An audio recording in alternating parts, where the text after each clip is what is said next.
Why, hello, ho, ho, ho, Merry Christmas! Merry Christmas, my sailors and star knots. The captain is running a little late. I was delivering some last minute presents. Actually, I was looking for a Santa hat.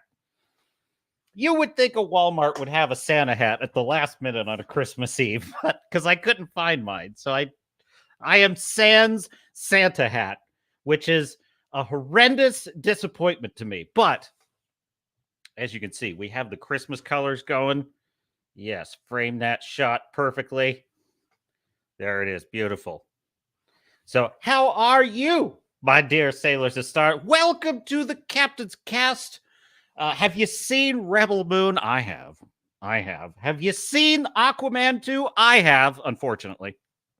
And have you seen have you been roasting chestnuts over the warm fires of Hollywoke burning? I bet you have. We're going to talk about that. So welcome aboard. This is the Captain's Cast live on Swords and Starships channel with your host, Captain Garrett, a rank that I earned through many years of distinguished fictional nautical service. And we are live on YouTube, Rumble, and X, formerly Twitter. Please do like and subscribe. And let's just Merry Christmas, Star Fury. Merry Christmas. Good to see it. Waffle is in the chat. Merry Christmas from Waffle. Why, Merry Christmas to you, Waffle. That's a great Christmas Eve breakfast food is waffles. Obligatory late and gay. Yes, well, you're welcome aboard anyway. We are in the Navy. Never mind. Star Fury being very, there's so much good cheer and goodwill toward men, not women. No girls allowed on this channel. No, I'm just kidding. Redoubt Productions says, both my luck, YouTube will be like, he doesn't want women on his. No, I was kidding. I was joking, YouTube. Jeez. Redoubt Productions says, greetings. My ears are being inundated with Christmas pop songs. Help me. I am here to help you, Redoubt Productions. You are in the right place. We are about to set sail on another illustrious adventure. And Star Fury says, bah humbug. There it is. That's more like it, Star Fury. Yes. And he says, I have an executive decision to not watch Drek anymore. Well, I don't blame you. And, and Fu Man Blue. I know you're probably out there. He'll wander in at some point. But Merry Christmas, Fu Man Blue. Merry Christmas, Tom. Is Tom in the chat? Where is Tom? Tom should be here. Anyway. Okay, where was it? You can see I have Christmas theme going on. So, yeah, I'm working. I was working on the mise en scène. The mise en scène is a snooty critic's term for the overall feeling and ambience and presentation of a film. So, in this case, a YouTube live stream.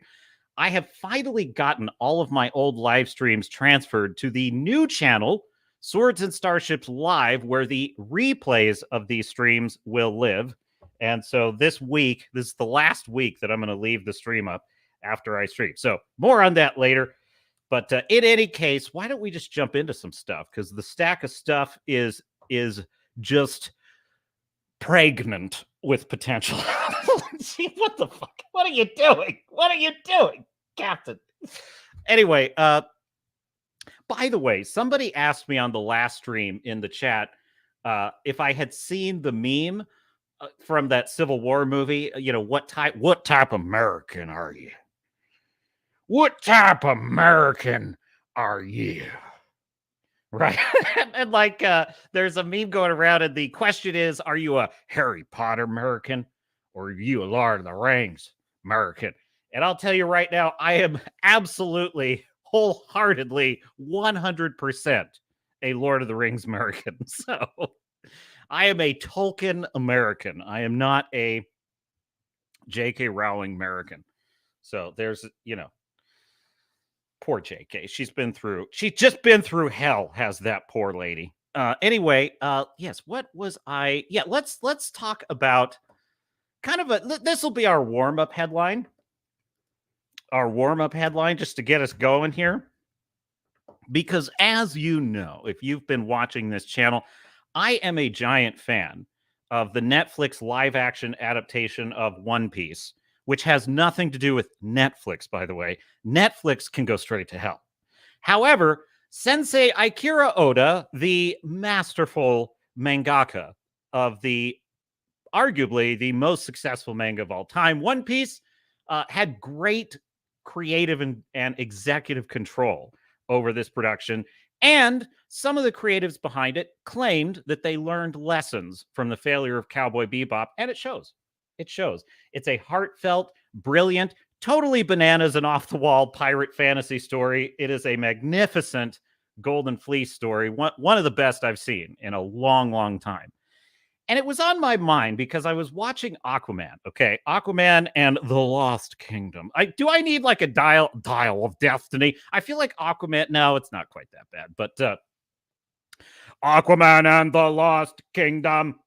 That's it. That's it. Aquaman and the Lost Kingdom. It was like a 1950s Saturday morning show. It's what Aquaman was. I heard Chris Gore, someone saying so, and it's true. But the thing is, I'm watching this Aquaman stuff, right? And I'm like, I kind of had the same reaction that I had to One Piece. I'm like, this is totally bananas. What is this? Like, there's all these wacky creatures and all this weird shit going on. The difference is I could have cared less. I'm watching Aquaman and I'm like, I don't give a shit about any of this. I don't give a shit about all these weird crab creatures. I don't. Crab people, walk like crabs, talk like people. South Park, anyone? And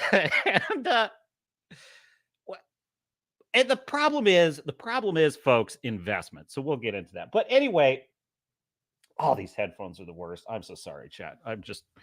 It's Wranglers in the chat. Hey, Wrangler, saw you over there on Crazy Stream today. Nice. Starfire says, I am the best type of American, a gun-toting, beer-swilling Tolkienian. I love it.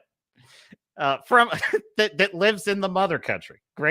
Great Britain, God save the king. God save, that's the only time. You get that once a year, Star Fury. The rest of the time, you don't get to hear that from me. There you go. Crab people. Yes, the underwear gnomes. Yes, exactly, Regular. That's exactly right. Okay, so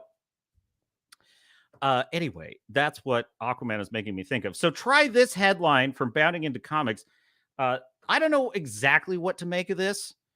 Netflix and WIT Studio, is that WIT Studio, announced One Piece reboot that completely reimagines Akira Oda's original series, and that's a kind of a scary headline. But what it really means is they're going to do a redo of the anime series. Now, the original anime series is like 1,000 episodes, right?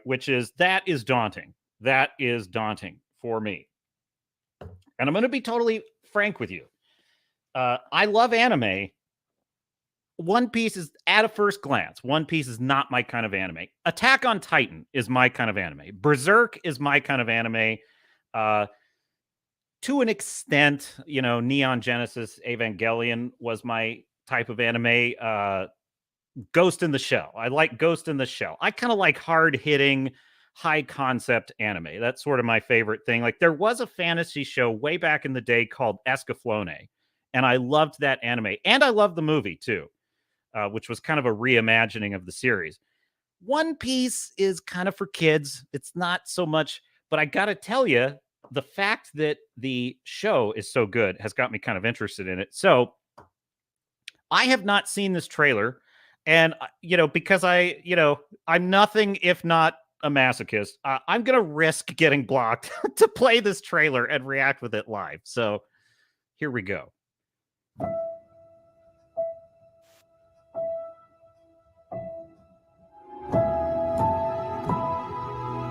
I gotta watch. Oh shoot! You know what? Hang on. I am like so. This is crazy. I don't even have the chat up. I gotta get the chat up on Rumble because we are live on Rumble. Hang on 1 second. Yes, I see you over there, Wrangler. Good to see you. Get that chat going, and then I have to get my back office going here, so that I'm like way behind today. Where is it? Where is it? I'll just risk it while I'm pulling that up. So here we go. Run it.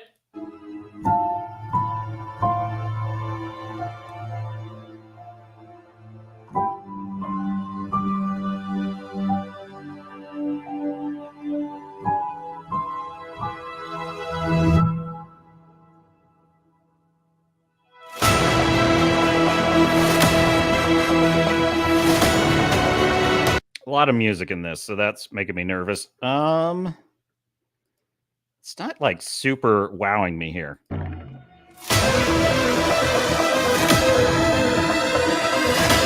All right, it's just a teaser. All right, that's enough. I don't want to risk getting blocked. Anyhow, so here you go. They're going to reboot the anime. And in a joint statement shared by Netflix, the committee declared that their goal is to make use of the latest cutting-edge technology to provide viewers with a modern yet nostalgic experience of Straw Hat Luffy's adventures through the East Blue Saga. My question is, are they going to make this less than 1,000 episodes? We aim to get people all over the world excited by carefully portraying Mr. Ikira Oda's depiction of the challenges of chasing dreams, establishing friendships, and hope for the future. Wada continued. While Netflix has yet to confirm whether the Japanese voice actors are reprising their roles, it would be safe to assume that they will. Looks like they will have the dub actors. All right. Well, there you go. I got to tell you, this makes me nervous, though. Who even knows if the second season's going to be any good? Hang on. Just bear with me 1 second, chat. I'm just getting my back office pulled up, and then I will, because I just don't want to get a warning and not see it, because I do have the chat pulled up on StreamYard, which is good. All right. And I also have the Discord up in case the captain accidentally mutes himself like he did last time. What? No, that didn't happen. Wait, no, I was supposed to deny that. I wasn't supposed to say that happened. Okay, so Redoubt says, I liked the live action season, but I'm a normie when it comes to One Piece. Remaking the anime is a bad idea, especially when it's not finished and likely will never finish. Yeah, I'll tell you something. I'm pretty much with you on this. Like, why would you do that? Like, while the anime is already going and while the anime is already live on Netflix. And I'll tell you, if I were a fan of the anime series, most likely, I would not like this. I would not like this one bit because, unless it was bad, or I'll tell you something. The anime adaptation of Berserk is what got me into the manga series of Berserk. And the reason I got into the manga series is because the anime just ended with this really dramatic event happening at the end. And I never got to see what happened after that. And it drove me absolutely crazy. And so I had to read the manga, it's got to be the most violent. It has to be the most violent manga anime that I've ever seen, which is great. Long may it remain so. So when they did a remake of Berserk as a 3-part trilogy, I think, and I watched it on VOD on Amazon, and it was like 3 movies. And on one hand, I was glad that I got to see more of the story, but the problem was they had to strip it down even more because it was only 3 movies instead of a series. And I'm like, dude, just freaking remake it. Like, why won't? But this is the thing is, now I don't want them to make Berserk, and I'll tell you why. It's a Gundam knows why. Because the more attention Berserk gets, like, the more the Wokies are just going to, we have target lock. Well, cancel pigs activated. Cancel pigs activated. Dude, the cancel pigs would love to take down Berserk. That thing is, if you think they go nuts about Warhammer and the grim darkness of the 401st century, you should see. Dude, Berserk has shit in there that will send them into orbit, man. It's like, so occasionally Reddit occasionally stumbles across, woke Reddit, I should say, stumbles across Berserk, and they just raise a big tissy. And then everyone's like, what the hell's Berserk? And they're like, oh, okay, well, I guess isn't it? But once it becomes mainstream, that's when the cancel pigs are officially activated. Who said this? I think it was Eric July, maybe. Or maybe it was someone but it was just so excellently put. I watch a lot of live streams, so I'm like, I forget who said what. I think it might have been Eric July, though, was pointing out that the bar that the metric that attracts the attention of the cancel pigs, the Wokies, is the popularity and perceived clout that a series or property has, right? So in other words, sort of like the Reapers in Mass Effect. You know, the Reapers in Mass Effect are not going to harvest your civilization until you get to a certain level of advancement. Then they harvest you. That's what cancel pigs are like. That's what the Wokies are like. They're actually not, you know, if Star Wars were just a small niche thing, like a cult movie classic that not many people knew about, they wouldn't care about it. It's because Star Wars had all of this value and this cultural impact. Now, you notice they've kind of shut up about Star Wars a little bit, haven't they? They've kind of shut up about Star Wars because Star Wars has fallen and now fewer people care about it. And now the Wokies are like, oh, yeah, off we go. They're moving on to the next thing. So there you go. Castle Frequency Studios, that would be Wrangler's second account. Castle of Caglios. Why can't I say that? Cagliostro. Castle of Caglioso was awesome. All right. Oh, that's an anime. Okay, cool. I got to check that out. Redoubt says, in essence, this remake sounds like an abridged variant of the original seasons. Seems redundant, considering that's sort of what the live action season was already doing. I agree with you. That's so weird. It's so weird. It's a Disney move, frankly. This is a very Disney kind of move. We have a running anime series. It's already popular. It's why we had the live action series, which also became popular. No thanks to most of the idiots running Netflix. If they had their way, it would have been a woke piece of trash like Castlevania Nocturne or a million other things on Netflix. But now we have to go for the triple. And like, it's like these people, they are nothing if not determined to strangle a golden goose. They're like, gee, I'm getting a golden egg every day. What if I just killed the goose and took all the golden eggs? That's how these people think. And they don't see 5 minutes after that point of what's going to happen. Redoubt says the Berserk anime is but a prologue. It is, right? It's a backstory. By the way, it is a magnificent story. Like, I honestly don't know if I'm a giant fan of the Black Swordsman story, which is the actual story of Berserk. But the backstory to how he became the Black Swordsman is this magnificent tale. It's a buddy love story, actually. It's a buddy love story between Guts and Griffith.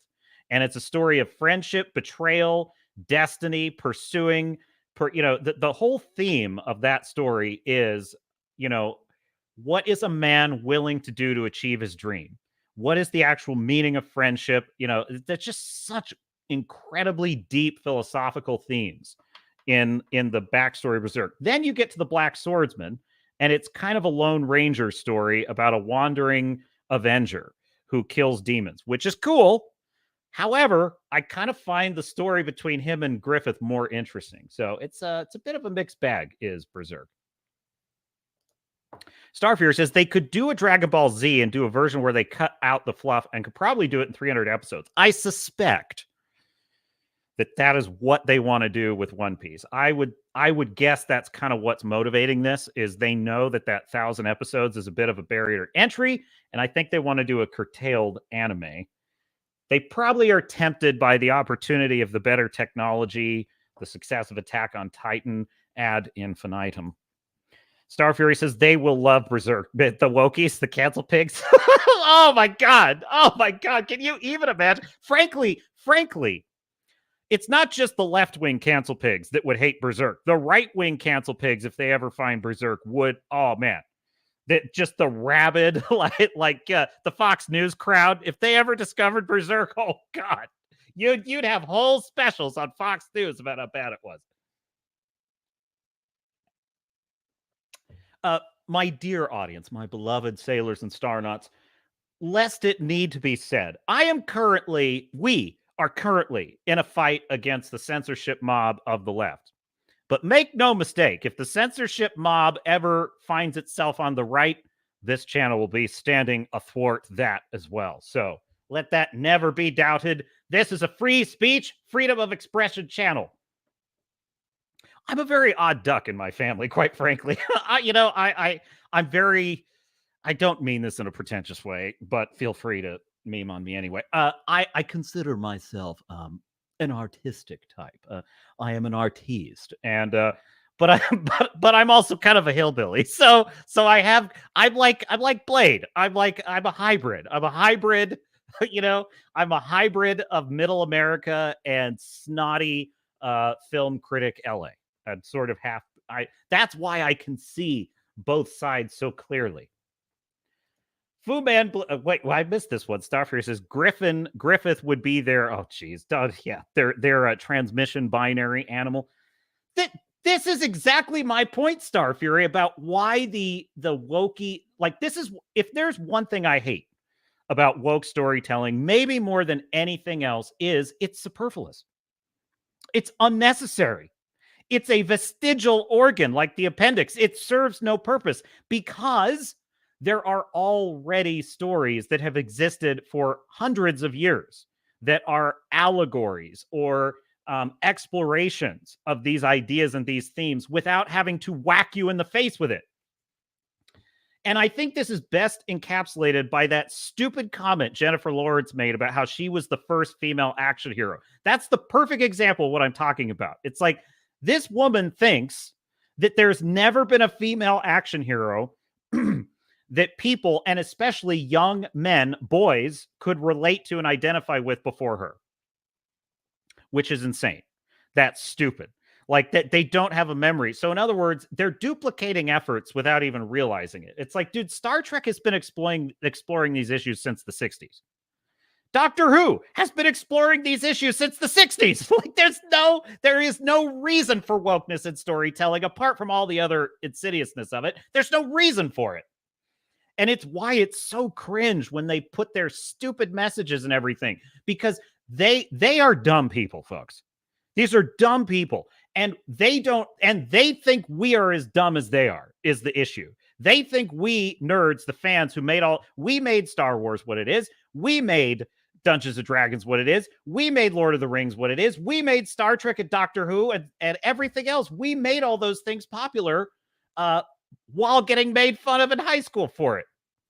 And we liked those things because we are interested in explorations of philosophy and what ifs and science and what are the possibilities of the future. What are the myths that you could tell if you imagined a fantasy universe? Like, these are the things that are curious and interesting to us. But they aren't. That is the idiots that are making shit like the Marvels. They aren't interested in stuff like that, but they think we're stupid. Anyway, I'm getting in the weeds. Merry Christmas.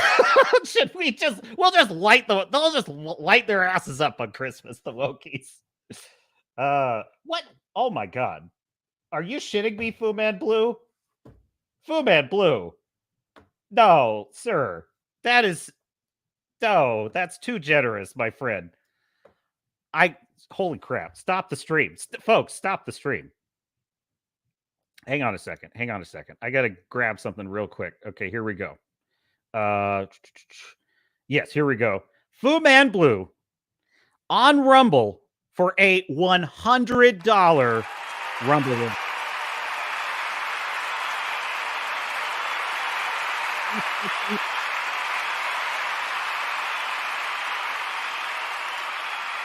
Wow.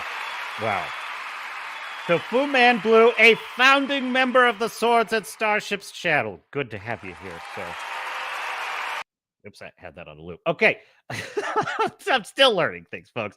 He says on Rumble, Merry Christmas, Captain. Thanks for everything you've put into this year. Been a real good time, mate. I thank you. Thank you, Fu Man Blue. Thank you, everyone in the chat. This has been, the one thing I feel like I've gotten right this year is this show. Like, this is the one thing I've done really well this year. And that is because, honestly, there are a lot of times I thought about not showing up for one reason or another. And I just kept feeling like I'd be letting you down if I did. And that is to say, whatever success this show has had, and I feel it's had a great deal from my perspective, and I owe that to you. So thank you, Fu Man Blue, for that extraordinarily, embarrassingly generous, to me, that is, super chat. I thank you, sir. That means a great deal. Merry Christmas to you and to all of you out there lurking, chatting, whatever, commenting. Merry Christmas to you. I salute you. I'm here because you're here, and I love it. Fu Man Blue says, "Hey, suck it." There you go. I have no choice. I must accept that rebel rant. I have no choice. And also, I forgot. I also gonna play in honor of Fu Man Blue.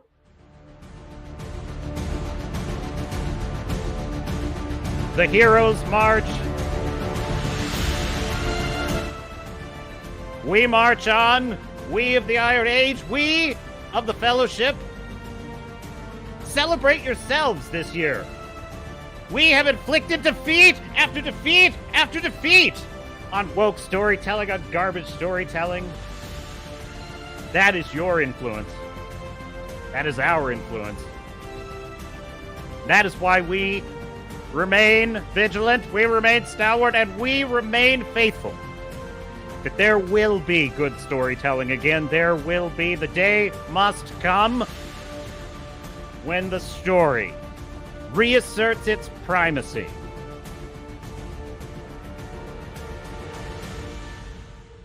So that's in honor of you, my dear beloved chat.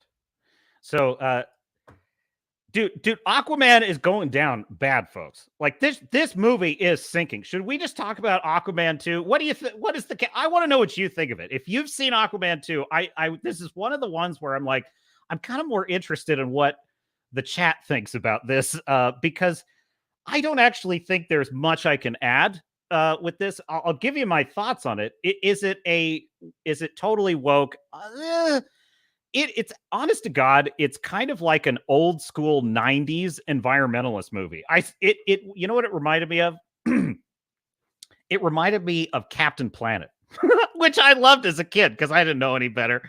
I loved Captain Planet because I just liked Captain Planet and the Planeteers. They all had the rings. I'm fire. I'm wind. I'm water. By your powers combined, I am Captain Planet. I loved that shit. It didn't matter that like all of the villains were ridiculous. Like they're just ridiculous. Like, I'm going to poison the entire world with radiation and everything will die. Won't you die too? Don't worry about that. It's like they're so dumb, these villains, but I loved it anyway. And I thought this reminded me of that. It reminded me of just the absolute ham-fist. There is literally a part of Aquaman, okay, where they have a like, what is this shit? It's a volcano, okay? It's a volcano, and it's just belching I shit you not, green cloud of greenhouse gases. It's greenhouse gases, and they're gonna superheat the planet. They're gonna greenhouse gas us all. And all the ice sheets are gonna melt, and the poor polar bears. It's that bad, folks. So what I wrote a note that I was like, what is it with these Hollywood writers? Like, are they incapable of speaking in any language other than like boring, like UN talking points, platitudes? Like I'll just give you an example. So there's a line in this where Aquaman, Arthur, says to his people, he says, well, if you want to be, this is a direct quote, folks. If you want to be part of the conversation, meaning if we want to have our input in the world, right, we have to take our seat at the table. Folks, that is corporate goon speak. That is like White House press secretary PR bullshit. Well, if you want to be part of the conversation, we have to take our seat at the table. Let's scrum on this, put a pin in it, and circle back later. Oh my God, please just put me to sleep right now. I'm like, this was written by ChatGPT, okay? Like, is it as big of a disaster as the Marvels? No, it's not. Like, Marvels is what truly looked like it was the scraps of film that was on the cutting room floor, and they pieced it together like a Frankenstein monster and just said, whatever, just put it out. That's what the Marvels was like. Was this that bad? No, because there actually is a kind of not bad buddy love story in this movie. Like, this movie actually, I think, could have been really good. I actually think Lost Kingdom had a lot of potential because there is a really good buddy love story between Arthur and his brother, Orm. And it actually works very well. And I'll get into that in a minute. But on the whole, this movie, here's the deal. My feeling on it, who cares? Like, I don't care. It's from Atlantis. Who cares? Oh, Atlantis. Oh, they're gonna poison Atlantis. Who cares? He's the king of Atlantis. Why do I like it? There's no connection between, there's like no investment. I don't understand. Like, how is it that I can see Russell Crowe playing Jor-El on Krypton, right? In the beginning of Man of Steel, and I'm invested in that. Zod shows up. Zod is like, "You've betrayed Krypton, and we're gonna hunt you down." That's all kind of interesting to me. I'm invested in that. I watch One Piece, right, which is a totally bananas fantasy world, and yet I'm able to get invested in Luffy and Zoro and Nami, and I'm interested in their stories, and I want to see them succeed. For some reason, I cannot get invested in this Atlantis stuff. Like, it just is so boring to me. And I think part of the problem is it's not clear to me how this connects to our world, right? And I know that the film, we're going to join the UN and we're going to work with the humans. I know, but what does that really have to do with us? Like, it's hard for me to picture that Bruce Wayne is up there on land in a Batmobile and Clark Kent is up there as Superman saving cats from trees. I find that hard to picture when I'm down in Atlantis. Like Wonder Woman, okay? The land of the Amazons wasn't bad. I was kind of interested in the land of the Amazons. It's lots of hot babes. Connie Nielsen. Hello. Connie Nielsen's out there. Actually, what's kind of interesting is Wonder Woman, the first film, was able to make me care about the land of the Amazons because of Wonder Woman herself. And I would argue some pretty clever lore building, because it was very clear why the island is isolated and nobody can see it, right? That seemed to fit for me. Like, the idea that it's an island separated from time, there's this barrier around it. It made it clear to me how the real world relates to the land of the Amazons. I get none of that with Atlantis. I just don't. To me, it's all pure gobbledygook. I look at this and I'm like, it was like Quantumania to me. It was a lot like Quantumania. Not as bad as Quantumania, but it reminded me of that, because I'm seeing all these weird creatures. I'm seeing all these like literal ripoffs of the Star Wars bar scene. They ripped off Jabba the Hutt in this, like full blown ripped him off. They had this fish creature. And I'm like, but it's all stuff with nothing to it. So we'll talk more about that. Star Fury with a $10 Rumble rant. You honor me, sir. You honor me. The generosity is beyond humbling. So thank you, Star Fury. Thanks for the hard work this year. You deserve a promotion to Admiral of this magnificent fleet facing woke armada. Well, thank you, Star Fury. Yeah, I'll let my commanding officer know that you believe that. Dude, I'm like James Kirk. I would, in the sense that I would refuse a promotion to Admiral, because, dude, the captain's chair is where you belong, because that's where you can make a difference. Never let anyone, don't let them promote you. Don't let them take you out of that chair, because while you're there, you can make a difference, Jim. Why is he saying Jim? I don't know. Well said, friend, says Fu Man Blue. Thank you. I appreciate it. It's great to see you all. It's great to have you out here. So that's kind of there's so much to say about Aquaman. And also, by the way, of course, I'm probably getting ahead of myself. I should probably talk about Rebel Moon first. Oh, folks, I'm going to tell you something. I wanted Rebel Moon to be good. I really mean this. I wanted this movie to be good. I was excited about it. I mean, I kind of thought this could be a sort of Iron Age film. Let's see what Zack Snyder can do.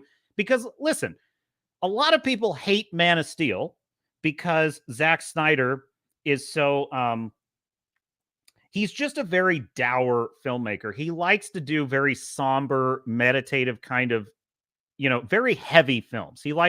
There is a place for that, but is Superman the place for that?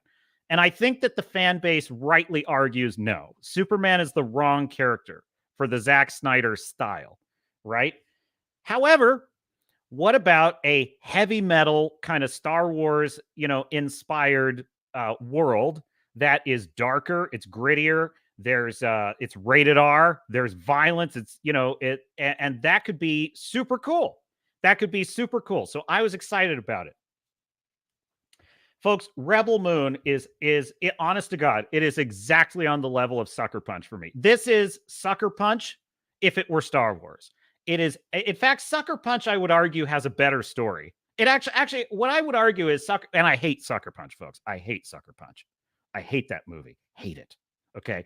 But it actually has a better story. It has a better story than Rebel Moon because it has a story. Rebel Moon is an absolute masterclass. Rebel Moon is a masterclass in and then this happened storytelling, which is to say non-storytelling storytelling. It is an absolute dude. Zack Snyder is an awful, I mean this sincerely, and there's just not a doubt in my mind this wasn't a fluke. He is an awful writer. I mean, bad.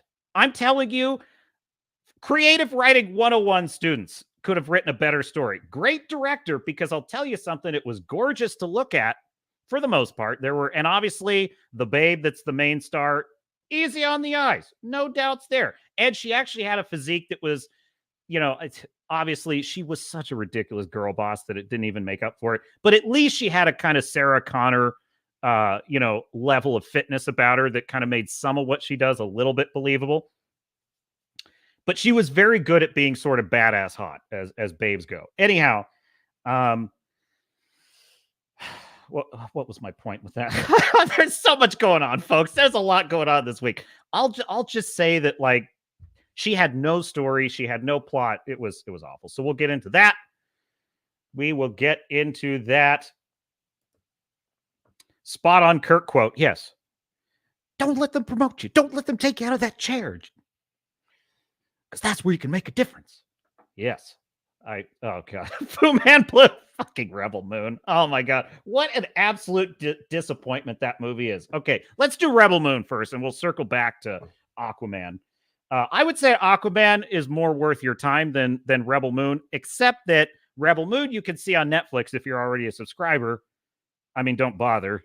You might as well watch, the holiday log. The holiday log burning. That's better. Actually, you should watch an HBO. The Yule log movie on HBO. That one's actually pretty good. What was it called? I forget. Anyway, yeah, so we'll talk about Rebel Moon, but like the thing about Aquaman is you have to pay a ticket price for it, and I've heard some people say they found it entertaining because it was, kind of a spectacle. It was like a Saturday morning cartoon. Fair enough. I just, and I can't exactly, I'd have to watch it again to get a better handle on like where I feel the plot missed. But on the whole, it just bored the hell out of me. But Rebel Moon pissed me off. Rebel Moon pissed me off as I'm watching it. I was just rolling my eyes. Okay, so basic plot is that Korra, and she is like vintage girl boss. She is like 2016 girl boss. Okay, that's how bad she is. She is literally like Ghostbusters 2016. In your face, Mary Sue, worse than Rey Skywalker, girl boss. And it's so sad. It's so sad. It didn't have to be this way, Zach. It did not have to be this way. She's a gorgeous actress. She's in amazing physical condition. She looked interesting. She looked good. Her character is the lamest girl boss I've maybe seen in like 3 years. I like, who's even worse than her? I'm trying to think. No. Galadriel is definitely worse. but is there anyone worse? I think I might say she's the worst, Korra, because she had so much potential. Okay. So it starts out, she is a farmer on a farming village on planet. Everything in this film, it looks nice. It looks very nice. I would say this is almost a cover band of sci-fi's greatest hits. That's all this is. It's a weird karaoke performance of other sci-fi movies. That's what Rebel Moon is. However, it doesn't actually manage to string together a story. So that's part of the problem with it. There are about 3 times as many characters as there should be, like 3 times. It's ridiculous. There are so many superfluous characters in this. It's dizzying. I couldn't remember anyone's names in this movie, not like one. And the worst thing about it is she goes, okay, I'm getting ahead of myself. All right, plot first, Captain. Plot first. Okay, so she's tilling the land. She's in this village. It's very reminiscent of something from Skyrim, but in orbit of a gas giant for some reason. And why not? And the bad guys show up. The space Nazis show up. And that was actually, up to that point, I was into it. I was like, okay, these guys look cool. I actually really like, oh, did I close that down? No, I didn't. Okay, good. Where is it? I mean, you had a great cast. They just had nothing to do. So you had, I think it was it Ed Skeen that was Admiral Noble? Okay, Admiral Noble. He's not bad as a villain at first. He kind of steps off of the ship. He's threatening these villagers. He wants to take their grain. This is where do I even go with this? It's like, so he wants to steal their grain because he's hunting down rebels who have been fighting the Motherworld. Just the Motherworld is the empire that sort of, in a way, this is kind of a story about, which kind of makes sense if this was originally a Star Wars script. The empire is gone, but now the remnant is trying to take back over. And that's kind of the basic plot, right? Except it's the Motherworld, and they've sent out this dreadnought to go and hunt down rebels in the outer planets, which actually kind of makes sense. So it sounds like if this were a Star Wars movie, this was probably a movie about the Imperial Remnant originally, is my guess. In any case, this just goes to show you the level of quality we can expect from Star Wars, because I have no confidence this would have been a good Star Wars movie either. I think Zack Snyder would be terrible at making a Star Wars movie. This film makes that very clear. And it goes badly because the farmers try to lie that they don't have, fertile land and grain. And it turns out they do have fertile land and grain, which is obvious. And they just have this obligatory scene where the bad guy has to go all psychopathic. He's being all very nice to them. But the dumb thing about it is these villagers just are they're like sweet summer children who just, believe him. They just believe that he's going to be nice to them. Like, dude, this is obviously a bad guy who's pretending to be nice right about the time he unleashes untold violence on you, which is exactly what happens. He beats a poor old man to death. He beats the village elder to death. And he's like, I expect all your grain, but then we'll starve. Too bad, you'll starve. It's like, okay. Oh, he's really bad. He's a really bad guy. I should hate him. And I'm already so bored just thinking about this. Then he leaves like a group of his soldiers to occupy this village. I swear to God, this reminded me of, hang on, cough button real quick here. This reminded me of that one episode of Mandalorian season 3 where the houseplant pirate, is floating over this one tiny little town in which Carl Weathers is the lone magistrate. And this is literally portrayed in the episode as like a galactic problem, right? And you get like this fat fighter, X-Wing fighter, races over to the DMV on Coruscant and begs Tim Meadows. I just can't even. Begs Tim Meadows to send help to save this planet. We got to save this planet. I'm like, don't you mean a tiny village with 20 people in it? And like one magistrate who is also the mayor and also the constable and also the administrative, the administrator of all the utilities and the tax accountant. Don't you mean that tiny little town? Like, isn't that what you mean? And it's like, no, a planet is at stake. And I'm like, that's exactly how I felt with Rebel Moon. They're like, literally, she races off on this Golden Fleece story. I'm getting ahead of myself again. I'm really bad at doing this on the fly because my mind is going in so many directions. Okay. So he leaves this group of soldiers there, Admiral Noble of the Motherworld. And immediately, because bad guy's going to be bad, they just immediately turn into a foaming at the mouth rape gang. That's just immediately. They're just like, give us all the women to rape. It's just, oh no. Why did I say it? You know what? I shouldn't even be on YouTube. Okay. Anyway, that's a really bad idea. That's what they say. They basically like, oh, bring her over here. And they are just foaming at the mouth. There's no explanation of like, there's no hint of like, oh, they fought on all these worlds and life has become cheap to them. There's no explanation. There's one noble soldier who, for no reason, just decides to risk his life and go against them. It's like, but meanwhile, there's no sense of like, why? If all of these guys are this freaking evil, why is there one like pure as the wind driven snow, like a golden child who's just among them, who finds them all?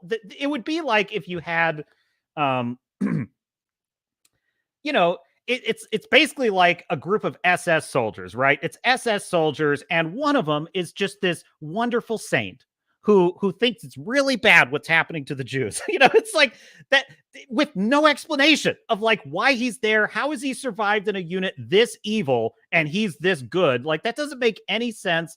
It's awful.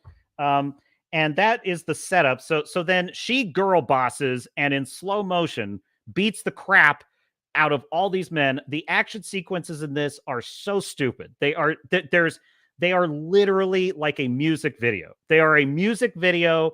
It's slow motion. Nothing in the choreography is creative. She does things that make no sense. Like she's literally standing in the open with 5 guys aiming guns at her there, and they use slow motion to just allow her to dodge bullets. There's no chance she could dodge. She takes down men that are 3 times her size like it's nothing. It's some of the worst girl bossery I've ever seen. The movie has done nothing to explain why she's this badass. Then they do an obligatory exposition dump later in the movie that explains, oh, she was trained as a soldier and a bodyguard. Okay, how is she supposed to do all this shit, though? I still don't have any clarity on that. Why did she turn against? God, there's so much badness in this movie to unpack. So they basically, dude, I will give the critics one thing. They were correct. This movie literally just plagiarizes parts of other movies the whole way through.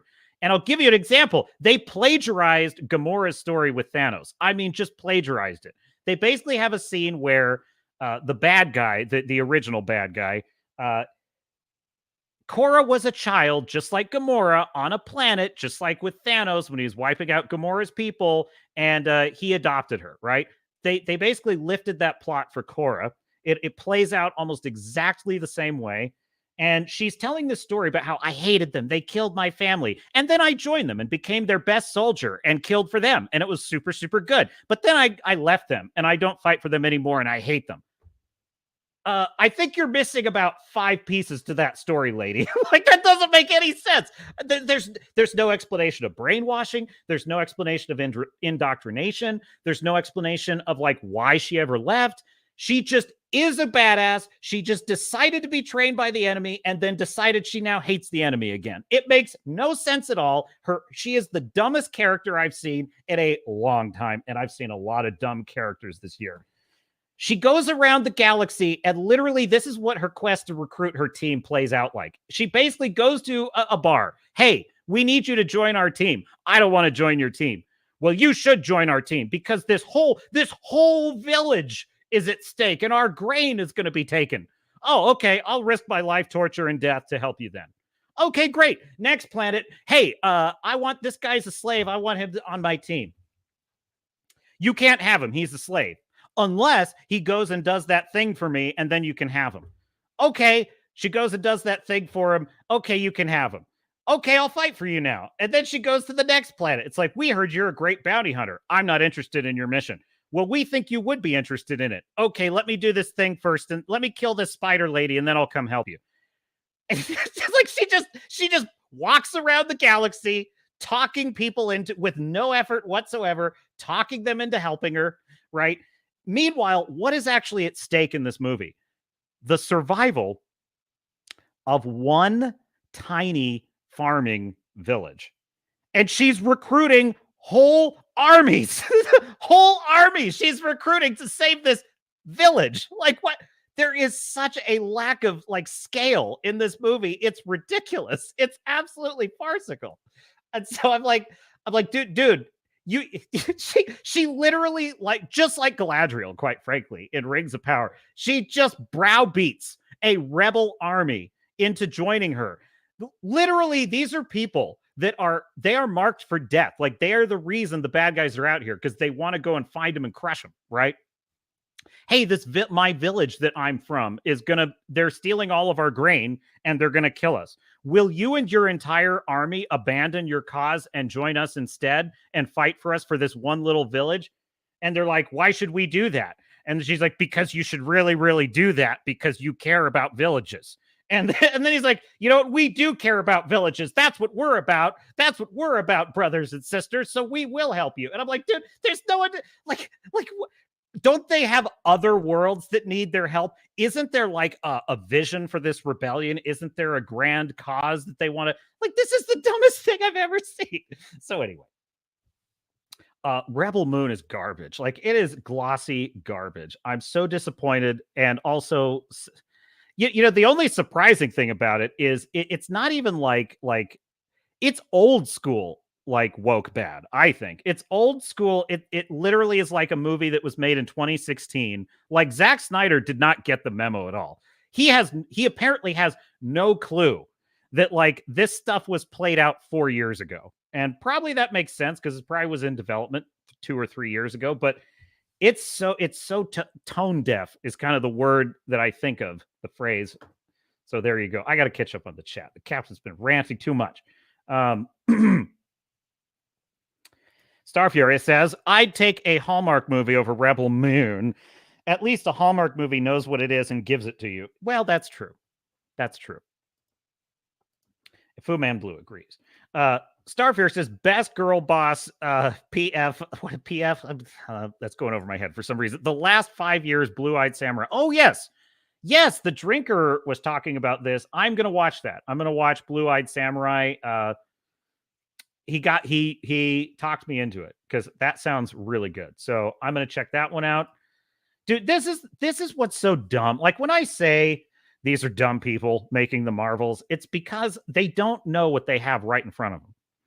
You know, it's like, you know, Zack Snyder makes this chick in Rebel Moon. I mean, she's not just a girl boss, folks. She's the most boring cliche type of girl boss. She is a flat out Mary Sue, just in the mold of Rey, just right down to the non-explanation of all of her abilities and talents.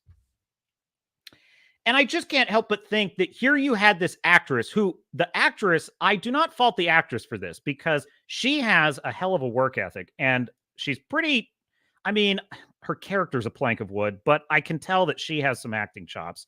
That would be Sophia Boutella, who is, I mean, she is smoking hot. She is smoking hot. She looks great in this role. You know, she's got muscles. She's got a kind of grittiness to her. That she's got a world weariness that could work. Okay. That is as far as it goes, because she has nothing to work with as a character. There's no sense of like honestly, she doesn't even really have a good backstory, because her backstory makes no sense. You work for the guy who murdered your whole family for no reason. Why? There's no explanation of why. You know, here's a good comparison. Nami in One Piece. Okay, Nami is an excellent character who her mother was murdered by Arlong the pirate, right? She works for Arlong the pirate on the deal that if I win enough treasure for you, I can buy the freedom of my village. And Arlong agrees. And so Nami sacrifices her home, her life, and even her self-respect to become a thief in the service of the man who killed her mother. And her plan is to save her town. She is hated for it. Her own sister disowns her because she thinks she's a traitor. And she winds up screwing people over and becoming this cynic until she meets Luffy. And he kind of starts to change her mind about things. But even then, she winds up betraying Luffy. But then at the end, it becomes clear that she did this all to save her island. And when she fails and Arlong betrays her and reneges on the deal, she then has to turn to Luffy and be like, help me beat this guy. It is a magnificent story. And it's almost exactly the kind of story you could have done with Korra in Rebel Moon that could have worked really well. You know, actually buried in this is a little bit of a Last Samurai kind of story. You know, Captain Algren sort of being captured by the samurai and then coming to love the way that their society works and deciding to work with them. That could have been something you could have done with Korra, but they don't. And also, so what I'm trying to say is, while I do not like the fact that she starts out as a badass, because I think that was totally the wrong way to go with her. It's like, why not just have her be someone who has to learn to fight to survive and becomes a great leader along the way? That could have been cool. But if you are going the route that she's a badass who's just trying to forget her past, which is a tried and true trope, no doubt about it, then you still have to give us a reason to like want to go with her on this journey. And they did none of that in this movie. It is it's so poorly written. It is stunning to me how poorly written Rebel Moon is. It's kind of obnoxious in its unwillingness to slow the hell down and just tell a story. Like, stop introducing all these characters. I know, Zach, I know you think it's really cool to have a twin, sword lady who fights Spider Lady. I know you think that's super cool. She's irrelevant to the plot. She has no character, no purpose. Why is she here? Drop that character. This isn't the movie for her. We need 3 characters. A nice triumvirate. A triumvirate would have worked well. Charlie Hunnam, who's actually pretty good in this movie, except for the fact that his character is annoying and just a huge missed opportunity.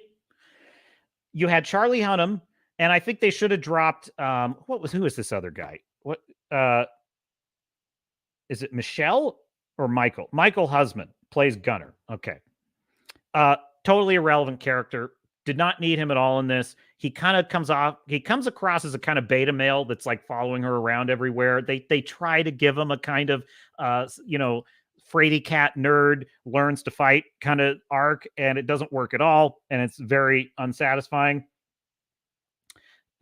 She has a love story in this, but it's very confusing because one minute it seems like they're trying to ship her with Charlie Hunnam. The next minute they're trying to ship her with this beta dude, and it's like I don't know what to make of any of it. None of it's particularly interesting or moving. And so you could have had her, Charlie Hunnam, who's kind of the rogue, and then maybe one other badass character. Maybe I would say, honestly, the one character who might have worked here, Jamon Hansu plays this old retired general. That could have been cool. Kind of a mentor, a wise, that would have worked. And then you throw in Anthony Hopkins, Jimmy Robot. That's it. 4 characters. That's your movie. No one else. Okay. That would have been enough. But no, Zach just couldn't help himself. And the worst part too is like you have this character Titus, who is someone pointed this out of Friday Night Tights. He literally is recruited on the Roman Colosseum planet as a gladiator, and he also starred in Gladiator, which is true. Well, he was in Gladiator anyway. And I love the conversation where she convinces him to join her. General, you once fought the bad guys. Come fight the bad guys with us. No, I won't fight them. I'm tired. Why? There's no point. And she says, there is a point. You should fight. A village is at stake. And don't you want revenge? Yes, I do want revenge. I will join you. And I'm like, oh, fuck this movie. Fuck off movie. It's so boring. Oh, you can't even make, this is like, if you're a writer and you're trying to like construct these kinds of, I think this is why I say Zack Snyder is a terrible writer. I mean, bad, folks, because a basic understanding of dialogue structure is, especially if it's a dialogue between characters that are trying to convince each other of something. This is like an action scene. It's like a battle scene, okay? Because the thing to understand about dialogue is it's a power balance, right? In one beat of the dialogue, this character has more power, but then the power shifts to the other character, and then the power shifts again, okay? Until we get to a resolution where one of the characters wins. Bad writers, okay, don't have that dynamic. They just have they're sort of just both here, and they just do whatever the plot needs them to do, right? A good example of a writer who is like very good at this power structure in dialogue is Vince Gilligan. Because if you watch Better Call Saul, Breaking Bad, I'm telling you, every dialogue in those shows is like expert. It's just expert at this because you can never quite tell who's going to come out on top in a conversation in Breaking Bad. That's one of the things that makes those shows so much fun to watch because if Walter White is negotiating with Gus Fring, you're never quite sure who's got the upper hand because one minute it seems like Walt has Gus over a barrel, and then the next minute Gus just quietly, points something out, and now it's Walt that's over a barrel. That's good writing, and that's well structured. There's none of that in this movie. These characters literally just talk at each other until whatever needs to happen happens, and then we move on. And there's a bunch of ridiculous action scenes. It's basically a music video. It's a music video. It is a karaoke performance of sci-fi tropes. It's pathetic. It's amateurish. It was a total waste of my time. I hated every minute of it, except maybe the first 5 minutes, and then I hated every minute after that. And it was worse than Aquaman. So there you go. That's the captain's opinion of Rebel Moon. If you loved Rebel Moon, hey, I'm not throwing shade at you, okay? You like what you like. I'm just telling you, it ain't for me, okay? Okay, what else we got? I'm making sure I didn't miss anything. I am watching Reacher, by the way. I noticed Fu Man Blue, you mentioned I'm loving Reacher, haven't read the book. I started watching the first season. I'm going to tell you, I'm liking Reacher a lot. There's a lot to love about it. The one thing that bugs the hell out of me about this show, though, is I feel like the why done it plot is so machine. The exposition is like a machine gun in the show. It's like a machine gun. It's like, oh, we got to go track down this contact because that contact did this thing, and then he did that thing, and da-da-da-da-da. And I'm just like, oh, just slow down, show. Like, just can I think about something for a minute? I don't know. So that's the one thing that kind of annoys me about it. But I do like the actor's performance of Reacher, and I really like the. I mostly just like him and seeing him kind of interact with people and Sherlock Holmes a bunch of stuff and do all of his cool moves. I don't know how interesting the Why Done It plot is, but I haven't got to the end of season 1 yet. So we will see. We will see. Star Fury had a comment in there. Big Dreadnought, big scanners. We know you have a fertile planet. Oh, dude, it is literally, it's so dumb. It's such a lack of scale. Listen, this is how you do it, Zach. Let me just explain something. Yes, you start out in a village, okay? She's in a village. She wants to escape her hard life of misery. She was a child who was abducted into military service. Just make it that. She was abducted into military service. She lived a life of hardship and abuse. But you see, this army has been doing this for hundreds of years. They've perfected this into a science. They slaughter all the adults and they take all the children into their army. By the way, this is a common practice in some parts of the world. It's not that complicated. And then, which you Hollywood assholes never care about, by the way. You never care that this is happening in the real world. You just want to lecture us about greenhouse gases. But anyway, I digress. So, she was brainwashed. She was brainwashed and indoctrinated. She had no choice. She ultimately became a soldier, but something was different about her. She had this anger inside her she couldn't explain because, they eventually the memories of her parents faded. She couldn't even remember her home anymore. All she remembered was the hate and the anger with nowhere to let it out. And so so instead of most people getting broken by the experience, it just made her stronger. And she took beatings and she took misery and torture and she got picked on and bullied by all the other soldiers. But until she honed herself into such an unfeeling, ruthless badass that all she knew was war. And by the way, you weave in some abilities and talent she has, which justify the fact that she's 5'2" and she's able to beat people. Some people mentioned she could have cybernetic implants. Fine. I think you could just make it that she has a style. She has a style of fighting that uses strength against the opponent, whatever, right? You just don't make it that she can just overpower 5 dudes at once. Like, that's ridiculous. But anyhow, then as she got older, she witnessed some atrocities and something happened on one of her missions that changed her. There was like something, she saw a villager, let's say, who was about to be murdered but this is all off the top of my head, folks. I'm doing this live, okay? I'm literally just, I haven't given this any thought up until now. And she has a memory, a flashback of what her time. She suddenly remembers her home world. It comes flooding back. She remembers why she's so angry and filled with rage, and it was because of what they did to her parents and her friends and her family. And in that moment, she lets this villager go. She saves a life. And then she decides to become a mole for the rebellion, and she was one of the rebels that helped bring them down. But then the rebellion started using her the same way the mother world was using her. They started using her as a weapon because she's so damn good. I would make her an assassin. That's what I would do. Not a bodyguard of the royal family. Make her an assassin, because assassins use stealth. They are backstabbers. That's how they work. They're snipers. That would be good for her. That would make her a very plausible badass. By the way, in the Battle of Stalingrad, in real history, women were lethal snipers in Stalingrad. This is a role real women soldiers have in history excelled at, okay? She could be a very effective assassin. Now, she decides she's done with war. The rebellion was over, the mother world lost, and she found a quiet place, and she's pretending to be someone she's not. She's pretending that she was a peaceful person. She was never a soldier because she just wants to live a good life. I would say give her a husband. She's got a husband and a kid. You could do like I forget her name, but Uma Thurman's character in Kill Bill. You could make it like she found this little, she carved out this little peaceful life.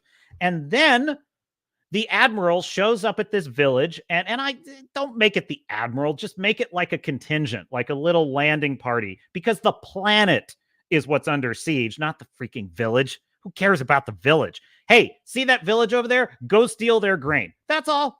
That's all. They arrive, and she knows how they work, right? So she says, okay, listen to me. This is what you have to do. And she coaches the villagers in how to survive this, right?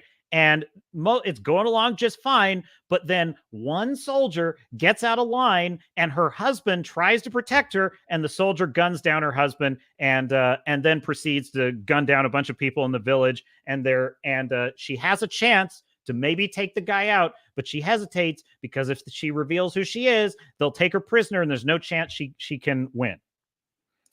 And now she has an axe to grind. She goes to the nearest big city, and she finds where the main rebellion is going, and she decides to sign up.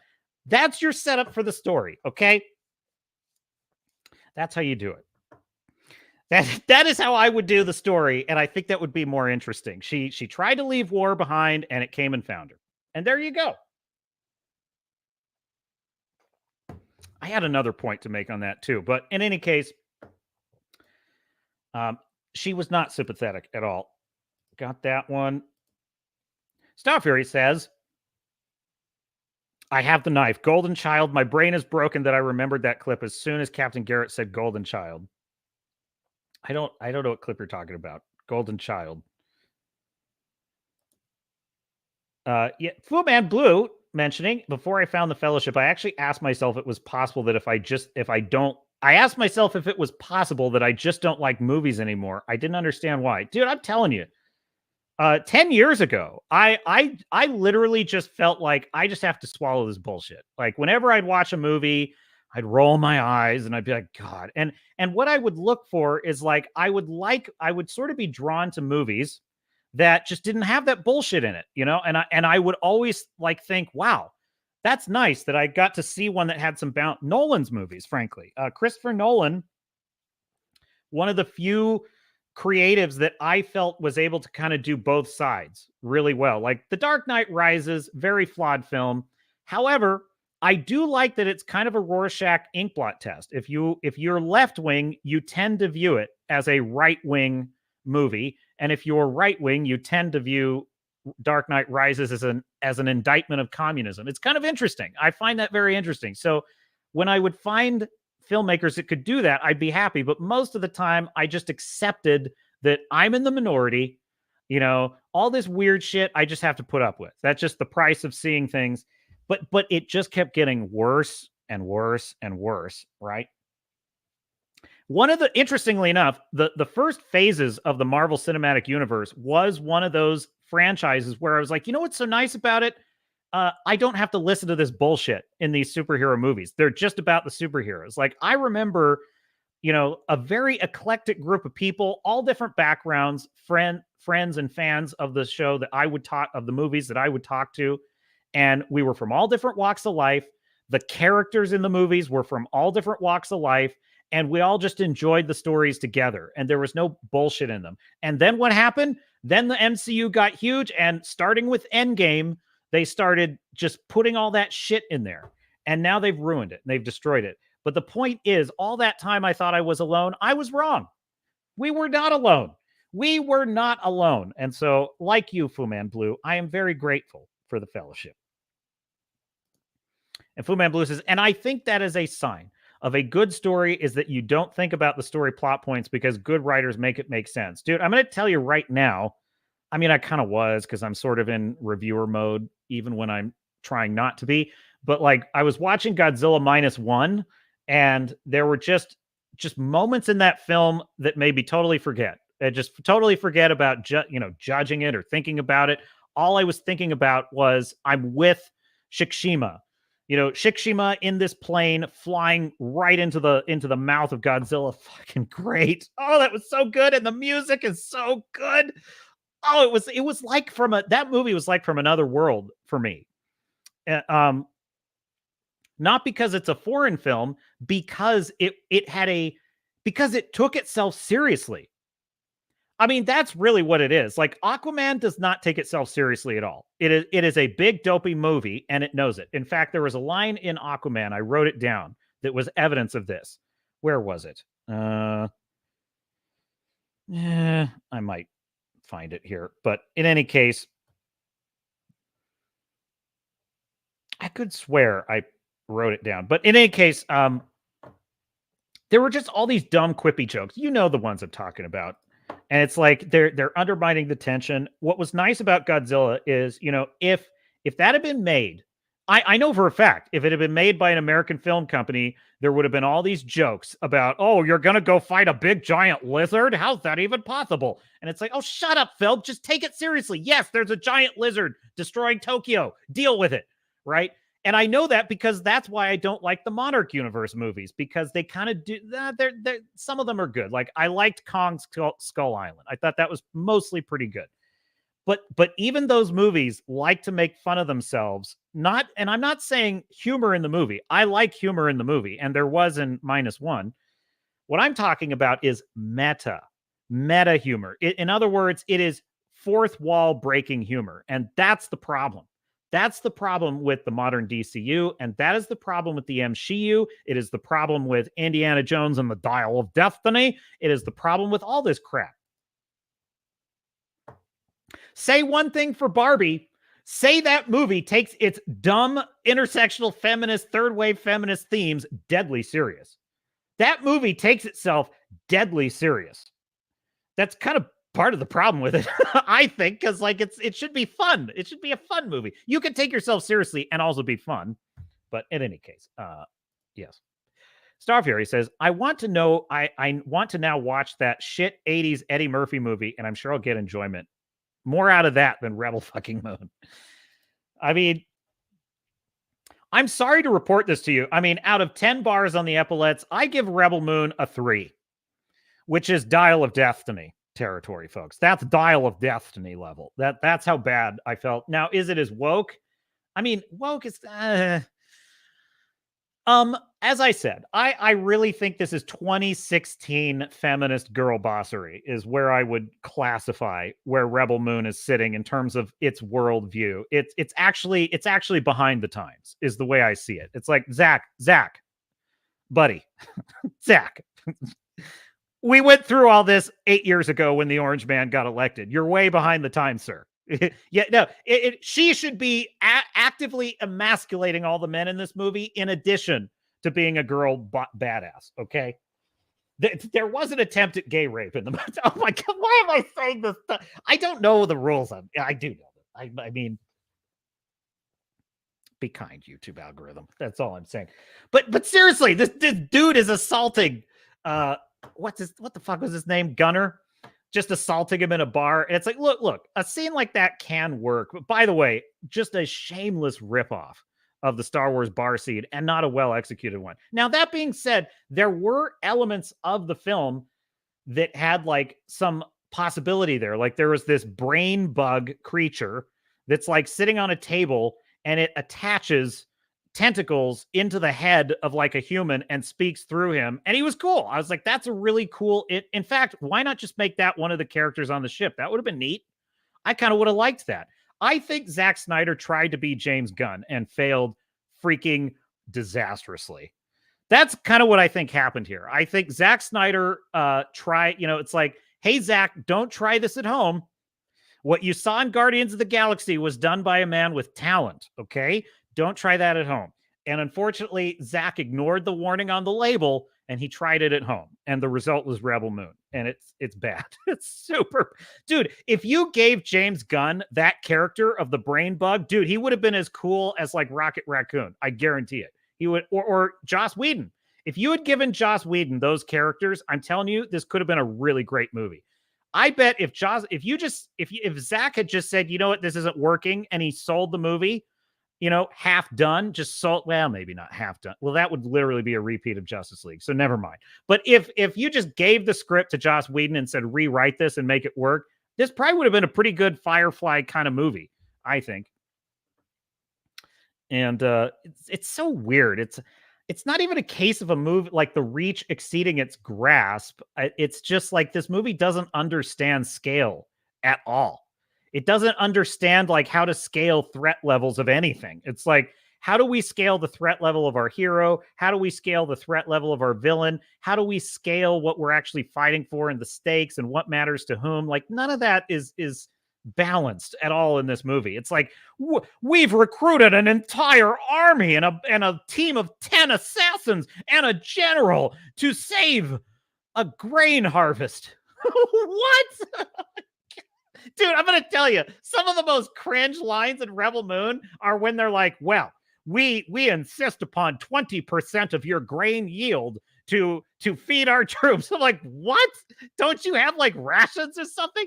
Don't you bring supplies on your giant dreadnought? Like it would be like Darth Vader. Okay. It would be like Darth Vader himself coming down from his super Star Destroyer, walking up to Luke's farm and saying, hey, I've got a big old Star Destroyer up there, and my stormtroopers are going to need some of your moisture that you're farming. 20% of your moisture comes to me, or else I can't run my army here. And I'll have to lightsaber all of you if you don't listen. You know what I mean? And it's like, dude, what the hell does Darth Vader care about a freaking grain harvest? Like nothing. He doesn't give a shit. Like he's got bigger fish to fry. So I'm like, dude. A roving band of like a platoon, okay? A platoon of SS soldiers robbing a village for their food. Now, that's something that actually happened a lot in World War II and would make sense, right? That would be a scale that would make sense. A roving band of nasty, a death squad, right? A roving death squad that just decides to loot this town. That would make sense. The admiral of the enemy fleet personally demanding their grain harvest, 20%, is ridiculous. Anyway, and it makes him a clown. It really does. It makes him a clown as villains go. So in any case, there you have it. And Frequency say, got to step away for a bit. Hopefully back in an hour if you're still on. I probably will be. It's not like I've got family to hang out with. No, I'm just kidding. I'm just kidding. I'll hang out with the fam later. Star Fury says to Fu Man Blue, it was never you, it was them. They couldn't write their way out of a wet paper bag. And I would agree with you. Zack Snyder is an incompetent writer. The only work he's ever made well is where the story was already there. 300, Watchmen, etc. Exactly. Yeah, he has talent as a director. He has talent as a filmmaker. He understands, I will give Zack Snyder this. He understands style. He understands style like he's got an eye for beauty. I will give him that credit. Like one of my main problems with a lot of the garbage I've watched this year is there is no eye for beauty, right? The Marvels is a great example of this. That Quantum Mania is another great example. Dial of Destiny, that's another great example. They have all this stuff, and I'm like, these movies are ugly. They're unpleasant to look at. I don't like looking at them. The costumes look dumb. They look like Party City costumes. They're really stupid looking. There's no sense of, that's why I see a movie like Dune and I'm blown away because I'm like, wow, this is gorgeous to look at. Now, Snyder has a certain amount of that ability to Sophia, what was her name? Sophia Boutella. Like she's beautiful. She looks great as this character and she looks intriguing. And there were a couple things in this movie that didn't look so great, but like the spider lady was awesome looking. Like the spider lady was creepy and cool. Kind of reminded me of the Borg Queen. Okay, he ripped off the Borg Queen. Anyway, that's neither here nor there. So there were elements of the movie and the ships kind of looked cool. The sound design was awesome. Unfortunately, like there's no story. There's no story, and the characters are boring, dude. They're so boring in this movie. So there you go. Fu Man Blue says, "Yeah, adaptation is a skill. Know your wheelhouse, Zach." One of the problems with for all we like to bag on Hollywood, right? And these entitled assholes, it's like, listen, they would do well to listen to us.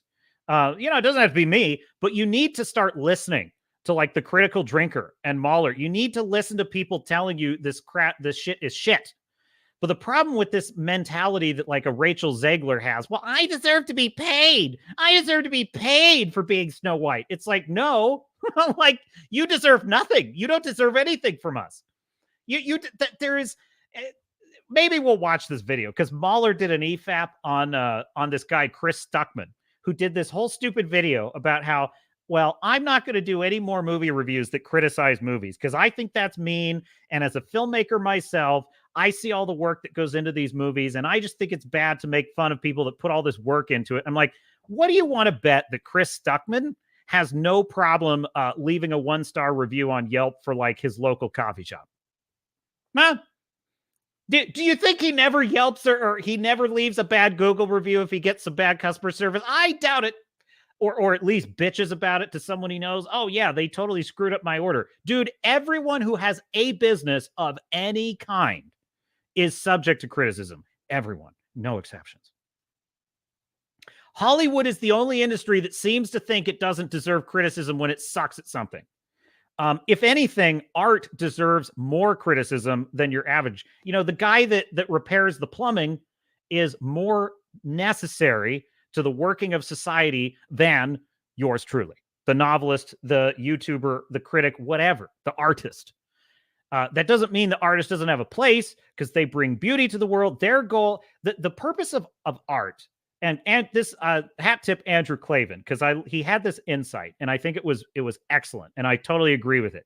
The purpose of art is to beautify the life of people whose jobs are more central and more necessary for society. The doctor, the lawyer, the construction worker, the police officer, whatever that is, right?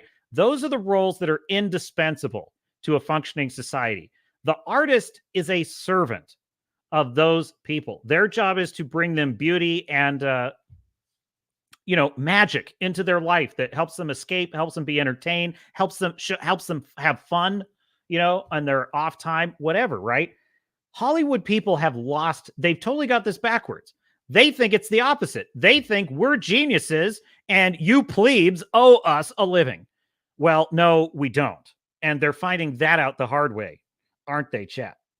You bet your ass they are. Oh, thank you, Star Fury. That's what Chris Gore said. This shit is a remake of Battle Beyond the Stars, which I've never seen, without the magnificent gravity-defying tits. You made me say titties. Of Sybil Danning. I may have to check out Battle Beyond I've never seen this. But yes, I'm telling you, like I hesitate to make this claim of any movie. I'm telling you, Zack Snyder, this was like, I hesitate to say cover band because a cover band can be very enjoyable. This was science fiction karaoke is what Rebel Moon was. Literally, the lyrics are playing across the screen with the little bouncing ball, and Zack Snyder is singing to it. That was what this movie was. It was so pathetic. Believe me, I'm disappointed. I thought this was cool because if Rebel Moon was good, wouldn't that just stick it to the wokies trashing Star Wars and Doctor Who? Like if Zack Snyder could just be based and have some talent, this could have been great. This could have been a wonderful shot in the arm for the kind of movement, I would say, of trying to get back to good storytelling. Unfortunately, it was kind of even worse than the Star Wars garbage, because in this case, it's not only is it woke garbage, it's outdated woke garbage. It's what Rebel Moon was. So, and it looked pretty. It looked pretty. I'm going to tell you something. One thing I will say, that's all I can say for Zack Snyder, because he's not even good with the action. This is some of the lamest action sequences I've ever seen in an action movie in Rebel Moon. I mean, lame, folks, because he just shotgunned slow motion everywhere. And it was pathetic. It was like, dude, there's no effort being put into the choreography. There's no effort. Like John Wick's choreography, as outlandish as it is, it's amazing to watch. Like watching John Wick and all those moves are cool. This is the exact reverse opposite of that. It would be like if John Wick had no interesting moves at all, and you had to watch everything he does in excruciating slow motion. That's what Rebel Moon was. Foodman Blue says, if you need a hand with that skill, call Peter Jackson or Philippa Boyens. Oh, yes, I would agree with you.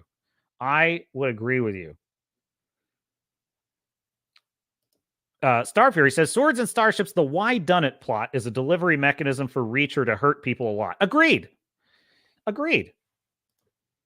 And it's very satisfying to watch most of the time. I do love the meme about how he can't let go of the animal feed. I think that's hilarious.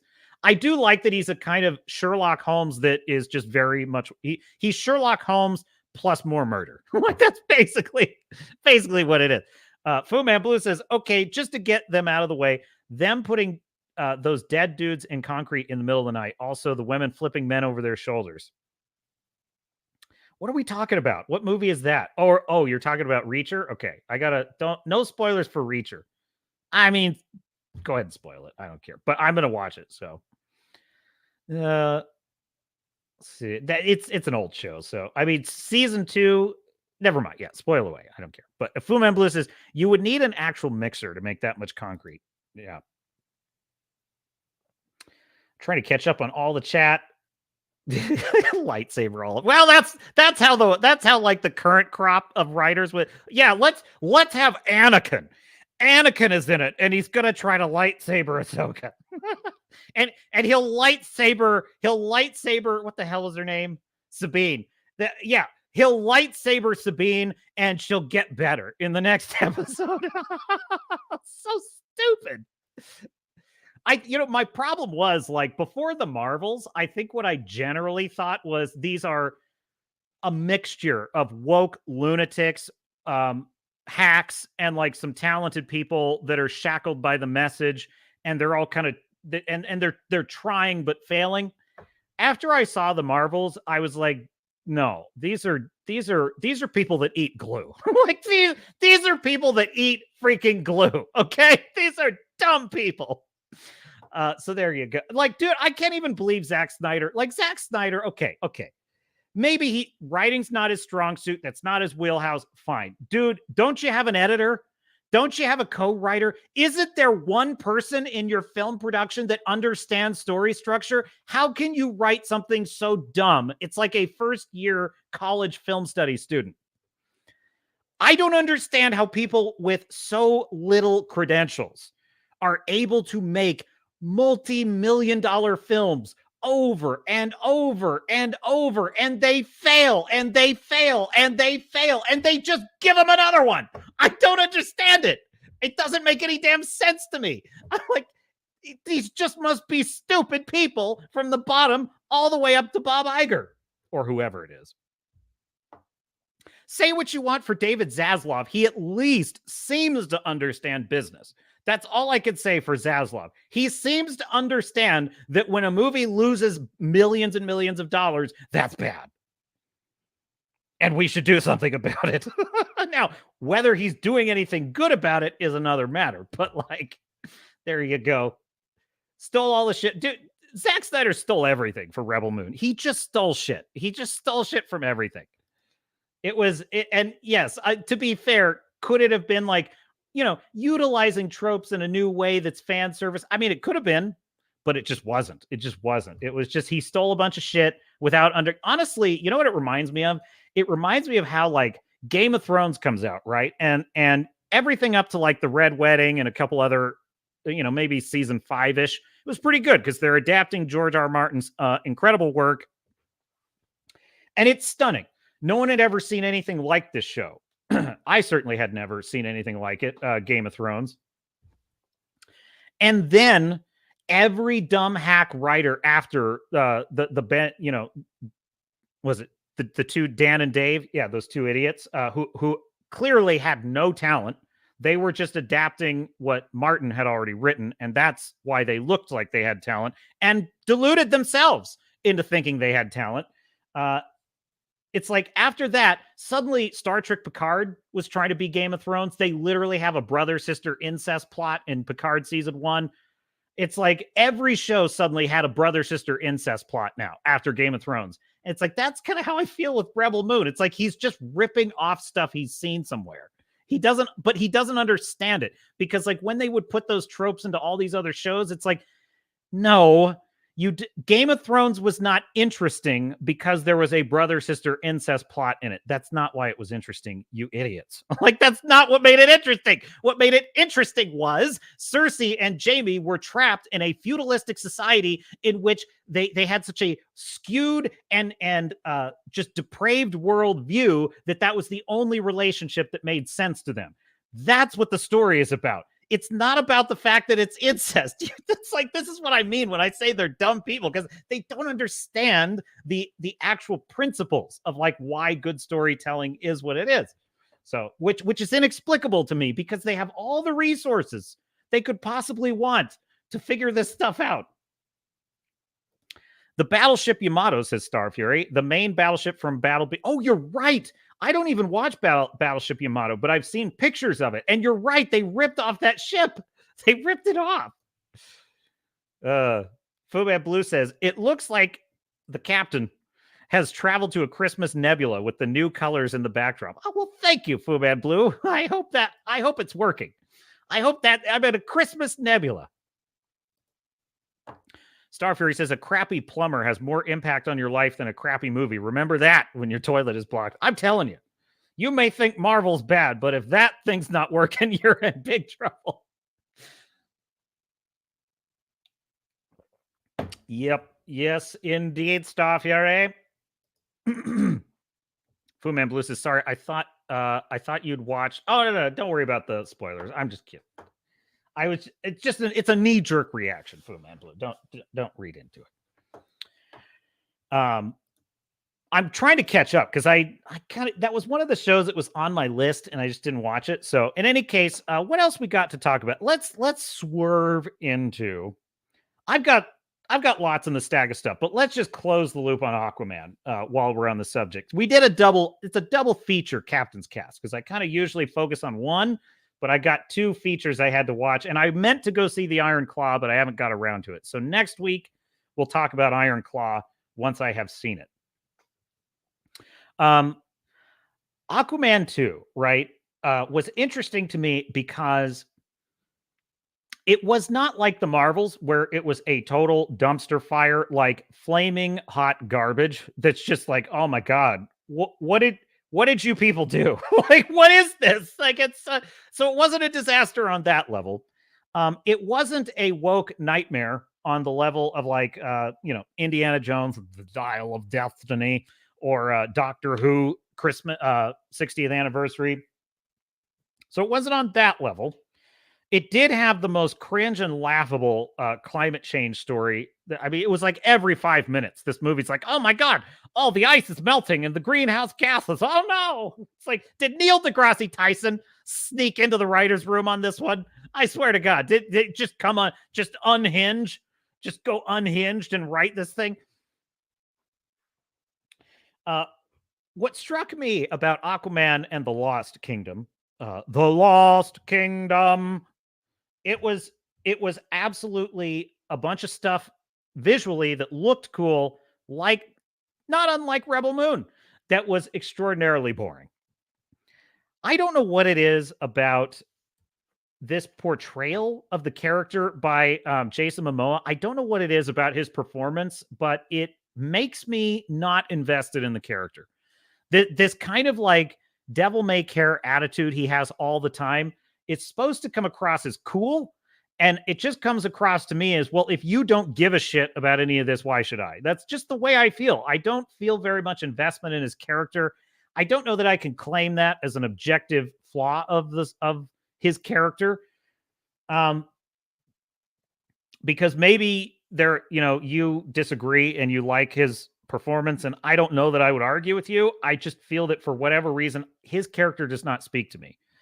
However, they introduce his brother, his half-brother. I have seen the first movie. It's so forgettable, and I didn't ever want to see it again. It's so forgettable that I went on Wikipedia and just reread the plot of Aquaman 1 so I could remember the backstory, which was helpful. It was very helpful. And, okay, cool. I'm all caught up. Good. I should have just read the Wikipedia plot on Aquaman 2. But in any case, well, so you have Patrick Wilson, who is an actor that I really started. I love Patrick Wilson. He's so good in like everything. And I kind of thought he could only play a nerd character, but he actually plays a pretty buff character in this, which is kind of surprising. So Patrick Wilson, who also played the owl, Night Owl in Watchmen, he was great as that character. He plays Ed Warren in the Conjuring universe magnificently. I love his character in that. I love his performance. He's just a great actor. I really like his character of Orm. And what's so interesting about it is the part where the movie's actually kind of interesting is when Aquaman gets together with Orm. And the basic setup is that in the first movie, Orm is the antagonist. He's Arthur's half-brother. He's the king of Atlantis. He wants to wipe out us Earthlings on the surface because we're destroying the planet. We're destroying the planet. And so of course, the natural proportional response is to genocide all of humanity, which, okay, fair. I love, these are the people that lecture us about proportional response. Don't ever forget that. These are the people that tell us about proportionality. And it's like, but they always write these characters anyway. Well, I say that because he's kind of not portrayed as a genocidal maniac in this. It's like, well, he was going to genocide. Maybe he was just going to conquer it. To be fair, the Wikipedia plot did not remind me of whether he was going to genocide everyone or whether he was just going to occupy the upper world. So that's fair. I could be wrong on that. In any case, he's in jail. The fishermen have him, who are fish people, have him in a prison in the desert. Wait a minute. It just occurred to me. Why are fishermen people living in the Sahara? I don't understand. Also, how is it that an aquatic octopus is able to a genetically engineered octopus who is genetically engineered for espionage? I swear to God, this is a true thing. Like Arthur has to go. Okay. Arthur has to break his brother out of this jail. So he's assigned this sentient, genetically engineered octopus infiltration unit to go with him to the Sahara Desert. Now, how the hell is an octopus supposed to survive in the Sahara? I don't know, but whatever. And so anyway, him and his octopus pal go to this. Honest to God, is almost as dopey as the character of the Deep in The Boys. I swear to God, it's like I keep thinking of the Deep as I'm watching this. Like I can't help it. Honest to God, I'll tell you something. The Aquaman movies actually make me think of the stupid movies that Vought is making in the Boys universe. You know how in the Boys universe, all of the characters are always doing these like Marvel movies. I swear to God, I really feel that like Aquaman is the actual film that the Deep made in the boys universe. That's actually how I think. And the octopus that is in the Aquaman movie is the same octopus that let's just say has been deflowered by the Deep. But I digress. So Arthur goes and rescues his brother from the prison in the Sahara Desert and swims out of there. And honestly, it was a lot like Rebel Moon. It's like, oh, now we're in the prison and now we're breaking you out, and obligatory action scene where we beat up a bunch of guys. Okay. I don't understand the power level of the Atlanteans. I really don't. Like, 1 minute Aquaman is fighting right next to Superman and Wonder Woman and kicking ass almost at their level against Steppenwolf. Okay.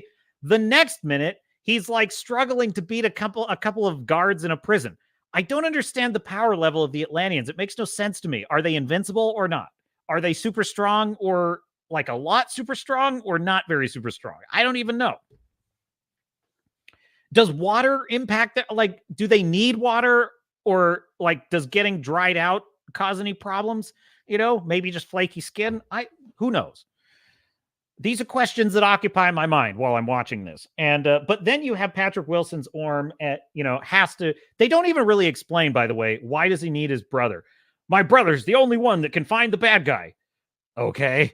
So he breaks out Orm, and there's this kind of buddy love story that actually comes to the surface, which is Orm and Arthur. They were enemies, but they were kind of enemies more because they had a disagreement in philosophy and less because Orm is an actual malevolent character. In Orm's point of view, he really does care about Atlantis. He really did want to be a good king, and he viewed the conquest of the surface world as his responsibility to protect the ocean. Well, that's actually pretty reasonable. And Arthur, for his part, has something missing in his life, which is he did want to have a brother. He wanted to have a partner to work with him. He hates his job as king. Well, this creates a pretty interesting dynamic between the two. And it made me realize that this is not a superhero movie. Okay. And let me just share my screen real quick right here. Oh, wait, no, not that one. Present. Let's see. Stop that. Present this. Okay, here we go. So in the Save the Cat genre, the three elements of a superhero story are, number one, the hero of your tale must have a special power. That's pretty obvious. In the case of Arthur, obviously he's Aquaman, but also he's the king of Atlantis. And it can even just be a mission, right? Number two, the hero must be opposed by a nemesis. That would be Black Manta, of equal or greater force, who is the self-made version of the hero. So yes, technically you could make it a superhero story, but what I'm looking for is buddy love. And there must be a curse for the hero that he either surmounts or succumbs to as the price for who he is. But I think a better fit for this movie, and honestly, if it had just been organized this way, I think it would have been a better movie. So the three elements of buddy love are, number one, an incomplete hero who is missing something physical, ethical, or spiritual. He needs another to be whole. That is actually a perfect fit for Arthur in Aquaman and the Lost Kingdom, because he hates being king. He only took the job because it was the only way to stop them from invading the surface world. He's kind of struggling as a dad. It's more difficult than he realized. And his life kind of sucks. He's looking for a way out. And he doesn't believe in himself. He doesn't think he's a good king. So that's perfect. Number two, a counterpart who makes that completion come about or has qualities the hero needs. Well, that fits Orm perfectly, because Orm is this, he does have a code. He has a code of honor. And even when Arthur tries to break him out, Orm refuses at first. No, don't break me out. You're going to start a war with the fishmen. And Arthur has to convince him, hey, hello, Zack Snyder. Hello. Watch one basic scene from Aquaman and you might figure out how this works. Basically, Aquaman has to appeal to Orm's sense of honor that, like, no, there's a greater cause here. Like literally Atlantis is at stake. We've got bigger fish to fry. You need to come with me. And he convinces him. Well, Orm has the qualities that Arthur lacks, which is Orm, regardless of his unethical desires, Orm is a good leader. Orm has a code of honor, and Orm actually wants to be the king. And so he actually has some good lessons to teach Arthur. Meanwhile, Orm actually has some things he can learn from Arthur, such as lightening up a little bit. Maybe not everything is about conquest. And also, wouldn't it be nice to have a brother, to have a bro? Number 3 elements of a buddy love story are a complication, be it a misunderstanding, personal or ethical viewpoint, epic historical event, or the prudish disapproval of society. And I would say in this case, an epic historical event, which would be that Black Manta attacks. And there you go.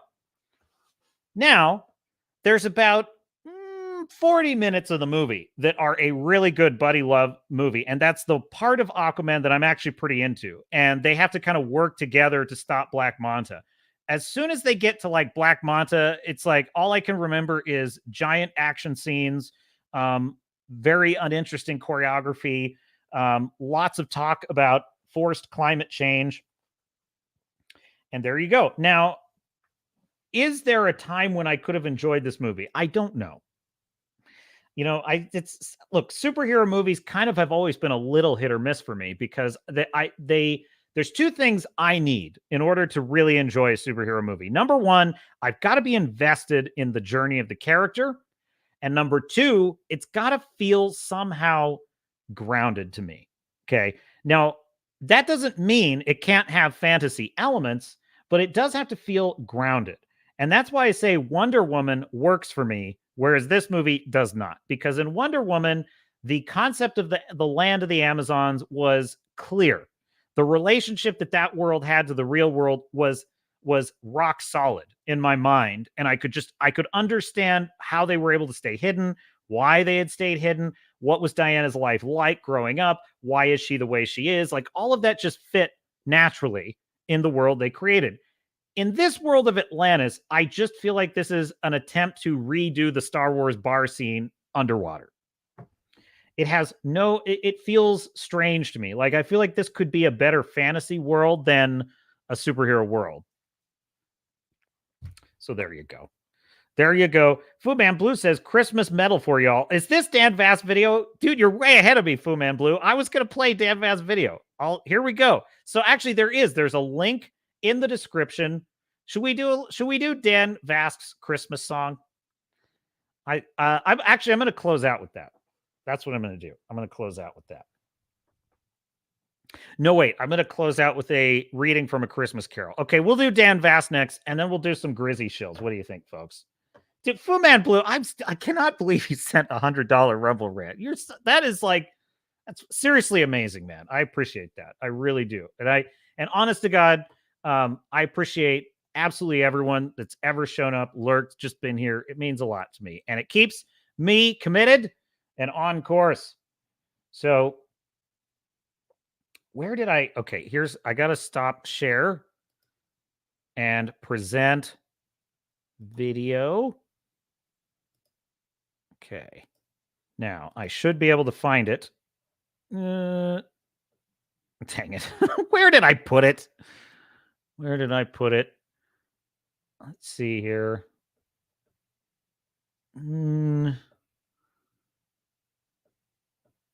Delay of game. I know. Just bear with me a minute here.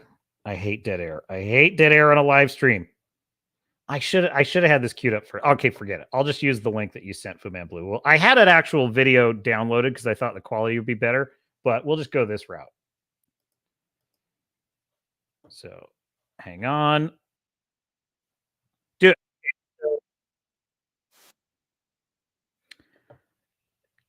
So Dan Vasc, he is an incredible musician and an incredible talent, and he released his heavy metal version of Oh Holy Night. And I remember I saw this on CobraCast. Hail one when I home.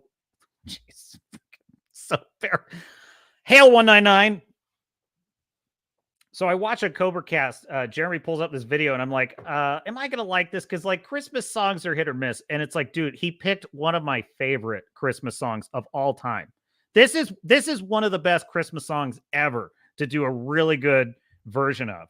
So hat tip to Dan Vasc subscribed to his channel. I certainly did based on this video. So here we go. Merry Christmas, my dear sailors and star knots. Oh, holy night, the stars are brightly shining. It is the night of our dear Savior's birth. Long lay the world in sin and error pining, till he appeared and the soul felt its worth. A thrill of hope, the weary world rejoices, for yonder breaks a new and glorious morn. Fall on your knees, oh, hear the angel voices, oh, night divine, oh, night when Christ was born, oh, night divine, oh, night divine.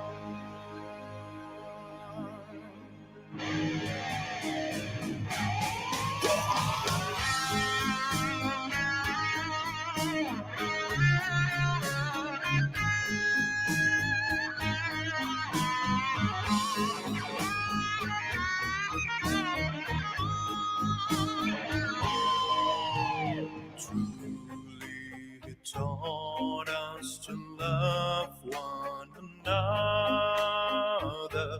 His law is love, and his gospel is peace. So, Redoubt, you're saying the audio is kind of rough? Okay, fair enough. Well, if it's rough, then I'll leave it there. Yeah, let me know in the chat if the audio is kind of rough, but that gives you a pretty good sample. Check it out. Download the video. It is just, it's magnificent. This is a magnificent rendition, and I loved it. So if you want me to continue, I'll keep playing it, but if the audio is rough, I don't want to keep playing it. But link is in the description. Hat tip, Dan Vasc. It's stunning. His finish to the song is amazing. So, and it's one of my favorite. He's got a set of pipes that is absolutely unbelievable. So Redoubt Production says, still here, just have nothing to say about Rebel Moon, Snyder being Snyder, all deep fried crust, no meat underneath. 100%. Like but even for Snyder, it was kind of stunning to me. But then again, I think back to that movie Sucker Punch, and it's just like that movie to me. It's like just like it. That I remember watching Sucker Punch. It's like, okay, gloriously hot babes, being gloriously hot babes. But what is this about? Like, what is the point of any of this? Like, what is going on here? Like, why make this movie? What was the reason for this? That's how I feel about Rebel Moon. And I think the worst thing about Rebel Moon is flat out this. It's the main character. Korra is the most boring, like, of all the possible girl bosses you could have had in this movie. She is, like, seriously, as boring as you could possibly get. She's an absolute undefeatable, invincible badass from minute one.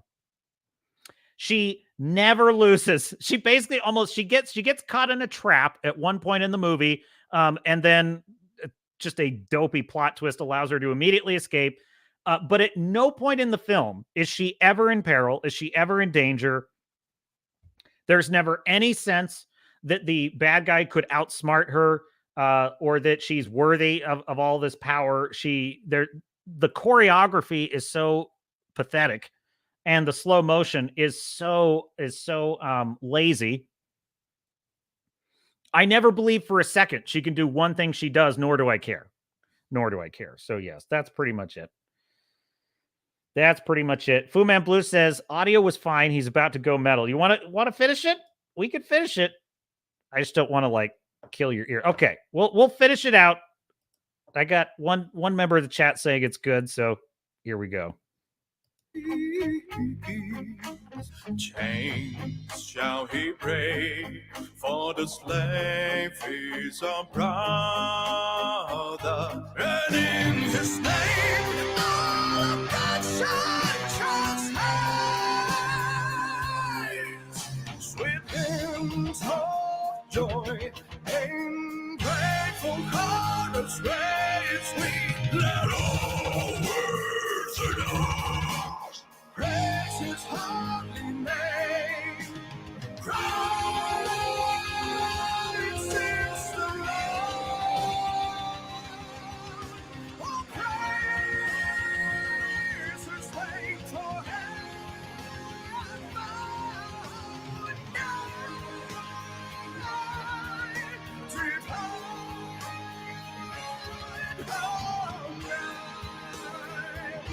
when Christ was born.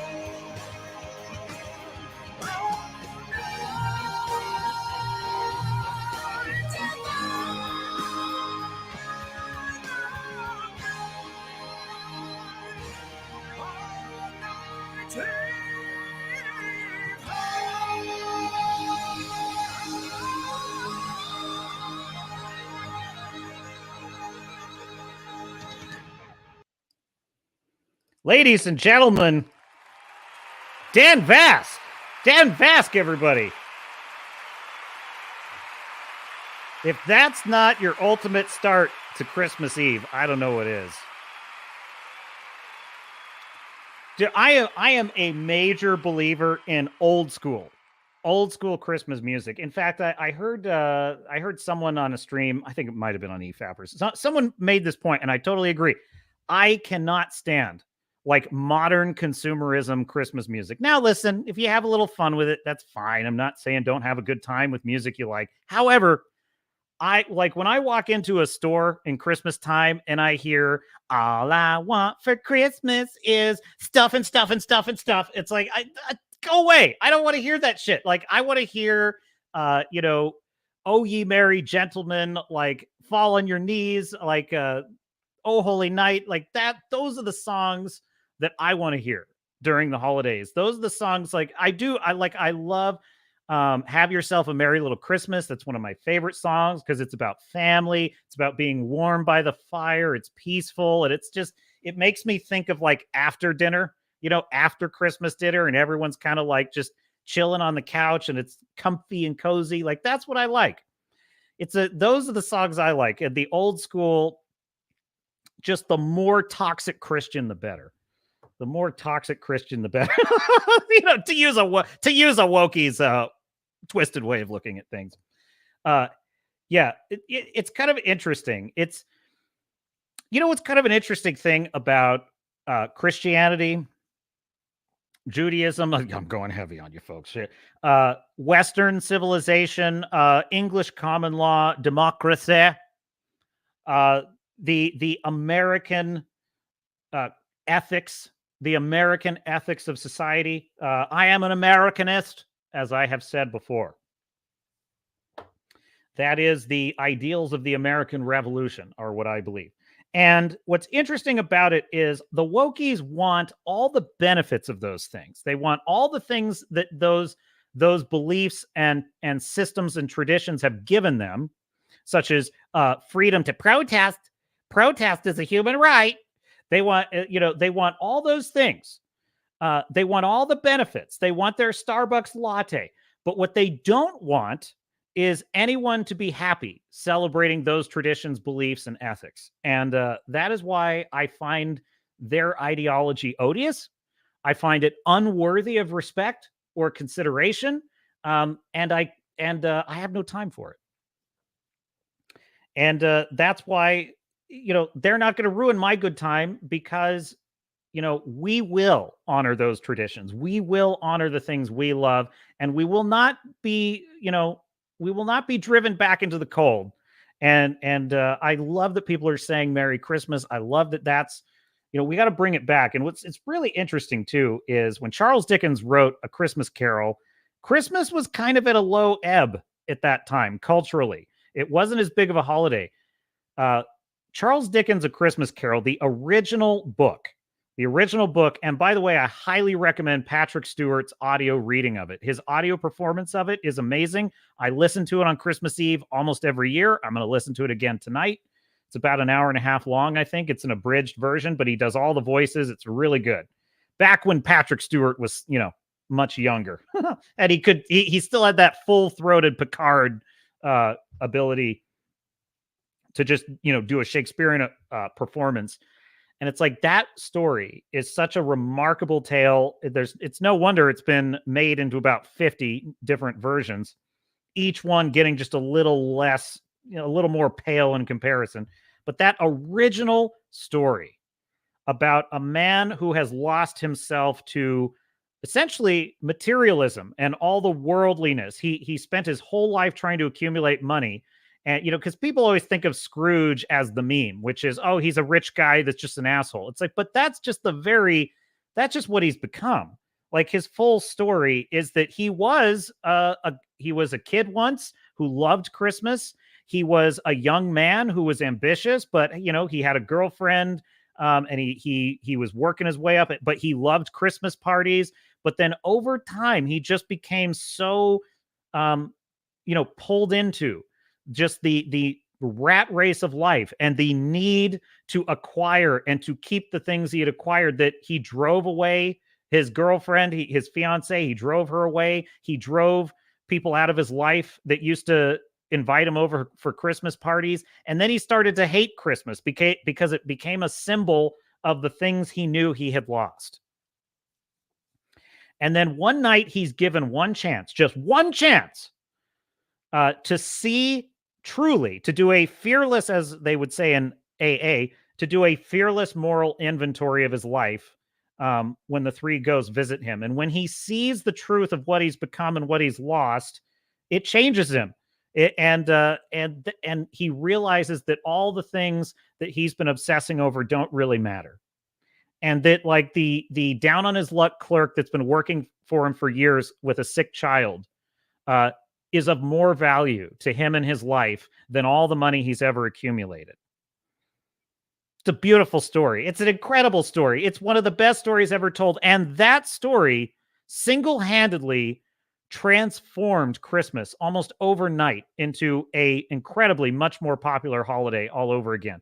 And to be honest, the extent to which Christmas is extremely popular in our modern times owes a lot to that specific story, A Christmas Carol. In a sense, I don't even want to say this, but I mean this facetiously, but it kind of rebranded Christmas, but in a good way. It brought it back to its core, which was it is a time in which for a moment we can just set aside our differences and share in our common humanity.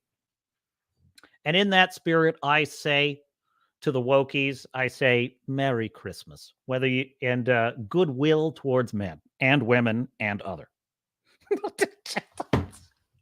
I can't even help myself. But I mean that. Look, I'm just saying, the minute the wokies stop trying to destroy everything I love and spit in my eye at the same time, my animosity goes away. The day that happens, bygones are bygones. But until then, we march on. So, what Redoubt had a comment I wanted to get to. Redoubt says, all right, try this again. Have you seen Streets of Fire? It's billed as rock and roll fable, basically damsel in distress story with 50s apparel, but 80s music. Jim Steinman wrote the songs. I have not. Okay, this is called Streets of Fire. I'm going to look it up right now.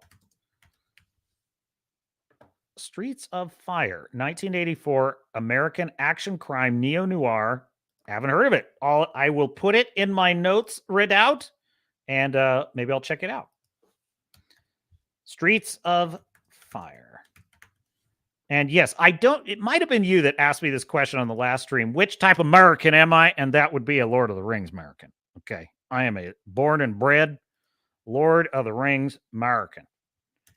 In the words of Eric Cartman, no, I don't play Harry Pussy Potter.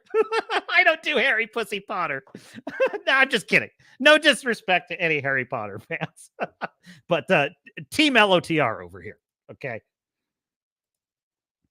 It's niche, but very fun. 90 minutes. Oh, that just reminded me. And I'll check it out. That just reminded me. The other problem with Aquaman, it's like 2.5 hours. Like, stop doing this, movies. Stop doing this. Just make it a 1 hour, 40-minute buddy love movie between Arthur and his brother and a villain. By the way, one of the most boring villains ever. So enough on Aquaman. Unless you want to hear more of my thoughts on Aquaman, I'm not going to bore you. That's because it's just, who cares? So, like, James Gunn has so torpedoed the DCU because, like, the fact that they have all these mixed messages about, like, well, are we rebooting? No, we're not rebooting, but we are half rebooting, but we're not. The other half is we're going to have the Elseworlds. We're going to have the half reboot and the soft reboot and the sequel. And then we're going to have what is going on? What are you doing? Like, what? We're going to have Superman. We're not going to have Superman. It's like, I can't stand the way that they've just mangled all of this. And it's like, dude, that guy needed to shut the hell up because I went into Aquaman like, I don't care. I don't care about this interconnected world. I don't care about this character. And it's a shame. It's a shame because there is potential there. And there you have it. Okay. Anyway.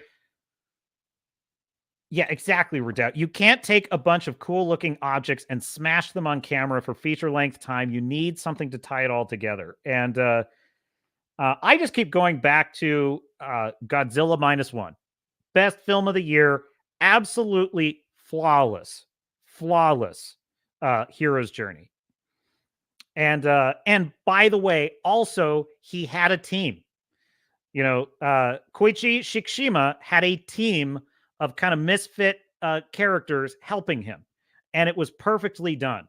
And I say helping him, but it was kind of like a joint effort, right? You had the kind of intelligent doctor who's kind of figuring things out. You had the ship captain who can drive the boat. You had the plucky young kid who didn't get to go to war and has naive ideas about it, who just wants to fight for his country because he never got the chance. It's great. It's so well put together. And then you have this love story of these two kind of, in a sense, orphaned people raising an orphaned daughter in the ruins of Tokyo. It's just so good. I just love that film so much. And I thought of it when I was watching Rebel Moon because I was watching this character of Korra. And I'm like, she does not have 1 ounce of what Shikishima had in Godzilla. And it's like, and I can't for 1 second care about this character because, you know, number one, literally nothing in that movie is a challenge to her. I mean, nothing. She doesn't even have to work at it to convince people to go with her. She practically has a team throw themselves at her. Like, it's so stupid. Like, literally, you know what's kind of funny about it? She goes to this cheap ripoff of the Star Wars bar scene in Mos Eisley. And which makes me think that Zack Snyder was originally going to write an actual Mos Eisley bar scene. I think that was what was going to be in his script, and God, it would have been awful. It would have been awful. Anyway, she walks into this bar, and then Charlie Hunnam, his character, just says, "Hey, I'll help you." Well, I can't pay you anything. Oh, it's okay. I'll help you anyway. Okay. And then he is doing all the recruiting. Okay, we're going to go to this planet, recruit this person. Okay, cool. Now we're going to go to this planet, recruit that person. Okay, cool. Hey, do you need anyone else? Let's go find you someone else. I'm like, huh? Like, this character what is she even here for? Like, she has, why does she even need an army? She could just beat 20 guys like it's nothing. So who cares? So dumb. Yes, and agree. Yeah, Fuma, well said, Redoubt Productions. Well said. Staff here, it says, Zack Snyder is a hack and a pretty bad one at that. I could forgive him his theft of others' ideas as long as what he produced was fun, but it is woefully garbage. Yeah, I'll tell you, I was snookered, Star Fury. I was snookered by the myth of Zack Snyder because I liked Man of Steel, especially when it came out, because it had been a long time since we had a Superman movie. And I liked that they gave Superman gravity and all that stuff without getting into the details. But yes, flawed film, but I liked it. I love Watchmen. I rewatch it regularly. I just really love that film. And I just really love 300. 300's a great film. And yes, obviously it's not historically accurate, and that's fine. It's just an anthem about freedom. Freedom, baby. That's why I love it. So so you got that. How long did that, this is Sparta. Remember that meme? That meme endured for a while, didn't it? So I kind of got snookered into thinking Zack Snyder had some real talent, and I had sort of forgotten about like Sucker Punch. And I did watch Dawn of the Dead, and it was really good. That was a really good movie. But there is a very saccharine quality to some of the visuals in Zack Snyder's movies I don't like. Like there's an oversaturation of color sometimes that I find a bit annoying, especially Dawn of the Dead. I felt suffered from that. There was like an oversaturation.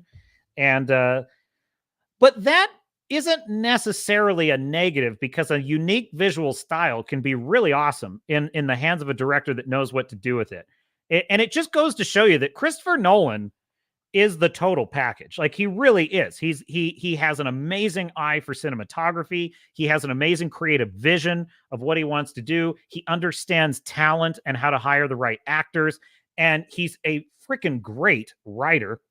A little self-indulgent. He reaches a little too far, but he's got enough talent to justify the attempt, in my view.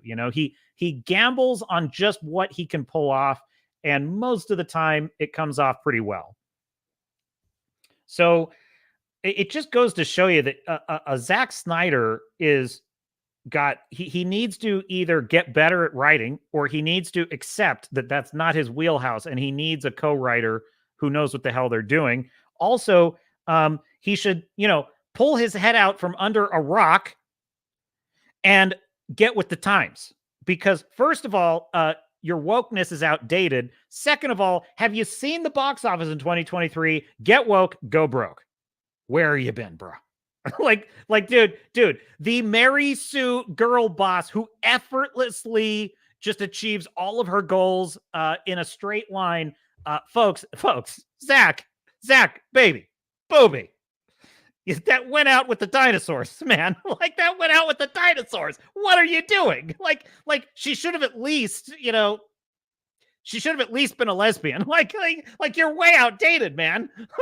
It's like she wasn't even gay. So like I don't even what are you doing? It's not 2016 anymore. That's just how I felt with this movie. Oh, there you go. By the way, is Die Hard a Christmas movie? This is the dumbest debate on the internet, I think. Because people get so mad on both sides, and it's like, this is what would the captain say? It would just depend. Does the captain want to stir the shit or give an honest answer? So my honest answer would probably be no, but my I want to be cheeky answer would be yes, it is a Christmas movie because it's very Christmassy. Look, nothing says Christmas like dropping a German terrorist from the top of a tower. Well, technically he's a thief, and a very good thief. What a great movie. I love Die Hard. What a great movie that is. Starfury says, there is only one good answer to a Wokey, and I believe it is the 19... Oh, jeez. All right, we'll quickly move that one off the screen. I turn off moderation in the comments just for you, Starfury. We need more trolls to come into the chat. I'm trying to grow the channel so Starfury can have a go at the trolls. Let's see. I lost my place in the chat. Where was I? What Redoubt says, what happened to the 90-minute rule of thumb? I was in an argument with my sister who loves the Little Mermaid live action remake. And I'm like, and she went and she took my advice and she watched the animated film and compared them. And I don't see a problem here. And I was like, all right, fine, whatever. Look, I'm not trying to convince you that the Little Mermaid live action is terrible. It is, but I'm not trying to convince you of that. All I'm trying to help you see is that the only good things in the Little Mermaid live action were the parts that just ripped off the animated film. So really, it's just adding fluff where you don't need it. Couldn't talk her out of it. But the funny thing was, like, she didn't know. I would point out, like, okay, well, what did you think of the fact that they changed this plot element and not that plot element. And, they changed this plot from the animated film to the live action. And she was like, oh, they didn't change that. And I'm like, yes, they did. So I'm like, look, we can't even agree on the facts here. We can't even agree on the facts. But like, that's my point. Is like, dude, why did you need to make this bloated 2-hour movie out of a perfect 90-minute fairy tale? There's no reason to do that. Let's see here. Yes, I 100% agree with you here, Star Fury. I can never forgive Man of Steel for Superman letting his father die. It was not Superman. I totally agree with you. In fact, I would call that the number one biggest problem with that movie.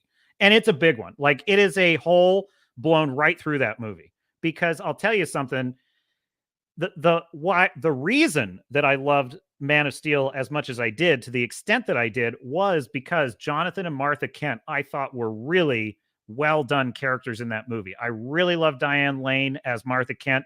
I really love Kevin Costner. I love that line where he's like, Clark says, can I just pretend you're my real dad? I'm really your son.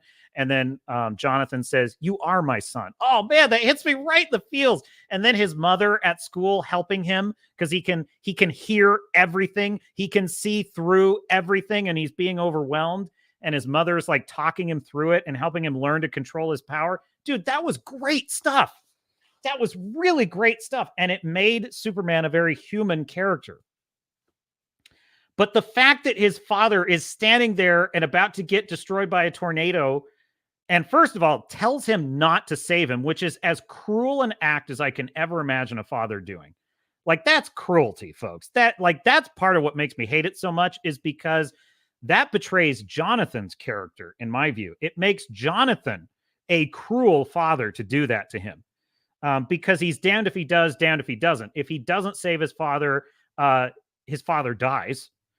And if he does save his father, he's, in a sense, disrespected, dishonored his father, which, he should have just done that. But it also betrays Clark's character because he let his father die. Like, that's fucked up, man.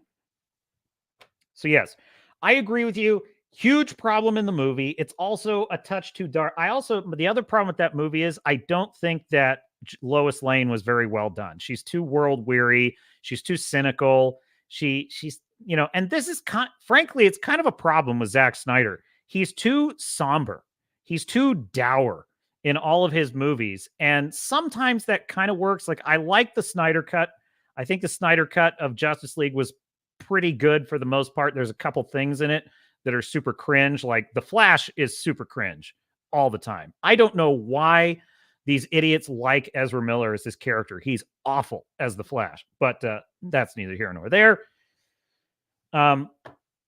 But yeah, I agree with you. That was a major problem with that movie. And it's a serious betrayal of character. And that's why it's such a disastrous creative choice. Like, look, dude, Smallville did it fine.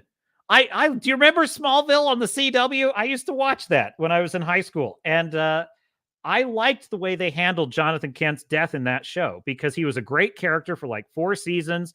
And then they had the season where he had a heart attack. And I think part of it was he drove himself to exertion, if I remember, to help Clark. Clark was battling some villain or something.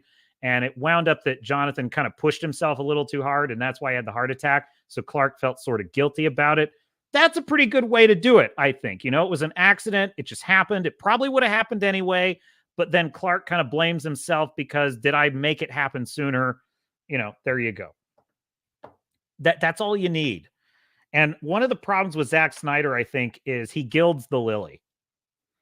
So he overdoes it, and that's part of his problem. He overdoes it. It's like, you don't need it to literally be his father told him not to save him. Okay, that's too much. Redoubt Production says, if you want to talk directors that know how to use colors properly, look no further than Edgar Wright, Hot Fuzz, Scott Pilgrim, Baby Driver, Last Night in Soho. I saw the last two. No, I only saw Last Night in Soho. I wasn't wild about that movie, but I do see your point. Definitely good cinematography. Absolutely. Die Hard is a Christmas movie, says Redoubt Productions. There is no debate. Shots fired. Well, I'm not really going to argue with you, Redoubt, because I like it as a Christmas movie. Star Fury agrees. Well, of course, Star Fury agrees. A man after me own heart. Hot Fuzz rewatch tonight. At the Captain, will you be disowning your sister? We can start a support group for you. Actually, you know what's so funny is my sister's a lot like me in many ways. Like we have very dissimilar interests. You know, she's very much a girly girl. She's very much a fashionista. You know, she's like she's a clubber, a concert goer kind of person. And I'm a nerd. I'm like a total nerd. I'm into movies and all that. She hates it. She hates how negative. She doesn't like it when I trash movies that she likes. She's like, "Oh, you're so negative all the time." I'm like, Jessica. Well, that's her name. Anyway, I said I can't help it. Okay, I can't help it. I can't help it if I see bad shit in movies. Okay. But the funny thing is, we both have the same sense of humor, and which is we just love to wind people up. we love to be little snot rags sometimes. So there you go. So no need to defund her. No need to defund her. Starfury says Glenn Ford as Jonathan Kent dying in the barn in 1979 Superman was perfect. Even though Clark is almost a god, he cannot stop human frailty. At 100%. That is 100% exactly right. And I agree with you that like that's the magic of that. And by the way, Superman needs that. He needs that limitation. He's so godlike. He's such a godlike character that it's hard for us to be invested in him as a character. And the Kents really are what make that work with his character because they, you know, he is the child of gods, right? The Kryptonians are like gods, and but he's also the child of humans. He's and not just any humans. He's the child of these salt of the earth farmers. And that's such an important aspect of his character. They gave him his moral code. They gave him his sense of duty and ethics. It's really quite beautiful in so many ways. Imagine if it had been like, you know, some rich Hollywood actor who adopted Clark Kent. Oh my God. Can you even imagine? So yeah, I actually quite liked the What If comic book, Red Sun. I actually quite liked that about what if Clark Kent had landed in Soviet Russia and been adopted by Soviet, essentially communal farmers, which I thought was a super interesting take. And there was like a Russian Batman that was his counterpart, which was super cool. And it was like Batman, part of his cowl was like fur, you know, like the Russians wear. It was super interesting. And yeah, there was this whole dynamic of like Stalin is trying to like act like he's a nice guy in front of Superman. That was a really interesting what if. So yes, those characters and the fact that they are frail and there's only so much he can do, really important. Super important for Superman. Now, what else do we have in the stack of stuff? Let's see. I had, folks, would you like to toast some chestnuts over a roasting Hollywoke burning fire? I certainly would. Folks, they are never going to learn. Okay. You know what's so funny too? It's like we hear this scuttlebutt about scuttlebutt. You know, to my sister's credit, she admitted that was horrific. And I was like, yeah. And she also admitted that Eric's Island looked like a Carnival Cruise show and it was pathetic. And so, okay, fine, fair enough. I'm like, well, there you go. But anyhow, let's check this out, shall we? Share screen. Yes, here we are.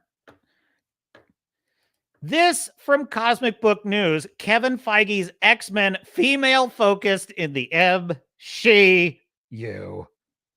New rumors fit with what has previously been said. Will it be any good? Oh no. No one saw this coming, but it is claimed that Kevin Feige's X-Men in the MCU will be female focused. I am shocked. Shocked, sir. I am amazed. Really? Wow, I've never heard of that before. I've never heard that being done before. Feige and Marvel are currently moving to the X-Men in the MCU, which is either thought to start in Deadpool 3 or Avengers Secret Wars. Let me help you out, Mr. Writer. He doesn't know. Kevin Feige doesn't know, okay? Let's just get one thing straight. Following those movies, which are thought to put the final nail in the coffin of the Fox Marvel universe. Correction, fact check. We, the fans, the fellowship, the fan community, the audience, we put the last nail in the MCU's coffin, and we don't intend to let you forget it. It is assumed Feige will introduce the MCU's new X-Men. Well, according to rumors, Feige's X-Men is, shock, all about female whammon. Oh, here we go. With the haircut and everything is what we're going to have. The haircut, folks. Just the head shaved. What do you want to bet there's at least one body positivity X-woman? What do you want to bet? I guarantee you.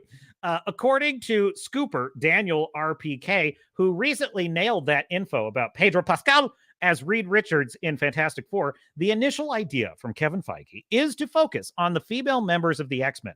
It's further said that Kevin Feige wants to move the X-Men into the MCU as far away as possible and make them different than what Fox did with its franchise and movies. Worth a note is that Feige worked on the Fox movies, and that is where he got his start, working under Fox X-Men producer Lauren Schuler Donner. It's added, so going in a different direction means no Magneto in the MCU at first. Oh, brilliant. Oh, brilliant. No, these are geniuses at work, folks. And instead, the villain will be Mr. Sinister. Update. Why not Madam Sinister? I vote for Madam Sinister. Daniel RPK also says Kevin Feige wants to introduce Magneto in the MCU in a Brotherhood of Mutants movie. Oh, well, don't we have just so many plans? Don't we just have so many grand dreams of all the movies we're going to make? Mr. Feige, sir, have you seen the box office results for 2023? Have you had a chance to peruse the numbers? You might be getting just a touch ahead of yourself, is all I'm saying. As we all know, Kevin Feige's approach to diversity has been a complete failure.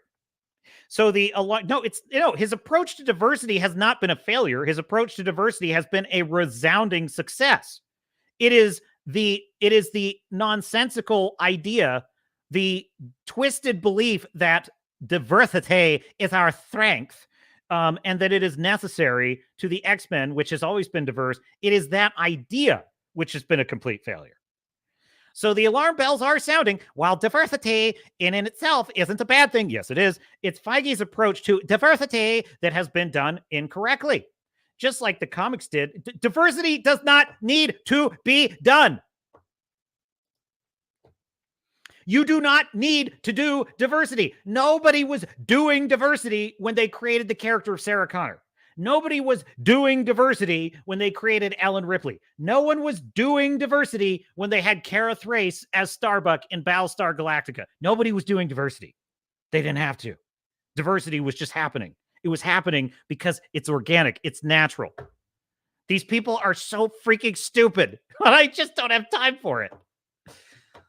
These are what we're looking at, folks. What we're looking at is these are the delusional stories they tell themselves. These are the delusional stories that are. So if you find yourself wondering, how is it possible that 12 films in a row have been giant, unmitigated disasters? How is it possible for them to not learn? Folks, this is why. This is how. They tell themselves delusional stories over and over and over. And when someone tells them, hey, a lot of fans are unhappy about this, they say, oh, those must be the Orange Man people. So in any case, here we go. They are being thrown in the faces of longtime fans, replacing longtime fan favorites. The positive regarding the X-Men is the franchise already has a lot of existing strong female characters. Thank you. Thank you for stating the fucking obvious. I swear. However, will Feige use them to send a message is the question. In addition, recently it was said Feige's X-Men plans are not that exciting. This sounds exciting on paper, but it's actually not that exciting if you consider how Feige wants the MCU X-Men to appear post-Avengers Secret Wars. Tweeted the Can We Get Some Toast Twitter account. That would be X account, which appears to be a PR-run account, possibly by Disney and or Marvel. The current idea, quote, is to reboot the X-Men in the MCU. Does not feature Wolverine on the team. Oh, gee, that's a great idea. Let's remove our most popular villain and our most popular character. Let's take them out of it and put a chick in it and make her gay. Oh my God. They never learn. Put a chick in it, make her gay. Fuck Indiana Jones, put a chick in it and make her name it gay. Is what they're doing to X-Men. Please, I'm begging you, Feige, rename it the Mutants. Please, I don't want you to call it X-Men. I want you to call it X, they, them. But call it X, they, them. It would make me so happy. In any case, so there you go. Okay, that's enough of that. So as you can see, folks, they have learned absolutely nothing. They have learned absolutely nothing from failure after failure after failure. Now, what's it going to take for these people to learn? What do you think it's going to take? How about this? Try this headline, my dear sailors and starnauts. From Variety, Christmas box office, Aquaman 2 sinks with $40 million debut. But by the way, I have a quick question. I love this costume, by the way. I think this is a great Aquaman costume. Looks awesome. I like the sort of chainmail kind of look of it. That's super cool. Why does he not wear it for most of the movie? Folks, it makes no sense at all. In the movie, for like a big chunk of it, he's just in normal dude clothes. Why? He's in Atlantis. He's acting in his capacity as Aquaman and King of Atlantis. Why isn't he wearing this? It makes no sense at all. Whatever. So anyway, Aquaman and the Lost Kingdom failed to make a splash at the Christmas box office, debuting to $28 million over the weekend and an estimated $40 million through the 4-day holiday weekend. Those ticket sales were enough to top domestic charts over 3 other newcomers, Universal and Illumination's animated Migration, What's That? I Don't Know, Sydney Sweeney and Glenn Powell's romantic comedy, Anyone But You, Anyone But Who? And A24's sports biopic, The Iron Claw. But Warner Brothers and DC Studios' Aquaman 2 has little to boast about beyond its #1 spot. The sequel cost $205 million and ranks among the worst debuts of the year for a superhero movie. And folks, that is saying something. Quote, it's softer than November's misfire, The Marvels, at $47 million. Can you believe this, folks? Aquaman has a lower opening than The Marvels. Oh, damn. Which ended its run, and it's not even worse than The Marvels, by the way. It's a better movie than The Marvels. I'll gladly admit that. Which ended its run as the lowest gross, that would be The Marvels, as the lowest grossing installment in the history of the Disney Marvel Cinematic Universe. The Marvels was shocking because I hope it was shocking. It should be. I mean, it really shouldn't be, but for you idiots, it should be over there at Variety. It was shocking because it was the rare MCU movie to tumble out of the gate. By contrast, Aquaman and the Lost Kingdom is shaping up to be the 4th of 4 DC movies this year to crumble at the box office. Already in 2023, The Flash, $55 million debut, failure. Shazam! Fury of the Gods, $30 million debut, failure. And Blue Beetle, $25 million debut, majorly flopped, failure. So that makes 4, folks. How many of these things have to fail before these woke idiots learn the lesson? When will the lesson be learned? The answer is go look at what Feige's doing with the X-Men, and that's your answer. Fucking never. That's when they'll learn. Which, is both a good and a bad thing. It's a bad thing for our stories, folks. It's a bad thing for our stories because it means we're going to continue to endure slop. We're going to continue to be helpless as we watch them deface and vandalize all of our beloved characters, comics, source material, novels, you name it.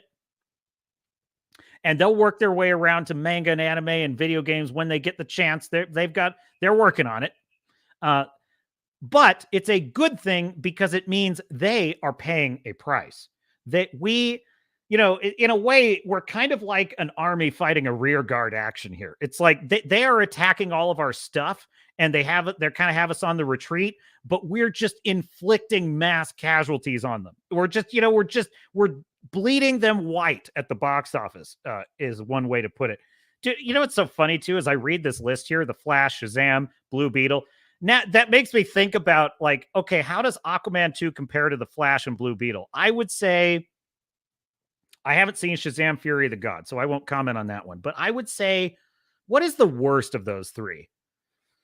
That is a good question. I would say The Flash is the absolute worst. The Flash is the worst. That movie was soulless. It was depressing. Ezra Miller ×2 was pure water torture. Michael Keaton's Batman was cool, but that was mostly just nostalgia and Michael Keaton being badass. But you had to wade through the rest of that movie. I think I'm going to say Blue Beetle is the second worst, just because it was so cringe. It was so leaden down with the message. And I would probably say Aquaman 2 was the least torturous of those three films. But folks, that ain't saying much because all three of those are complete stinkers.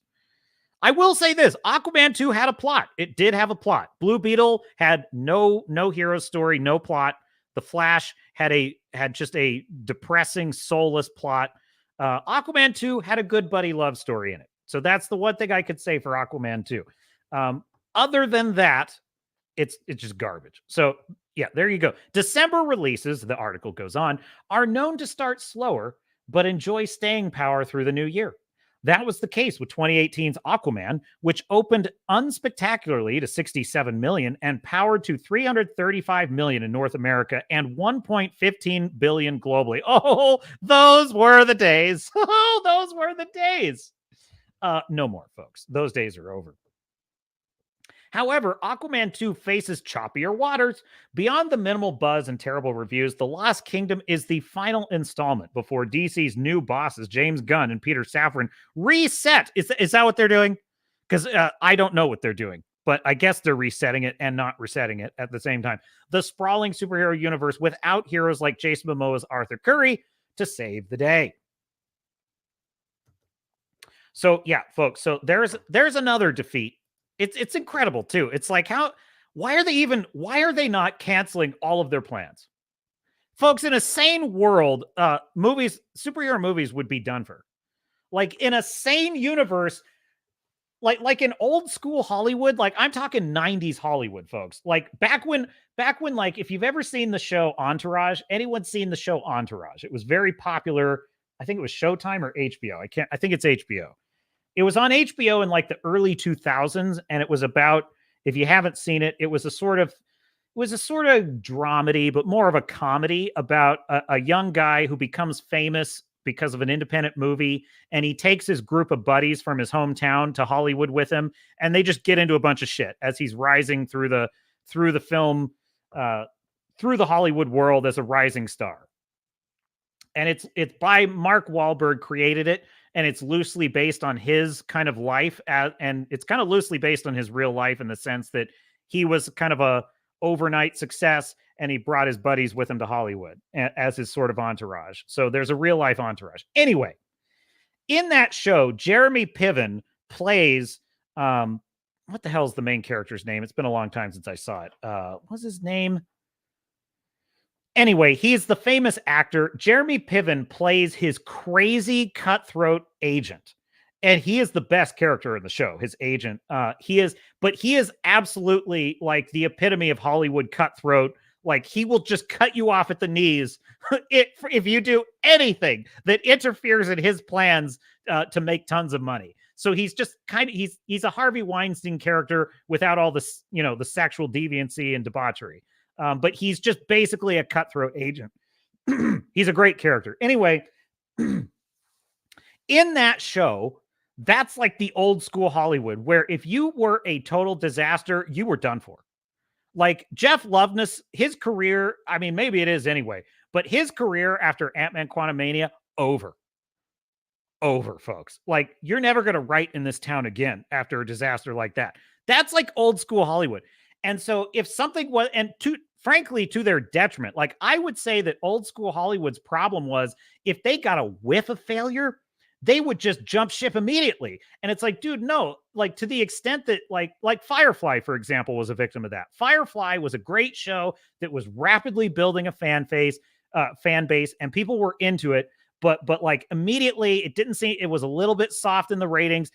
Immediately they throw it overboard. They're like, no, we're not going to take a risk on this. And that was how it used to be. So what I'm saying is in old school Hollywood, folks, 2 failures on this scale would be enough for them to cancel all plans for future superheroes are out. Video games are in. Screw this. Like that would have been the old school Hollywood response. I can't fathom a world in which these morons have had 2 years of a box office bloodbath and they still are talking about X-Men. What is going on? It makes no sense. It's unbelievable to me. I'm like, why do these people hate making money so much? They used to love it. It used to be the sole motivation in their life that they cared about nothing else. That's why I'm bringing up Entourage. If you watch Entourage, it's like all they cared about was money. That's all they wanted. Money, fame, and like trips to the Playboy Mansion. Nothing else in life mattered to these people. It's like the exact opposite now. It's like the more they fail, the more determined they are to make another one. Anyway, there you go. It is a mystery of the universe that you and I must ponder for years to come. The Star Fury, put a furry in it, make it hairy and gay. No, Star Fury. That's like the next 4 years.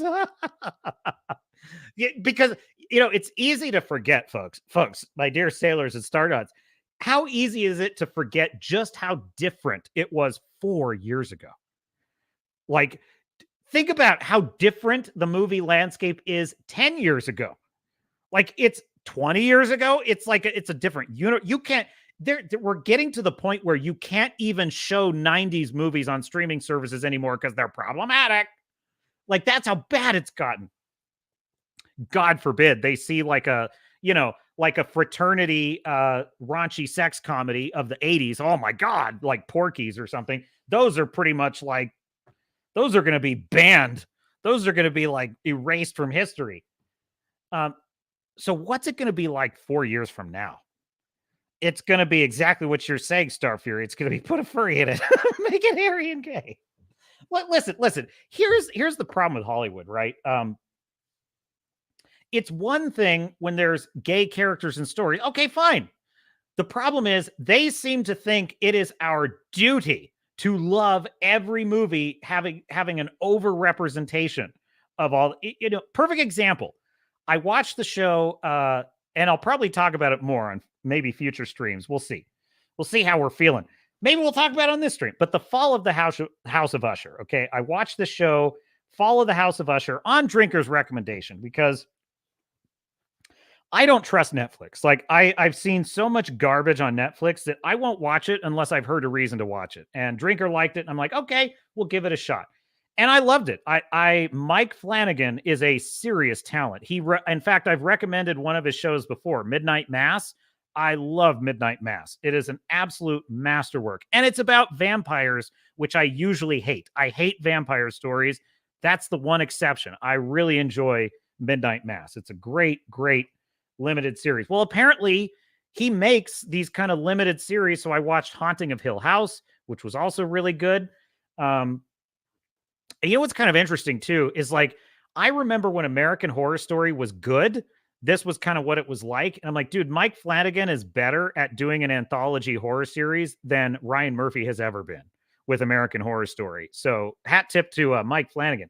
Anyway, I'm watching Fall of the House of Usher, and I have to say, for the most part, it's a pretty awesome series, and it's a pretty amazing.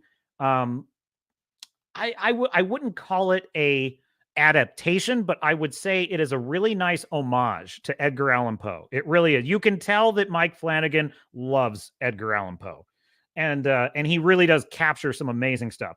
There is an episode of Fall of the House of Usher. There is an episode of Fall of the House of Usher called Mask of the Red Death. Okay, Mask of the Red Death is one of my favorite Edgar Allan Poe stories. Well, this episode adapts the concept of the Mask of the Red Death, but instead, dude, trust me, if you want to see some entitled, insufferable, wokey celebrities get what's coming to them, you need to watch this episode of Fall of the House of Usher. Trust me on this, okay? You'll thank me later. Anyway, this super snotty, basically hedonistic, selfish, greedy little rich kid, decides to throw an illegal rave in a condemned building. And that's all I'm going to tell you about this episode.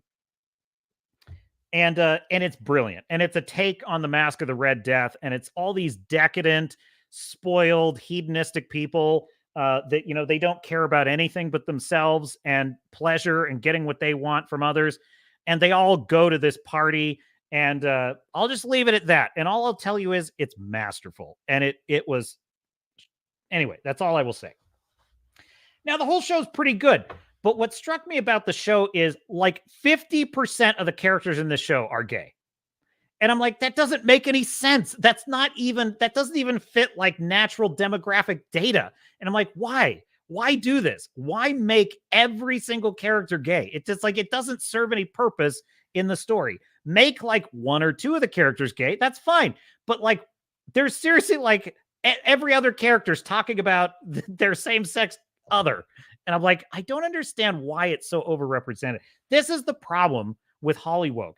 They're never satisfied with, there's never an enough. It's like, you have to literally make every single, like, it's not enough that you have a strong female character. No, you have to make it about the fact that she's a strong female character. And it's like, that's why Doctor Who failed with Jodie Whittaker. It's why Rebel Moon sucks. There you go. And Starfury says, God, I need a palate cleanser for all this shit. It's a Wonderful Life, anyone. And I would say Gojira minus Iwan would be your palate cleanser. Definitely watch that movie. Watch it a second time. It's even, I'm going to go see it a third time. I'd much rather see that than Aquaman and The Lost Kingdom. Yes, and that is a good palette. By the way, It's a Wonderful Life, Frank Capra's classic. You know what's interesting about that movie, Starfury, is it was not intended as a Christmas movie. The reason that Frank Capra chose that script is because he loved the story of a man who is suicidal, who, you know, he kind of has this life or death experience. He sees what will happen if he is removed from the world, or if he had never existed, what the world would look like, and that changes his mind. Which is a great story, and it just so happens that the movie's denouement lands on Christmas, and that's kind of so that the conclusion of the movie is on Christmas, and it sort of suffuses the whole story with the Christmas spirit. But it was not intended to be a Christmas film. It just sort of became something people considered a Christmas movie. But it's either way, great film. Like as a non-Christmas movie, great film. As a Christmas movie, great film. So yes, absolutely. Love that movie. By the way, when I was in film school, Frank Capra, who was just a massive name back in his time, he kind of gets, he was kind of the original crowd pleaser, fan service kind of director. He liked doing movies that the snooty critic class tended to consider kind of lowbrow. They were melodramatic. They were meant to tug at the heartstrings. They were meant to make people just feel good about everything. And so a lot of critics, even to this day, turn up their nose at Frank Capra. Oh, he just wanted to please the plebes. And I'm like, you know what? Frank Capra is exactly the kind of director that could save Hollywood today. From the snooty critic, the approved intellectual class. Of course they'll tell you that Frank Capra is one of the greatest names, because they're obliged to. They're obligated to admit that Frank Capra is one of the greatest directors of all time. But like, you will still read that like Frank Capra wrote films that were just meant to entertain people and pull at the heartstrings, as if that's a bad thing. You know what I mean? So there you go. Star Fury says, I might follow up with Harvey. A little whimsy. Damn, Jimmy Stewart was the best. Absolutely. Die Hard, says Wrangler over in Frequency Studios. Star Fury says, they will destroy the X-Men, the Fantastic Four, and what will they have left? Well, they're gonna discover something like Berserk or something. Fallout. We got Fallout. I'm telling you, Fallout is gonna be such a disaster. It's gonna be so bad.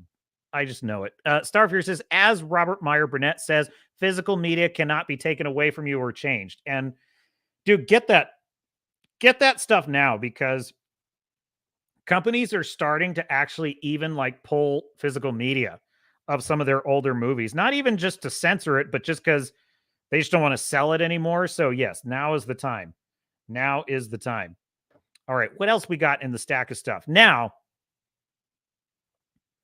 so we have this movie Wonka comes out, right? And I'm going to tell you right now, your dear captain is not going to review Wonka, nor is he going to watch Wonka. And that is because there's only so much torture I have in me, folks. Look, I saw the trailer for this thing. I hate it. I hate the trailer for this movie. This is the wrong way to do Wonka.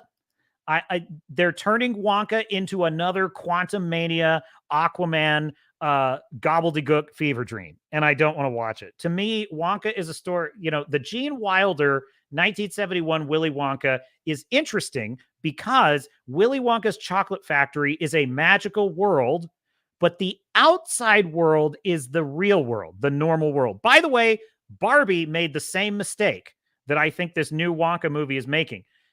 Barbie's land is a magical land, and that's fine. But when she leaves the magical land, it turns out that the rest of the world is a magical land because Mattel is a magical land. And it's like, well, that's double mumbo jumbo, and I hate double mumbo jumbo. And so I don't like the idea of Wonka being fantasy. I like the idea of Wonka being a real story in which a man created a fantasy world in his chocolate factory.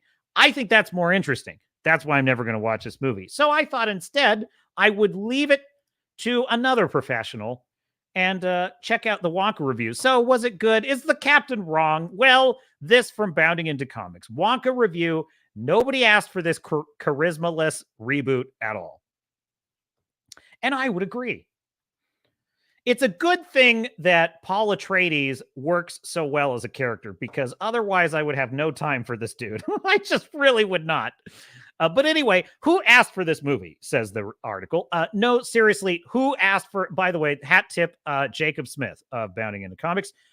No, seriously, who asked for another Wonka film? Over the last 50 years, Hollywood has essentially tried to make as much money as they can off of Willy Wonka and the Chocolate Factory, the 1971 film that people actually liked, a franchise that was beaten like a dead horse almost 20 years ago when they decided to put Johnny Depp in the lead role of Tim Burton's Charlie and the Chocolate Factory, which was awful, a decision that turned out to be an epic disaster then. So what does Hollywood decide to do? Let's reboot the movie 2 decades later with the actor with even less charisma than Johnny Depp. Timothée Chalamet is an actor who does things, I guess, and he stars in Wonka, one of the most soulless reboots of the 2020s so far. The film serves as an origin story to explain how we got the wild man behind the chocolate factory to begin with. Oh my God, this is so cringe. I can't even bear to look at this picture of Johnny Depp as Wonka. Oh my God. Look, I love some of Tim Burton's stuff, but WTF, bro. Like, what is this? Set during the time of an old-timey English city, the film follows the title character of Willy Wonka, a 20-something-year-old candy maker and inventor whose dream is to open up his own chocolate shop in the new town. Wonka's dreams and ambitions are not welcomed by Big Chocolate. Yes, you read that right. A corrupt cartel of chocolate owners who are trying to keep their high-priced goods out of the way of Mr. Wonka and his new ambition. The young chocolatier decides to befriend a young black girl named Noodle. Yes, you also read that right. And the duo works together in order to sell Wonka's chocolate in the city undetected. It's all musicals and hijinks until we get to the introduction of the Oompa Loompas, which I'm pretty sure you guys are all excited for. Really, really excited. I'm probably making this film sound worse than it actually is, but there is one perfect word to describe this film: soulless. A film that clearly pays off the nostalgia of the original movie, but has none of the charm that actually made the original movie work. Every ounce of this film feels like the brainchild of a soulless executive who somehow thinks that this will be the perfect Wonka film for modern audiences. Wonka feels less like a major motion picture and feels more like a content movie for a streaming service such as HBO Max, largely unsurprising on all fronts. As a musical, and fails, I'm not sure, seems like grammatical error there. As a musical, fails to capture that old style of Hollywood that audiences are used to, and none of the music leaves a lasting punch either, despite the effort. That's because the woke mind virus has drained art in our modern mainstream art has been drained of all creativity. It has all now been sanitized. It has been triple washed and laundered through The Message and is now approved for modern audiences. It is not art.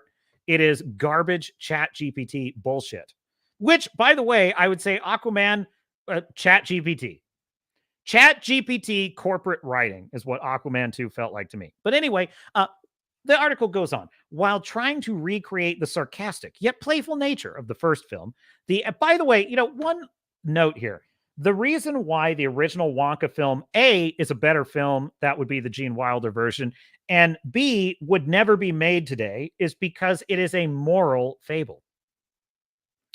The Gene Wilder Willy Wonka and the Chocolate Factory is about 5 children, 4 of which are morally bankrupt and need to learn a moral lesson. And actually, the fifth child, that would be Charlie himself, also makes a moral mistake and must learn from his his bad choice, his bad moral decision. He tries to steal the gobstopper, and it's the fact that he owns up to that mistake is why he inherits the chocolate factory. It is a series of moral fables. Hollywood is a morally bankrupt, disgusting, depraved cesspool of greedy, selfish, corporate assholes who don't understand morality. They don't understand the hero's journey, and they frankly are on the wrong side of the moral fable, therefore can't capture what made that original story so wonderful, because it was about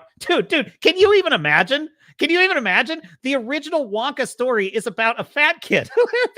It's got a fat kid who needs to learn to stop eating everything. He eats a microphone in the movie, and he tries to eat the chocolate river, and then he gets what he deserves. Dude, you can't make that now. You can't make that now.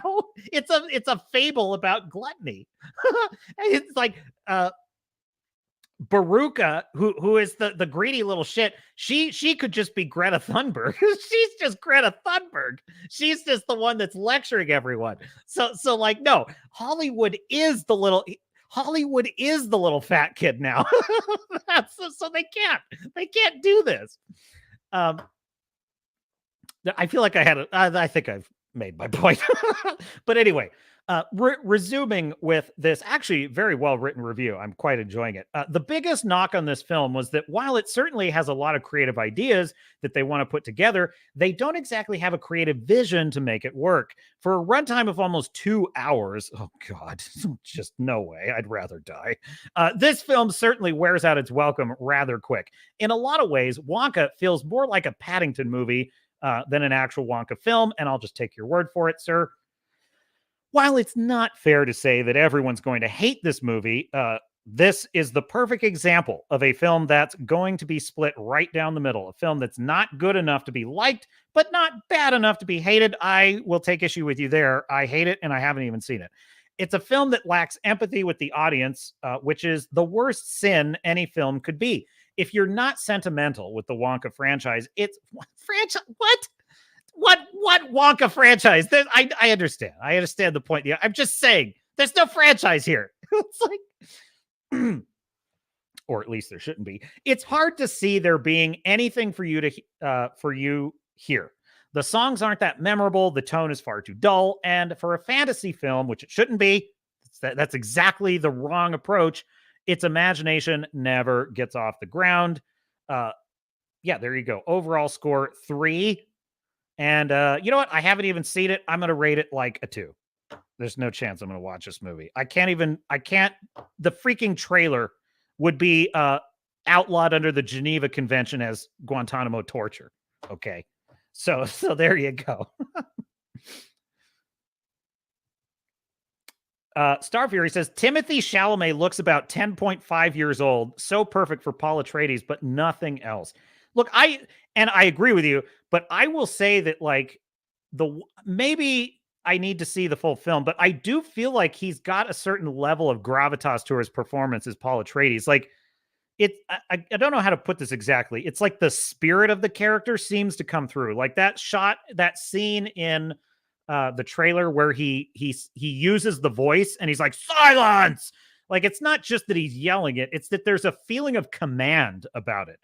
That's talent. Like that takes skill as an actor, because especially as a young actor, to have that level of forcefulness, that level of command seem to plausibly come through. I give him credit for that. I give him credit for having that talent. But yes, he's not the most like visually impressive leading man that you're going to see. Ditto with Zendaya. Like, she's not very commanding either, and she's also in this very commanding role. Some of it seems to work in the trailer, so we'll see how she does in Dune 2. She won me over as MJ, but yeah, not wild about either of those two. Starfury says, how dare Bounding compare Wonka to Paddington? It will be pistols on the green at dawn. You cur. Pistols on the green at dawn. 20 pesos, sir. I will have satisfaction. I don't know anything about Paddington. Isn't that a kid's movie about a bear? Like a talking bear? Oh no, Starfury's going to want to deal with me now. All I know is the original Wonka film is great because it is a moral fable and a wish fulfillment story about a poor kid who's got one shot at changing his life. And his world, Charlie's world in that film, is a very real and grounded world, okay? And the golden ticket itself is a symbol of magic in that movie. And by the way, the musicals are good in that movie. The songs are good. And then when he gets into the chocolate factory, it's a magical fantasy land. And that's what makes it add to the wonder, because you're like, wait a minute. What are Oompa Loompas? Where did they come from? You have a river of chocolate with a boat on it? How is that possible? And what's so great is Gene Wilder's performance kind of sells it, because he's like, yeah, of course. Doesn't every chocolate factory? Because in a way, a childlike imagination of like what it to a child, that's what they imagine that a chocolate factory is. That's what they're dreaming is in a chocolate factory. And so Willy Wonka literally created that fantasy in the real world. That's what makes it so good. But when you turn the whole thing into a fantasy, then it's just dumb Broadway. And pass. Like hard pass. So there you go. Starfury says, Paddington is a child's character I grew up with, and the movies are a wonderful adaptation of that character. Fair enough. Fair play, Starfury. Fair play. You know, I was never big on I'm trying to remember if I had like any like I never watched Barney. I never watched like the really kid stuff. I maybe watched a little Mr. Rogers. I think I might have watched some Mr. Rogers, but I remember as a kid, and I could be misremembering. It's been a while, but I seem to remember liking kind of like Ghostbusters. Like I wanted to watch the Ghostbusters movie and the cartoon, of course, as well. And that was kind of what I was more drawn to. I was always like, In other words, I was born a boring adult. No, I don't know. Maybe. I don't remember. But yeah, no, I totally get it. I get that nostalgia. I missed out on Paddington. So there you go. But it's just weird that what is this obsession? They just they're like locusts. These Hollywood creatives, they just go find something to just run it through the algorithm, the Chat GPT wood chipper. It's pathetic. Okay, last headline for you. I think this is the last headline. Nah, it's second to last. Here we go. And I know it's Christmas Eve, so if you got to run, don't worry about it. Totally get it. Here we go. Let me share this screen. Merry Christmas, my beloved audience. It's so good to have you here. Wouldn't miss it. Okay. Oh, yes. Add to stage. There you go. I could not find any ratings data on Rebel Moon as of yet, so we'll just have to content ourselves with this headline. Netflix's Rebel Moon reviews make it Zack Snyder's worst film since Sucker Punch. Uh-oh. By the way, what a waste of a character this robot is. He's in like one scene in the film, then he just disappears. Okay. Like what? Why? That's like saying R2-D2 is our cool new droid. He's in it for one scene, then he's gone. Okay. Now that review scores have somewhat solidified for Zack Snyder's Rebel Moon Part 1, A Child of Fire, with over 40 critic reviews counted, we can see how it stacks up, and it's not terribly well.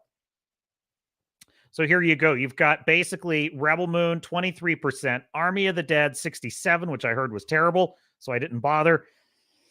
Zack Snyder's Justice League, 72%, which I actually liked. Batman v Superman, awful movie. 29%, that's deserved. Absolutely. Man of Steel, 56%. Sucker Punch, 22%. Legends of the Guardians, the Owls of Ga'Hoole. I never saw that. 52%. Watchmen, 65%. I understand why people don't like Watchmen. I understand, but I love Watchmen. It's because people who saw Watchmen probably wanted something that wasn't like a funeral dirge, and I get that. It's a funeral for superheroes. I understand not liking that. 306. Well, that's kind of low for. I'll tell you why it's 61% for 300. It's because this is the approved intellectual critics class, and this even before the Orange Man, they hated anything that had even a whiff of proud freedom loving freedom fighters. They hate that unless they comment redacted. Maybe I don't want to go there, but in any case, let's just say they love freedom fighters when they're in a certain place in the Middle East that shall remain nameless. Dawn of the Dead, 76%. Agreed. A good film. So yeah, folks, like Rebel Moon, crash and a burn on that one. So I thought I would share that with you. So let us finish our amazing, warm Christmas Eve fire with Hollywood's burning failures as the fuel, on which we will toast s'mores and chestnuts in Christmas tradition. This from Variety, to top it all up, strikes, box office bombs, and huge leadership vacuum. This from Variety. Hollywood says goodbye to the worst year in a generation. And folks, that deserves nothing less than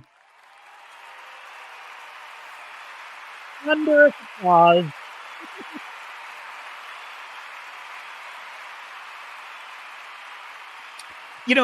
With all due respect to Chris Stuckman, who says, well, I am a filmmaker now, and I don't want to say mean things. I don't want to say mean things about filmmakers because they work very hard. They work very hard on making films, and I just don't like the negativity. I just don't like it at all. Well, to that I say, join the club, because those of us fans who have listened to these entitled elitist pricks for years destroy every character, every franchise, every fan base, divide it, chop it up, cut it into little pieces and divide it against itself and consume it like cannibals just cannibalizing properties. And then they tell us that we're the ists and the phobes. We've endured that for years. So this is not a celebration of films failing. This is a celebration of these woke, entitled, just awful assholes getting what they deserve. They are getting what they deserve. 2024 can't come fast enough for, I agree, because it's going to, you think it was bad in 2023, Hollywood? Get ready. Get ready. You thought 2022 was bad. The worst is yet to come. Kevin Feige, you get right to work on all those X-Men movies, sir. You get right to work on them. Oh, they never learn. When the clock strikes midnight on January 1st, Hollywood will close the book on arguably the most tumultuous 12 months in a generation, with the town roiled by devastating strikes, the implosion of the superhero movie, and deep divisions on everything from AI to Israel. And whose fault is that? You stupid media assholes. It's like they act like it's like we're listening to the arsonist write a story about all the fires that have been breaking out everywhere and how sad that is. But as Tinseltown ushers in a new year, will it suffer from a monster hangover? Many of the most vexing issues remain unsolved.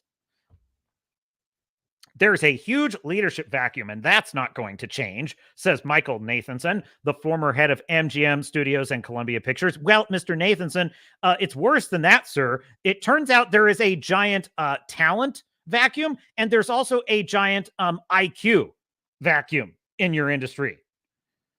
Like Mr. Nathanson, my impression of you and your industry and the level of intelligence in that town after failure after failure after failure for an entire year is that you don't have the collective intelligence of a pencil eraser.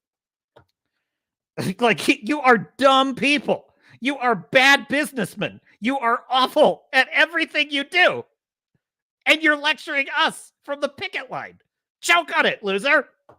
Nathanson, who started in the film and TV business back in the 70s, notes that Law Wasserman, dude, I'm daring you to prove me wrong. Like, when I say you're dumb people, I'm daring you to prove me wrong. Like, please, I would love to see you try to prove me wrong.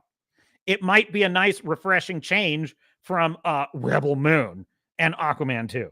Bob Daly and Mike Ovitz commanded respect and fear and could galvanize the industry in chaotic times like writers and actors strikes. Yeah. Well, unfortunately, they're toxic men, so that won't be happening anymore. Bob Iger is not really that guy anymore. If he hadn't left in 2020 and returned, he would be that guy, Nathanson adds. And Ted Sarandos is still not trusted enough by people for him to have that leadership role. I think people are like, what's his motive? Are we really going to turn this over to net? Oh, God, this is so boring. Who can? These people are sitting there mulching over bullshit, like corporate bullshit that has nothing to do with why they're failing. Bob Iger is a loser. Bob Iger is a liar who takes no responsibility for anything that has happened under his leadership and throws his own people under the bus. He is not to be trusted or respected in any business. Like these people, it just shows me they're just like him, that they're even sitting here. Well, he used to be that guy, but he's not that guy anymore. Methinks thou dost protest too much. All right. Anything else I want to cover in this? Probably not. I think this one's been covered ad nauseum. But anyway, the point is they have, folks, the good news is, let this warm your heart over the holidays. Yes, they took Captain Picard from us. They took Luke Skywalker from us, Han Solo, Willow, the characters of Wheel of Time, Galadriel, Doctor Who. They took all these characters, Indiana Jones. They took character after character after character. Folks, they have paid a dear cost this year for everything they've done to all of our franchises. So would I rather have had good Star Wars and good Star Trek and a good Doctor Who? Would I rather have had those things instead of their failure? Absolutely. 100%. I would rather have had amazing Star Wars stories to talk about on this channel all year. But in lieu of that joy and excitement and happiness, I will accept their abysmal failure as a consolation prize. And I hope it consoles you as well, because it certainly consoles me. Listen, it could be worse. Like, imagine if these people were making out like bandits on Disney, Star Wars, and MCU and Doctor Who. Imagine if they were just living large off of all the box office results. I mean, I guess what that would mean is that we really are in the minority and that people just love this stuff, which would be sad. But they're not, they're not. And I am grateful for that.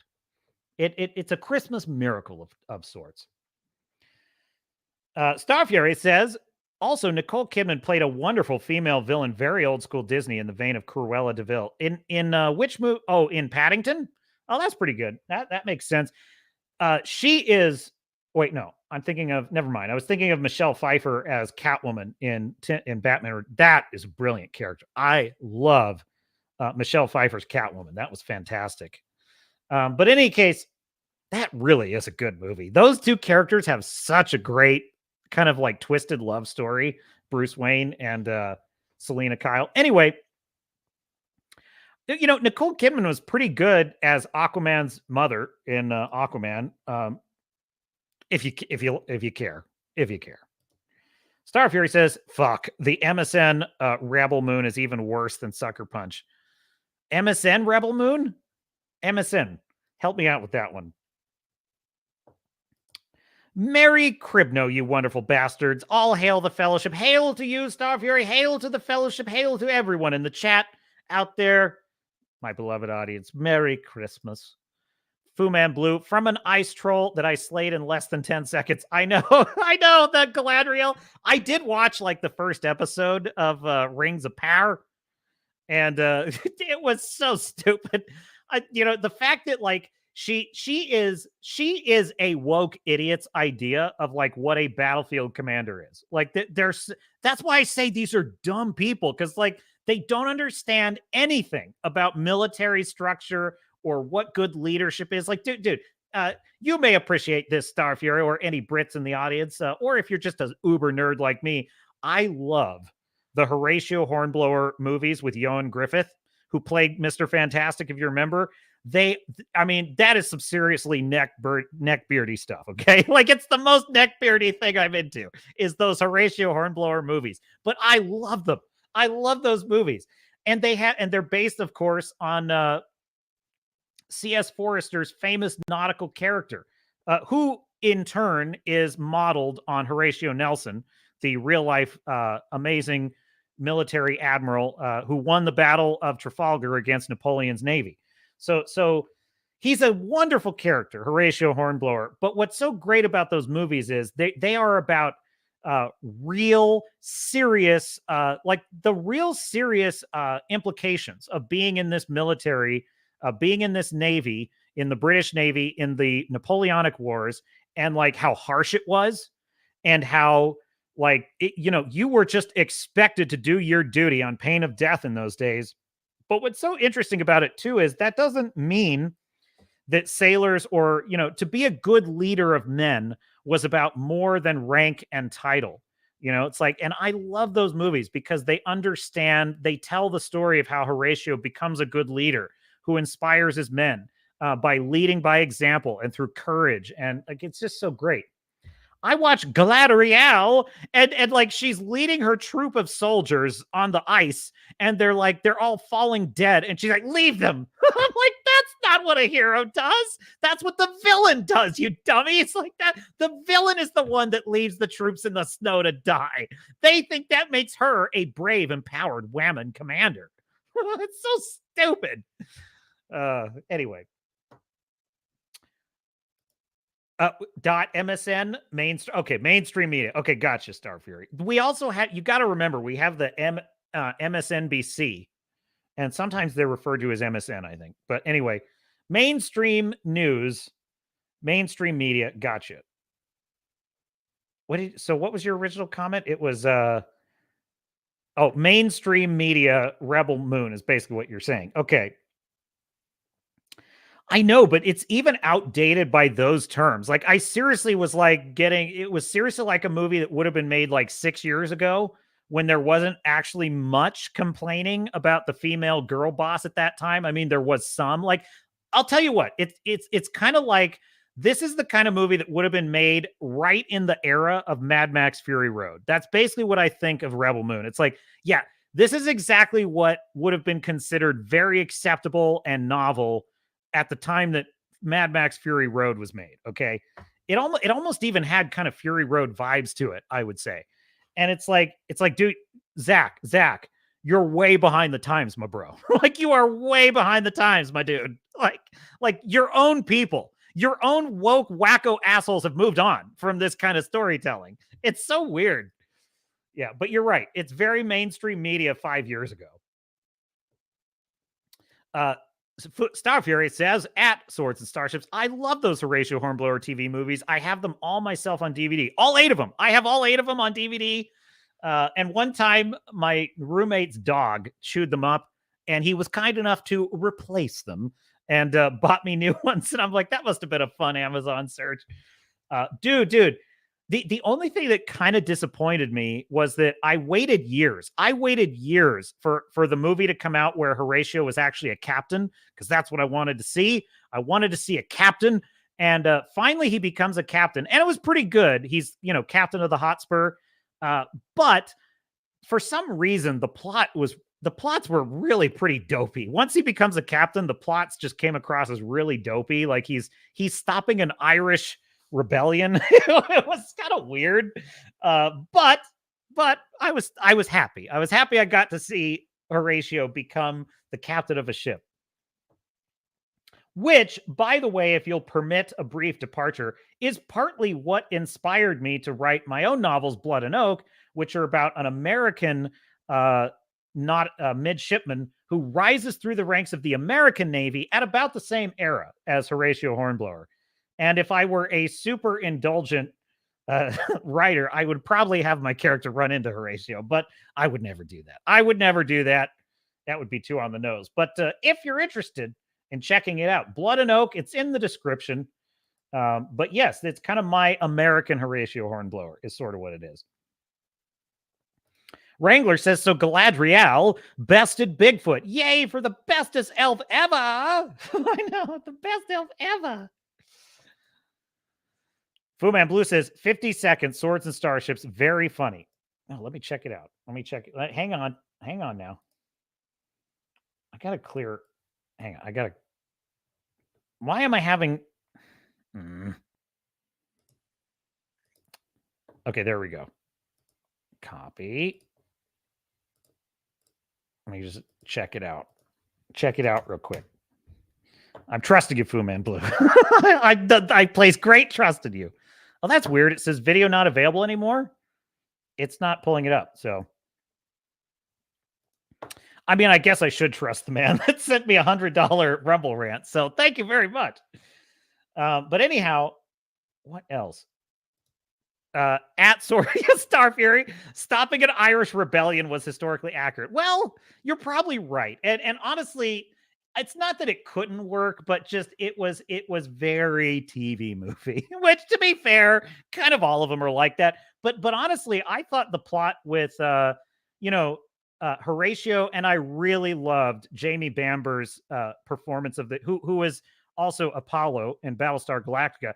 But Jamie Bamber's character of Archie, Horatio Hornblower's kind of friend, Archie, they had such a great arc, those two characters.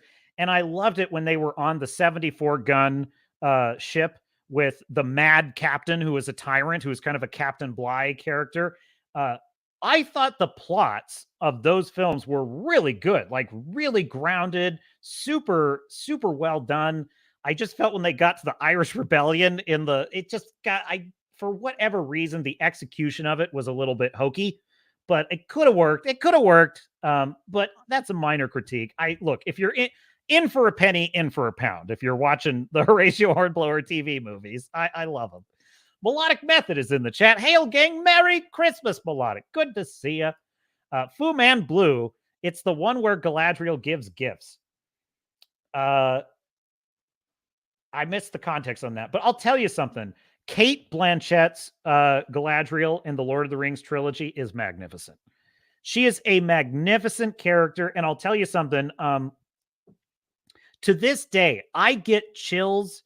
I get absolute chills when Frodo is like climbing towards Shelob's lair, and there's that brief moment where like Galadriel kind of like appears to him and helps him back onto his feet and reminds him about the light of was it Enduril or what is the name of it? But that light that she gives him, that's the light in the darkness when all other lights go out. Like, oh, it just gives me chills.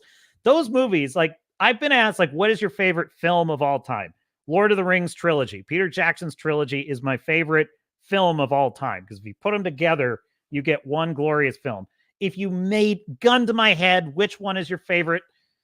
I really can't tell you. I really can't because I kind of think they all are. I kind of think that all three of them are my favorite because, but maybe I would say Fellowship of the Ring might be my favorite, and that has a lot to do with the finale with Boromir. Boromir's ending in the Fellowship might be what kind of puts it over the top. Also, it's a journey, and I really love the adventure journey of it is maybe my favorite of the three in terms of just the quest. You know, you've got all 9 of them together, and they're on a super cool quest through Moria. It's super awesome.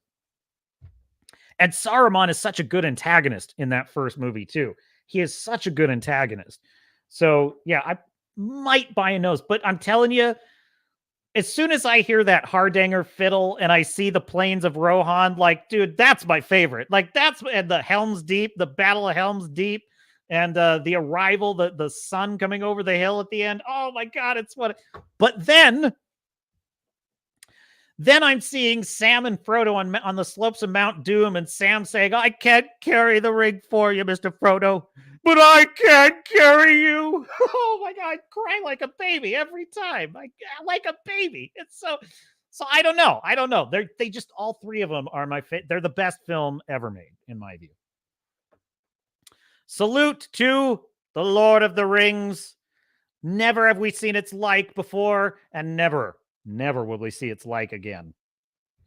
I'll tell you something. Definitely get that one on physical media, folks. I mean, I'm not like a conspiracy theorist or anything, but I'm just telling you, like, something tells me that is one we are lucky we got. We are so lucky we got that movie, those 3 movies. And I don't even think we appreciate just how easily we could have not gotten those films. You know, it's just, so I am very grateful for those Lord of the Rings movies. They could never have been made in today's environment. Like, not even a chance, not even a prayer.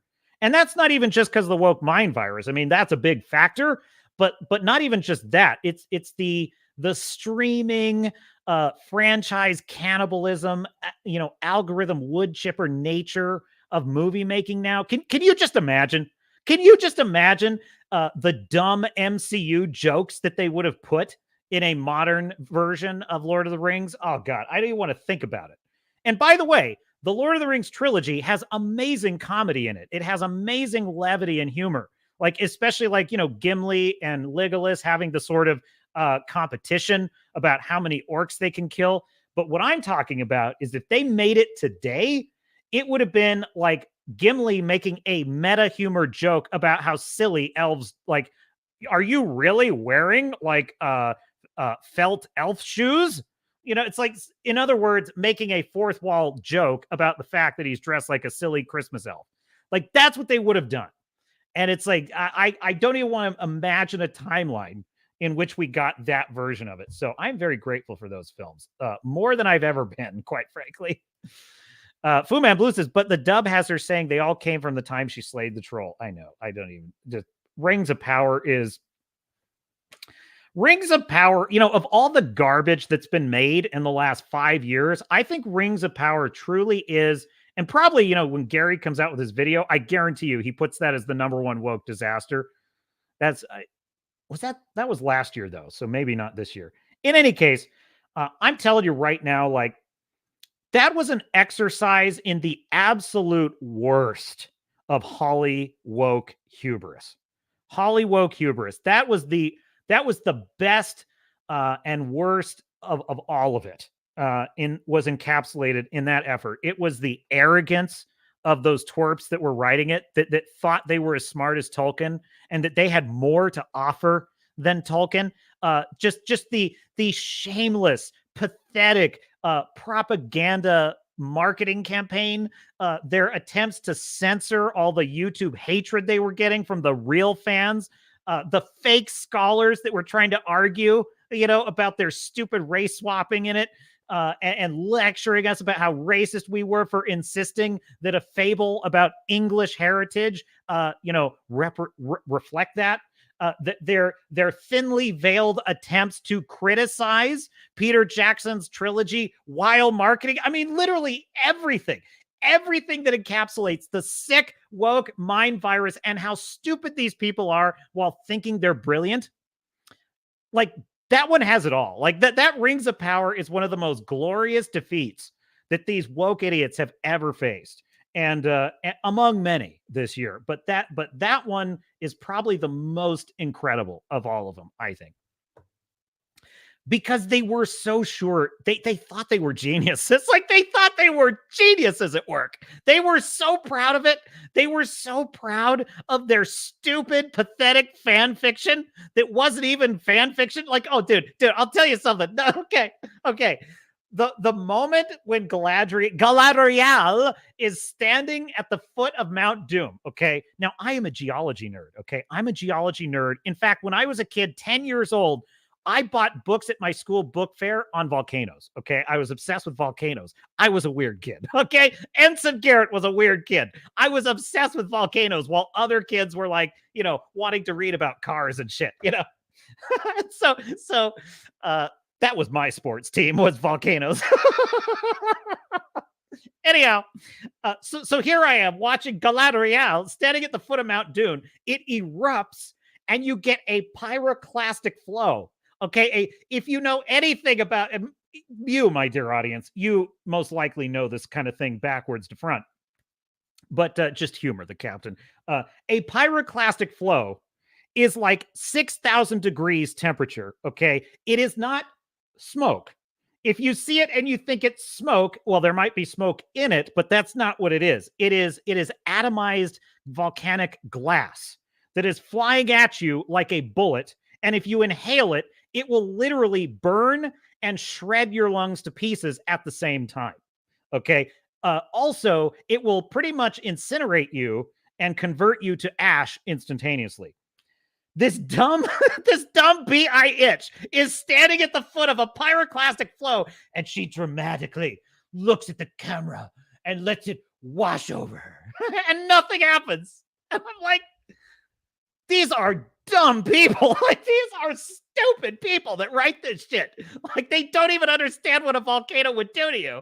It's like, aren't you the same idiots that are always telling us how the climate is getting warmer, and carbon dioxide and cows, people eating meat, it's bad. It's very, very bad. Also, watch my movie about a woman taking a pyroclastic flow to the face. Science. We love science here. These fucking morons, these people, all of them. It's unbelievable. So anyway, that's a little trip down memory lane there.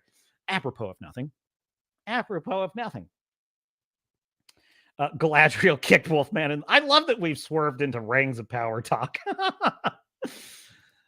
Melodic, did I miss the Rebel Moon discussion? Well, you did, but okay. So there will, you know what? I'm thinking, hang on, let me think about this. Here's what I would say. Look for, I'll put it in the chat. At Swords and Starships Live. That's the channel that you'll need. I have uploaded all of my previous streams on that channel, so you can catch the restream on Swords and Starships Live. I'll probably leave this one up, but this will be the last one that I leave up on the main channel. Going forward, we'll still have our live show every Sunday, 1 p.m. Pacific, 4 p.m. Eastern, here on Swords and Starships. After it's over, the replay will move to the Swords and Starships Live channel. And I'll make sure that I include links on the About page and other places so you can find it. But yeah, so subscribe to that channel, and then you'll never miss the replay. And also, I recommend subscribing on Rumble, because on YouTube, they do make me trim things out. Unfortunately, they make me trim out like trailers I watch and stuff like that. Cause YouTube algorithm going to be YouTube algorithm. But on Rumble, you get raw, unfiltered Captain. If that's something you're interested in, if you want uncensored Captain, then you go over to Rumble, because you might occasionally, but yes, just to give you just the cliff notes, the short review, Melodic. I hated Rebel Moon. It's an absolute garbage. it's absolute garbage. It's just like it's basically Sucker Punch, but in a quasi Star Wars universe, and it's quite amazing. Chris Gore made this point. Like, if his original intention ostensibly was to make it a hard R kind of Star Wars, and I'm like, well, that would have been rad. I'd have been totally into that. This is not that, and I'm not interested in the extended cut either, because that would just lengthen the torture session. So no, I'm not interested in I don't care. Oh, it's going to have rated R stuff, and I don't care. This character is one of the most, of all the girl bosses we've ever seen, this is truly one of the most boring girl bosses I have ever seen in this character of Korra. She literally is a super badass right from the beginning. She experiences no character growth at all in the entire movie. She experiences no struggle. She literally just walks around, and a team of badass mercenaries throw themselves at her so they can defend a village, and it's 20% of its grain harvest. It is one of the stupidest like non-stories I've ever seen. It is like all the action scenes are slow motion, because it's trying to hide, pathetically, it's trying to hide the fact that there's no actual interesting choreography. If you want a good action movie of like kind of superhuman action scenes, John Wick is your movie, or The Continental is a pretty good show for that. This ain't that. Like this is not that. And it's a shame. It's a damn shame, because I was totally excited for a fresh, I wanted a competitor to Lucasfilm Star Wars. I wanted Disney to have a competitor, and I would have loved to see Zack Snyder produce a kind of different but super hardcore, not exactly Star Wars, but a Star Wars adjacent kind of original universe that could compete with Disney Star Wars. Unfortunately, Zach should just not write. He should just not write. He should get someone on his team who knows how to write. He is not Nolan. He is not Christopher Nolan. He can direct. He can do great cinematography, and damn, can he cast a babe. He can cast a babe. I will give him that. He can cast good-looking people. He can cast great actors. He does not know how to write a script for him at all. It's really sad. And I wish I didn't have to tell you that. I actually was thinking like, oh, dude, I hope Rebel Moon's good, because then I can have something good to talk about on Christmas. But we just toasted chestnuts over a roasting Hollywood fire. So that's what's warming us up tonight. That's what's warming us up tonight. Fu Man Blue says Steven voiceover is the YouTube channel. Okay. All right. Let me check out Steven voiceover. Is it the first one? Oh, I forgot. I did pull some Grizzy shills. Voiceover. Maybe we'll do some Grizzy shills. Steven voiceover. Okay, cool. And what's the name of the video? Drop the name of the video. I'll see if I can find it. And we have Star Fury said, Wizard fight. Wrangler says, I want to see Monster Squad versus the Brat Patrol. Melodic says, Merry Christmas at Swords and Starships. And yes, I'm a late bastard, better than late and gay. Well, you are late and merry, Melodic Method. It's a Merry Christmas. We're all making merry. I love that line of Ebenezer Scrooge in the original Christmas Carol novel, where he says, I don't make merry myself at Christmas, and I don't have the money to make merry idle people. If they are destitute, then they should go to the workhouses. Yes, that was poor. That was Scrooge. Fu Man Blue says, all hail Lord of the Rings. Yes. It will never be, as the drinker put it, it will never be defeated. Melodic Method says, I was convinced the LOTR movies were going to be terrible. Almost didn't see the first one in theater. Yeah, I went with a super Tolkien I had a nerd friend at the time who had read all the books. He listened to all of the audio tapes with Ian Holm. Like, he was an absolute, and he was skeptical. He was optimistic, but he was skeptical. And there were things in the trailers he didn't like. And to be fair, there were some things like they took out Tom Bombadil, which he complained about. But generally, he loved it. And we agreed, years after the fact. We're like, there were some mistakes made. Like, I do not like the Army of the Ghosts. I think the Army of the Ghosts in Return of the King was a terrible Deus Ex Machina plot device. And I do consider that the worst element of that trilogy is the ghosts. In fact, I probably could easily tell you that Return of the King was my favorite of the three, if not for that. That's actually probably the one mitigating reason why I won't say that Return of the King is my favorite, because I just hate that Deus Ex Machina. That's like one flaw in an otherwise brilliant trilogy of films. So, yes. Wrangler says, they're not conspiracy theories. They're spoilers. I know. It's the worst. Star Fury says, I have 4 copies of Lord of the Rings, original extended, the extended with all the extras and 4K transfers. And you, good man. Good man. Melodic says, I am being cyberbullied. Oh, no, not here on the Captain's Cast. Well, Star Fury's in the chat. So, look, he's out there, folks. He's out there. There's nothing I can do about that, okay? He's out there. Wrangler, under his other moniker, Jennifer Lawrence was the first Galadriel. She was. See, you are right, Wrangler. I forgot about that. And also, I'm incapable of identifying with a female hero. It's not possible. Can't do it. Certainly, that's why Joyce Byers in Stranger Things 1 is certainly not my favorite character in the show, next to Hopper. Hopper and Joyce, my favorite characters in the show. Joyce Byers has an amazing, badass mom plot in Stranger Things. Her story in Stranger Things 1, absolutely brilliant. How is that possible? How is that possible? I'm a dude. I'm not supposed to be able to identify with a character like that.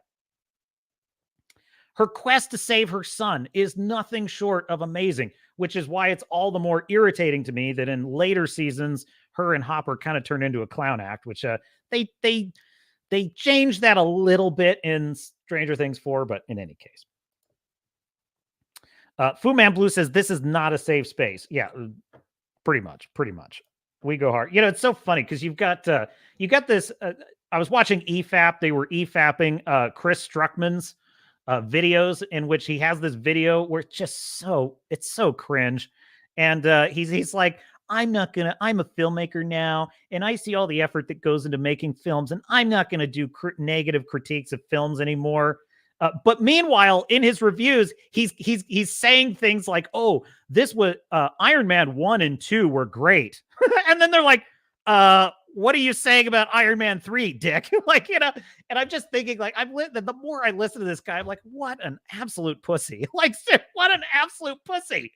I'm like, you know that you hate shit. By the way, it's like, that, like, when you go to a restaurant and your steak is not cooked correctly, that you're going on Yelp and leaving 1 star, you asshole. So yeah, if it's good for the goose, it's good for the gander. That's what I say. Every other business has to put up with criticism. Why should filmmakers be exempt from that? I certainly am not. My YouTube channel, criticize away. It's like you put yourself out there, you are opening yourself to criticism, and that's the game. That's the game. I'm going to tell you something right now. I'm going to do Chris Struckman a favor. I'm going to give him some unsolicited advice he'll never see. But that is, sir, you should read The War of Art by Stephen Pressfield. Because one of the things Stephen Pressfield points out is that his first ever film that he actually made, he got paid to make this film. He was so excited about it, was called King Kong Lives. And he rented out a whole theater. He brought all of his family and friends. He thought it was going to be the most amazing thing ever. Linda Hamilton was in it. Linda Hamilton was in the movie. It was an absolute dumpster fire garbage wreck. Everyone hated it. As he puts it, his own friends and family said they watched the film in mute stupefaction. And then when the credits rolled, they fled into the night like cockroaches. That's how he tells it. And he was depressed. He was depressed for a week, and he called his mentor, another writer in Hollywood, and he's like, "Oh, I'm a failure." And he's like, "Yeah, so what? Hey, you should be happy." Really? Why should I be happy? Because you got what you wanted. You're in the business now. No, you have not had a real success, but you have had a real failure. You're in the game now. So get back to writing. And he's like, "Oh, okay, cool." It's like, so he's like, that's the proper attitude of a professional. It's like, take your hits, man.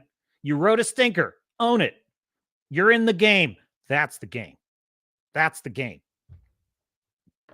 So yeah, with all due respect to Mr. Struckman, like, stop being, don't be a bitch, man. Stop that. Stop it.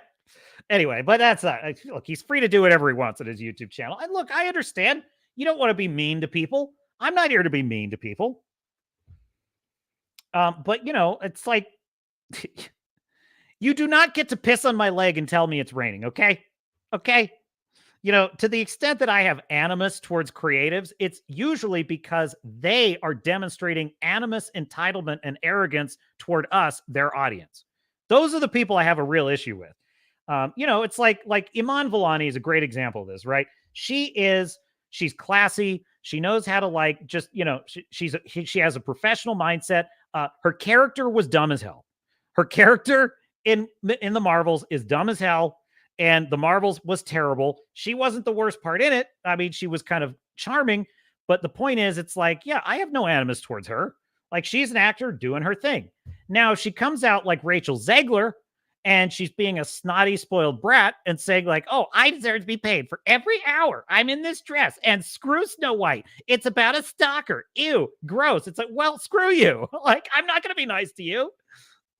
So that's it. That's all it is. That's all it is. We are about Christmas cheer here on the Swords and Starships channel. Please like and subscribe.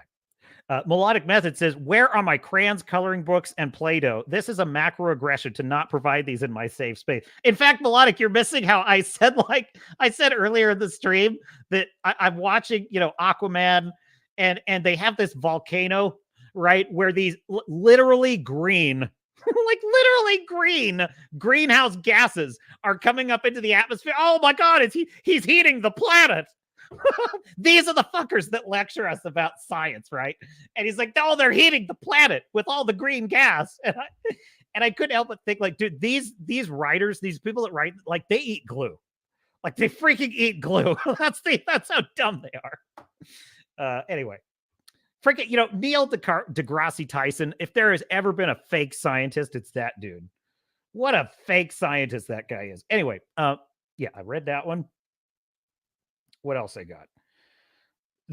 Just Galadriel just letting the pyroclastic cloud just wash over her dramatically. They were so proud of that, folks. They were so proud of it. They just, oh, this is chef's kiss. Oh, the audience is just going to be weeping. They're just going to weep when they see this. Oh, Rings of Power. Rings of Power, folks. Star Fury says, "Unfortunately, I only speak partial truth, which is 100% more than any Wokey." Fair enough. Melodic says, "Somehow I didn't find Rebel Moon to be terrible. I am curious enough to check out the next installment and the director's cut." Well, fair enough. If you like it, you like it. You know, look, all I will say, Melodic, is, I mean, doesn't it bore you, though, that, like, she goes from port to port and she convinces people with no effort whatsoever to just join up and fight for this village, this little tiny village. But she convinces an entire rebel army to join her over the fate of one village. That just is, to me, that's like, okay, the scale of what you're doing is here, and the scale of what we're actually up against is here. And it's like, now I'm not saying that her wanting to protect a village is a bad motivation. That's not what I'm saying. That's actually a pretty solid opening motivation for her. And the way I put it is, bad guys come to her town, kill her husband or something. Now they've disrupted her peaceful life. You know, sort of like, there's tons of examples of this in Westerns and stuff like that. But in any case, she has to come out of retirement, and she winds up joining a larger cause, which is fighting for a larger prize, right? That's what I'm saying. Is like the prize was literally just one village. Like that's kind of weird. And then like she goes to the general, right, at the Coliseum, and she's like, "I need you to fight for me, general. You fought for the bad guys before." And he said, "No, I'm not going to fight them. I'm all done with that. I won't do that anymore." And she's, "But you have to, at least for revenge. Do it for revenge." "Okay, fine. I'll come with you then." It's like, no, that's not a story. Come on now. So anyway. Hey, if you like it, you like it. I'm just telling you that like there's not much happening. There's not much happening in that movie. And I just could not get invested in her at all. Now, I will tell you, for like the first 5 minutes, I was into it because here's what it does have going for it. Visual style, pretty good. I like the visual style. There were some super cool aliens in it, like the little bug on the table with the tentacles connecting to that was cool. I think that could have actually been a character in the movie. And I was intrigued enough by that little bug guy that I was like, I actually would rather see this as one of the crew than just a rando character in a bar scene. I actually think that could have been cool. Charlie Hunnam as a kind of roving, almost like a kind of Strider character, sort of a roving mercenary Ronin, could have been cool. He was like a darker version of Han Solo. Could have worked. There was potential there.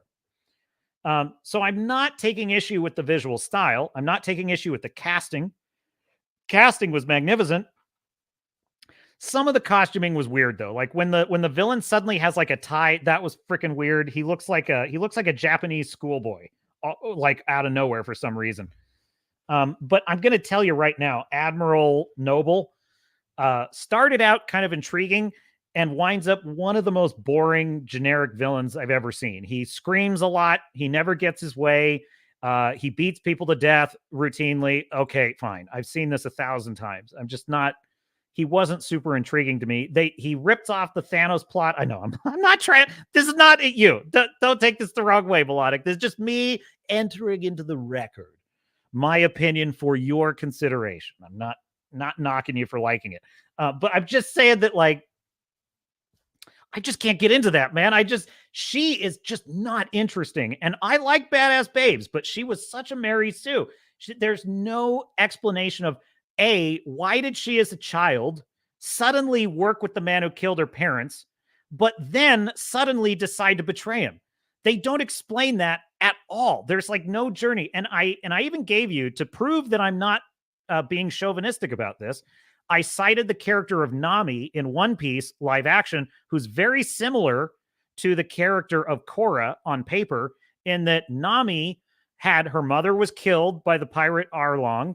She then works for Arlong, but the reasoning for it is actually really good, which is that she hates him, but she's going to work with him until the debt is paid and her island is free. But then he betrays her and she winds up having to fight him anyway. That's a pretty good explanation of why she wound up working for the man who killed her family and then winds up having to fight him in the end. They did not do that for Korra.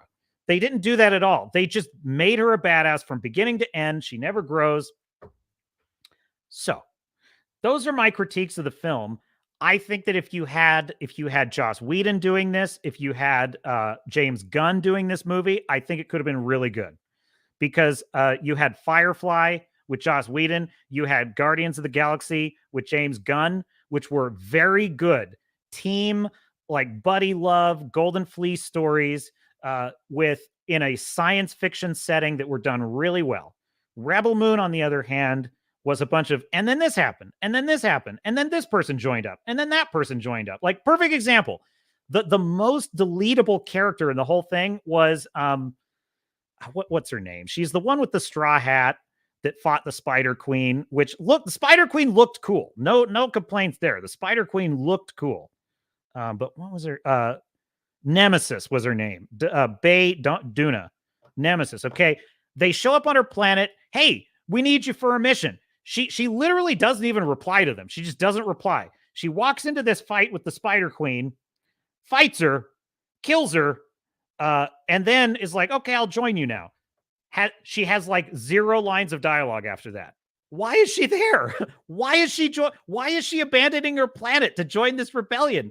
Also, like, why are we even using screen time on a character that's going to have 0 lines? Like, so what I think happened was, I think Zack Snyder became obsessed with lore building The problem is he was making a movie, not a TV show, and he didn't have enough time to shoehorn 20 characters into this. And so he just did like what effectively amounted to a montage of now we're recruiting you, and now we're recruiting you, and now we're recruiting you. It's like he should have either this should have either been a TV series like One Piece, where there was time, Luffy in One Piece is able to recruit Zoro, then he's able to recruit Nami, then he meets Sanji, and we naturally get to see the Straw Hat crew come together over the course of 10 episodes, right? That works well. If you tried to stuff that into a 2-hour movie, it would have been a disaster. It wouldn't have worked. Or you would have had to get rid of some characters. If you were doing One Piece live action as just a 2-hour movie, you probably would have had to delete Sanji. You probably would have had to delete Usopp. You would have had to just totally delete. You would just have to have it be Luffy meets Nami and Zoro, and that's the movie. And that's pretty much it. You probably would have had to delete the whole thing with Mihawk, I think. Maybe. I don't know. I'm just spitballing. So that's my critique with Rebel Moon, is I think he just tried to stuff everything into it, and it just did not work. But there are things to like about it. The visual style, I'll give it that. I kind of hated the music in it, though. I thought the music was so overdone. And what's interesting about that, too, is you have Godzilla -1, which has very dramatic, orchestral, choir-driven music in that film, and it's very gothic. Like the soundtrack in Godzilla -1 is very gothic. It's very epic. It's classic Japanese. Like it reminded me of like the music in Final Fantasy VIII. Seifer fighting Squall. If you remember that, that's OG nerd stuff there. That's kind of what the music in Godzilla -1 reminded me of. And it's interesting how like the music in Godzilla -1 always sort of met the moment where it was at. It never felt like it was overdoing it or overplaying it. Like there's just an amazing piece of music on the soundtrack to -1 called Mission. No. Well, Mission is one of them, but then there's another one called Resolution. Look up that track on Spotify or something. Resolution is the name of the track. It is glorious. It's the music that plays in the movie when Shikishima is flying his mission against Godzilla. I'm telling you, I get chills every time I see that scene. It's so magnificent. The fact that the music was able to match the emotionality of that moment is so brilliant. In Rebel Moon, I felt like it was the other way around. It was like, I feel nothing for these characters, but this music is just pounding me with this choir. And I'm like, go away. I just want to like get to know these characters, So anyway, I'm not trying to shit on it. I'm just, there you go. I swerved right back into Rebel Moon talk. So anyway, there you go. But let me know what you think, Melodic. I'm going to catch up on the chat. I'll see what you've got for me. If you want to render your opinion, you are welcome to do so, sir. Fu Man Blue says it's not his fault that he made 2 here. I probably missed that. I probably missed the context there. Fu Man Blue says Netflix boxed him in. Yeah, that could be. Zach stole from Seven Samurai as well. He's just rubbish. This man should have a... Oh, geez. Star Fury. It's Christmas, Star Fury. Have a heart, Star Fury. Just go back to eating soup and tie his... Okay, jeez. Star Fury, that, he pulls no punches on Christmas Eve. That no quota on Christmas. You get 3 ghosts are going to visit you tonight, Star Fury. So be on the lookout. But like, yeah, I mean, listen, Straight stole a lot of shit. I will tell you right now. Zack Snyder ripped off a lot of shit in that movie. Now, if he were just kind of taking inspiration from the Magnificent Seven, which in turn was from Seven Samurai, there are ways to do it with nuance and a deft hand that could work. But I just felt this was sci-fi karaoke is kind of what this movie was, because it was like the script was already written. He's just singing the song. And in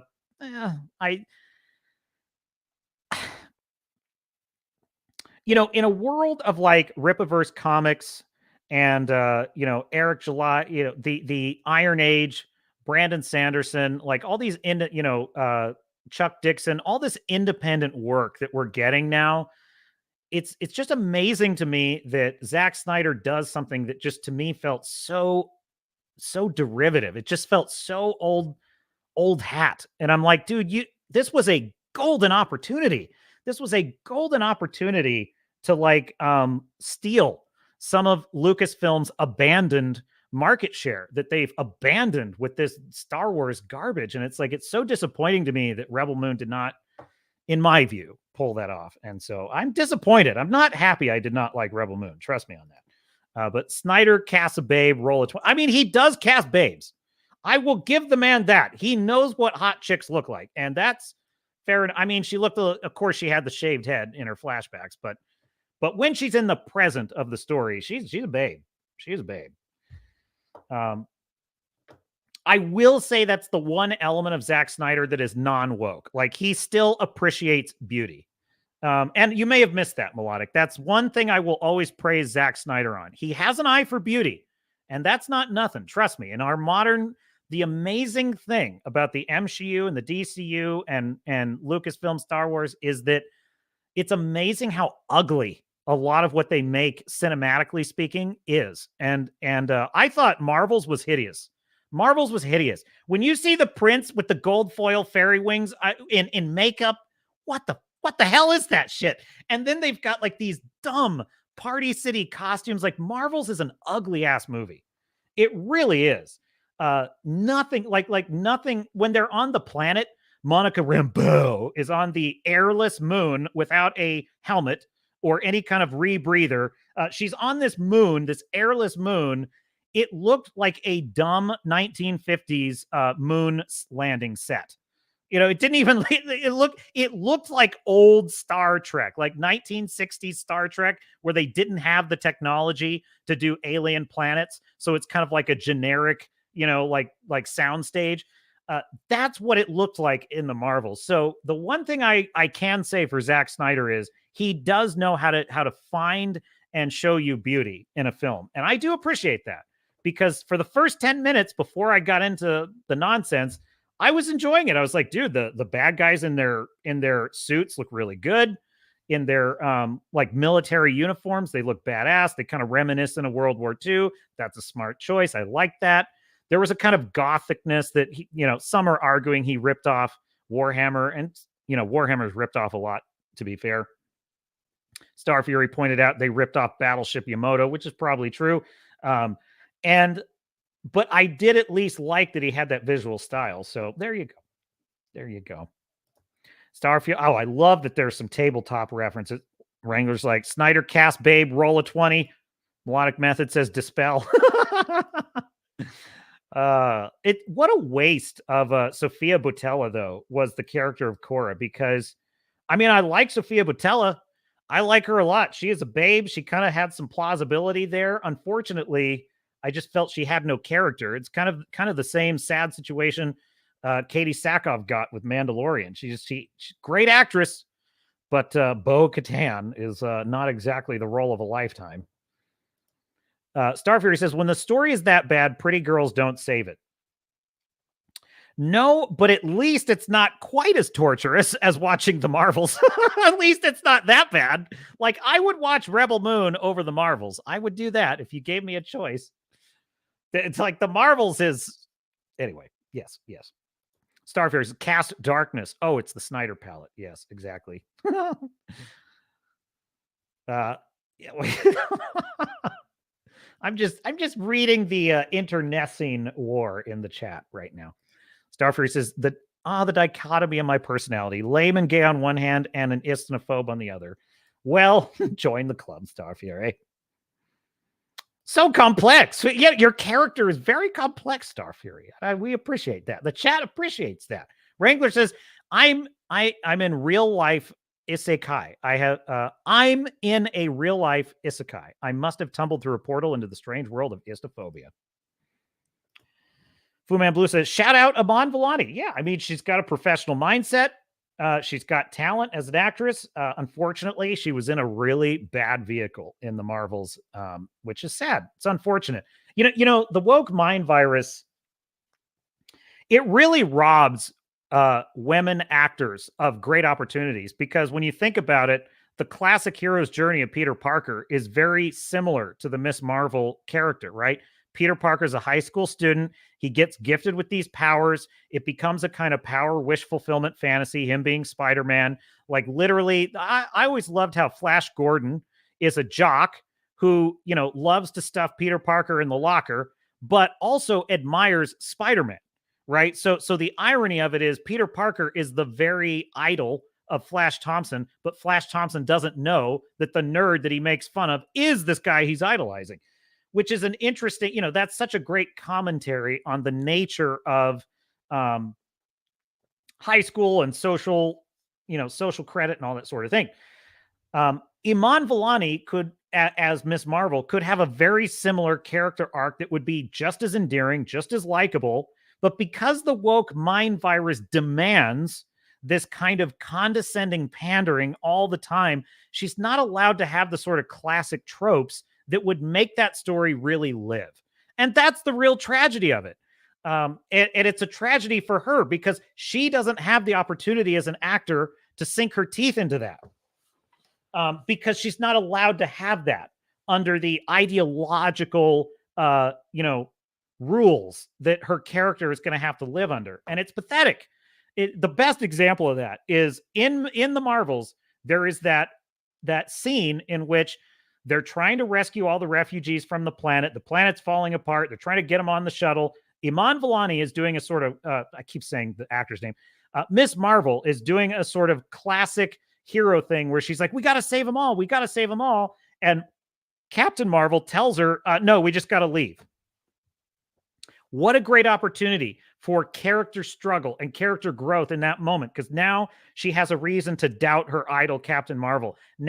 Or she has some tough lessons to learn about how the world really works. And that could have all been really great material. And that's the kind of material that Peter Parker gets in his movies. Miss Marvel doesn't get that in the Marvels. What she gets is, oh, we forgot about it. We never reference it again. Okay. I feel bad.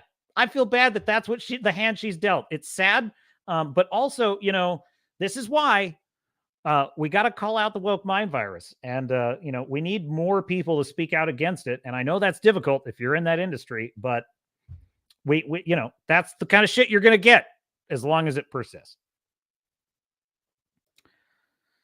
Fuban Blue said it's the X and Y chromosome. We have variety. Those boring women and their same ZX chromosomes.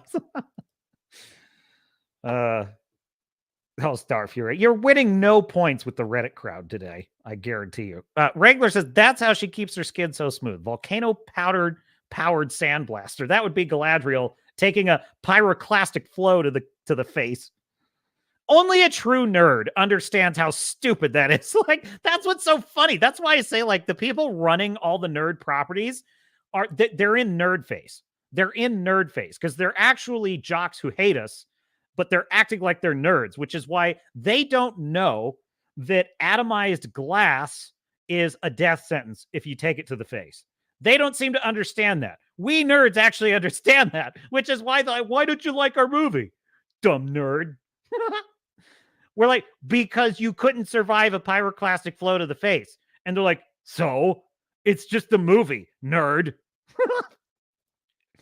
Okay, well, we aren't going to pay for it. Well, that's fine. That's just fine with us, nerd, because all the LGBTQ class 2A characters will. They'll show up for it. They sure will. Fu Man Blue says, I shot the back of my hand for 1/10 of a second with a 120-pound sand blast hose once. Well, you're a daring man. Melodic Method says, I'm not saying any criticism of Rebel Moon is unwarranted. It's just that I didn't find the movie to be terrible. Definitely not a good movie. Well, fair enough. Fair enough. I was into it for about 10 minutes.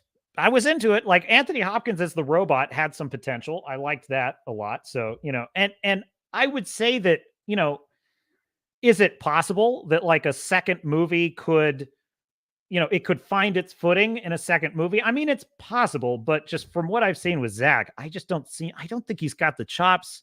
He doesn't seem to understand how to be patient. Like, I think that if Rebel Moon had been a series, a TV series, I can't say it would have been good, but that would have been a better format, I think, for what he was doing. Because I think One Piece is, kind of does what he was trying to do with Rebel Moon. So I would say One Piece live action is the kind of model that I think would have worked well for what he was trying to do with Rebel Moon. But yeah, fair enough. Fair enough. I mean, look, damn it, I forgot it again. Dang it. I was listening to EFAP and Mahler mentioned again the thing that he hates that I love, and I can't remember what it is now. Damn it. But anyway, yeah, it's like, so yeah, it's like I could hear the critiques, but no, I love it anyway. Oh, I think it was John Wick 4. Oh, no. It was yeah, John Wick 4 was one of them. He hates that movie. I like John Wick 4. I think it was pretty good. And then he hates Dead Reckoning. Mission Impossible Dead Reckoning. And it's like, yes, I disagree. I like Dead Reckoning. I think it's a pretty good movie, but he also is dead on accurate that Fallout was just the absolute best of the series. Like Mission Impossible Fallout is an incredible action film. It's probably my favorite action film of all time, I would say. All time is probably too much. Die Hard might be my favorite of all time. Die Hard might be my favorite of all time. But in any case, and as Fu Man Blue correctly observes, we get it, Melodic Method. You don't have to defend anything here unless you want to. Yeah, and that's the thing. It's like when I say I want to hear your disagreement, it's not because I want to tear it to shreds. It's because I love talking about this stuff. I love talking about this stuff. And by the way, I love discussions where nerds are kind of disagreeing. Like I love when Jeremy and Ryan Kinnell are fighting each other. That's the funniest thing ever. But I like the debate. I like the debate because I like to consider the other side of the coin. You know, I've said this before. I've said, you know, one of the defining characteristics about the cancel pigs is that they're not curious. You know what I mean? They're not curious what other people think. It's like, well, they're just a bunch of racists. And it's like, well, why do you think they're racist? Why do you think they think like that? If, you know, assuming, you know, for the sake of argument that they are racist because they don't like the sequel trilogy of Star Wars. Why do you think it is that they're that way? Well, I don't know, because they're evil, gross Orange Man supporters. I don't know. They're dumb. Okay.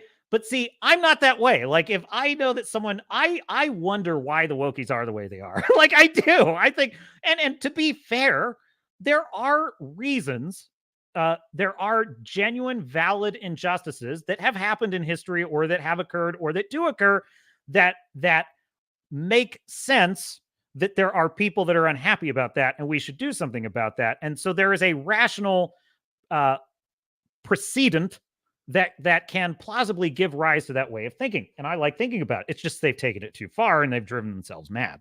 That's the only problem.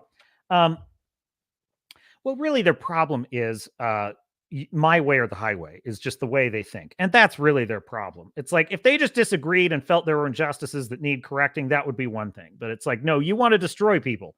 That's what's wrong. But in any case, so yeah, I just enjoy the discussion. Even if I don't agree, I like hearing the other side of it because I do want to understand why. Like, I want to understand why. Like, a perfect example.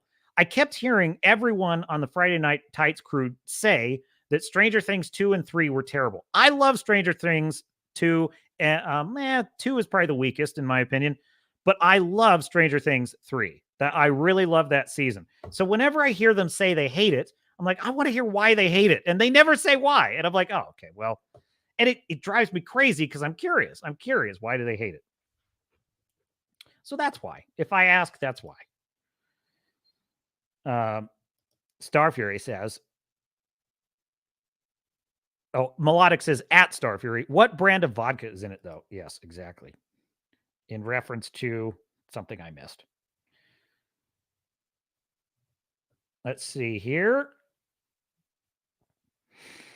Star Fury says, it's that time of year, but I find it almost nostalgic. It wouldn't be Christmas without lots of rain and me having a cold. I'll tell you, nothing is better than when it snows on Christmas. And I'm rarely in a place where it does snow. And it's like but when I'm in a place where it snows, it always snows on New Year's. Or, or it snows before Christmas. And I'm like, damn it. What? Just snow on Christmas. I want it to snow on Christmas. That's what I want. I love the snow. Fu Man Blues has been raining here for a few days, so I feel you right now. Yes. Melodic says, definitely felt Rebel Moon would be better as a show instead of a movie. I'm telling you, if you had Zack Snyder directing and either Joss Whedon or James Gunn writing, I think Rebel Moon would have been awesome. I'm dead serious. I think it would have been awesome. And specifically Joss Whedon. I think Joss Whedon paired with Zack Snyder, I think you could have had an awesome movie or TV show with Rebel Moon, and it would have been great. It would have been really great. I mean, Firefly is magnificent. Firefly is how it's done, in my opinion, if you want to do the Rebel Moon kind of thing, right? And Joss Whedon is a master of that. That's really where Zack failed in this movie for me, is he doesn't seem to understand, A, how to recruit a team. He doesn't seem to understand how to develop the personalities of that team. And he definitely doesn't seem to understand how to have that team interact with each other. Because if you notice, Melodic, there was almost no interaction between the team. Like, she recruits them all, but you almost never see them talk to each other. You almost never see a scene where they get to know each other. You don't even honestly see that much interaction between her and the recruit after they're recruited, which I found really odd as well. So it was a very strange, I got to tell you, I almost feel like he ripped off Mass Effect 2, if that sounds in any way plausible, because the plot in Mass Effect 2, which I love, is that you as Commander Shepard have to recruit a team of badasses to take down the Collectors on a suicide mission. I'm telling you, I kind of felt like he was ripping that off in Rebel Moon, because they're just going and recruiting all these specialists. And I'm like, but Zach, you can't do that. Like, that's a video game story. Like, that works in a video game, but in a movie, you can't do it that way. You can't just have Shepard going planet to planet and just, okay, you're joined. Okay, now you're joined. You know what I mean? So yeah, I think, look at Avengers. Like, the first Avengers movie, Joss Whedon did a magnificent job getting all those personalities to kind of clash and fit together, at different points in the movie at the right times. Like, the way that every single character had a kind of a star moment in Avengers was great. Multiple star moments, frankly, all of them did. And what's really interesting too is he would kind of pair off the different characters at different times. Like, for a little bit, he's got Tony Stark and Captain America clashing, which is great because they have opposite personalities. Then you have Thor and Iron Man tangling for a while, which is cool because they're kind of the most powerful. And then you had like a moment where you've got the Hulk, Bruce Banner paired with Black Widow, which is perfect because it's almost a Beauty and the Beast kind of thing going on. So Joss Whedon is very good at doing that kind of interplay between different personalities, different characters, giving them each their due. That's the kind of writer that you need to pull off Rebel Moon, in my view. And I just think Zach, that's just not his thing. He's just not his thing. Now, he might have been able to write a really good Golden Fleece story focused on just Korra. Maybe. Based on what I saw, I did not see any character development or arc or journey for her at all. So that's my biggest reason why I doubt even that's possible. This was supposed to be a Golden Fleece story in which the prize is saving her home village that she's fallen in love with. If you want to see a movie that did this way better, The Last Samurai. The Last Samurai is more close to what Korra's story should have been, in my view. Like, dude, how cool would this have been, Melodic? How about this? She is the daughter of the bad guy, and she's in command of the fleet that Noble is her first officer. Or you could have it be that Noble's in command and she's his loyal first officer. Either one. I think either one would work. And just like similar to Captain Ogren in The Last Samurai, she gets captured by the rebels and winds up siding with them by the end. That could work. That could be good. And it would explain why she's a badass, why she is to be feared, and yet also why there's things she has to learn about life from living among the rebels as their prisoner, and then winds up defending them. That could work. So yeah, there you go. We'll stop beating up on Zach if you want. You don't want to kick a man when he's down. Star Fury says, what's so weird too is it's like, but I mean, is it even a failure? He got his money. He made his movie. The second one's coming out. He gets an extended cut. no one's ever going to see the ratings. No one's ever going to know whether this thing was a success or failure. It's weird, the streaming model. It's so weird. It's like there's no downside here. So I don't know. But Star Fury says Xmas in the UK is nothing like the movies. No snow, just gray and rainy, almost invariably. Yes. Love your rainy island. We will defend our island. We shall fight them in the beaches. Darkest Tower. What a great movie that is. I think I heard something in the... Oh, there you go. Fu Man Blue with Galadriel's gifts dropping in the Discord. Link to the Discord, by the way. Fu Man Blue says, I'm not surprised. Don't worry, mate. Once the jet stream shifts, you won't see any more rain. Yes. Star Fury says, very few writers are capable of movie-length narratives for fantasy sci-fi concepts. I think this works better in the longer TV format. I agree, but also I want to see disciplined, well-made movies. Like, I do want to see that. Like, I do like a 2-hour experience. You know, Edgar Allan Poe felt that the short story was the ideal format for a story. Why? Because you could read the whole story in one sitting, unlike a novel where it takes multiple sittings. That's why Edgar Allan Poe favored short stories. The film is that. The film is something you can digest in one sitting, whereas the show is not, unless you binge it, which I did with Fall of the House of Usher. So I do want that art not to die, right? And I you know, not to repeat myself too often, but Godzilla -1 is a flawlessly paced film. Like, it's from beginning to end, it just tells a story in a perfect film length format. And it's like, why has Hollywood lost the ability to do this? It's very strange. It's very strange. I mean, you can basically match Shikshima's story somewhat beat for beat to like Luke Skywalker in A New Hope. You can kind of map it, you know, the basic tropes, the basic, you know, like goalposts of Shikishima, you can map to a kind of Luke Skywalker character. And that just, to me, shows really good skill as a writer, you know, on the part of Takashi Yamazaki. So, director-writer of Godzilla -1. Melodic says the first time they played the classic Godzilla music when the wife was in the train, turned and saw Godzilla's leg, chills, I tell you. Dude, remarkable fan service, that scene. Like, as a, you know, I was in love with Godzilla when I was in the 4th grade.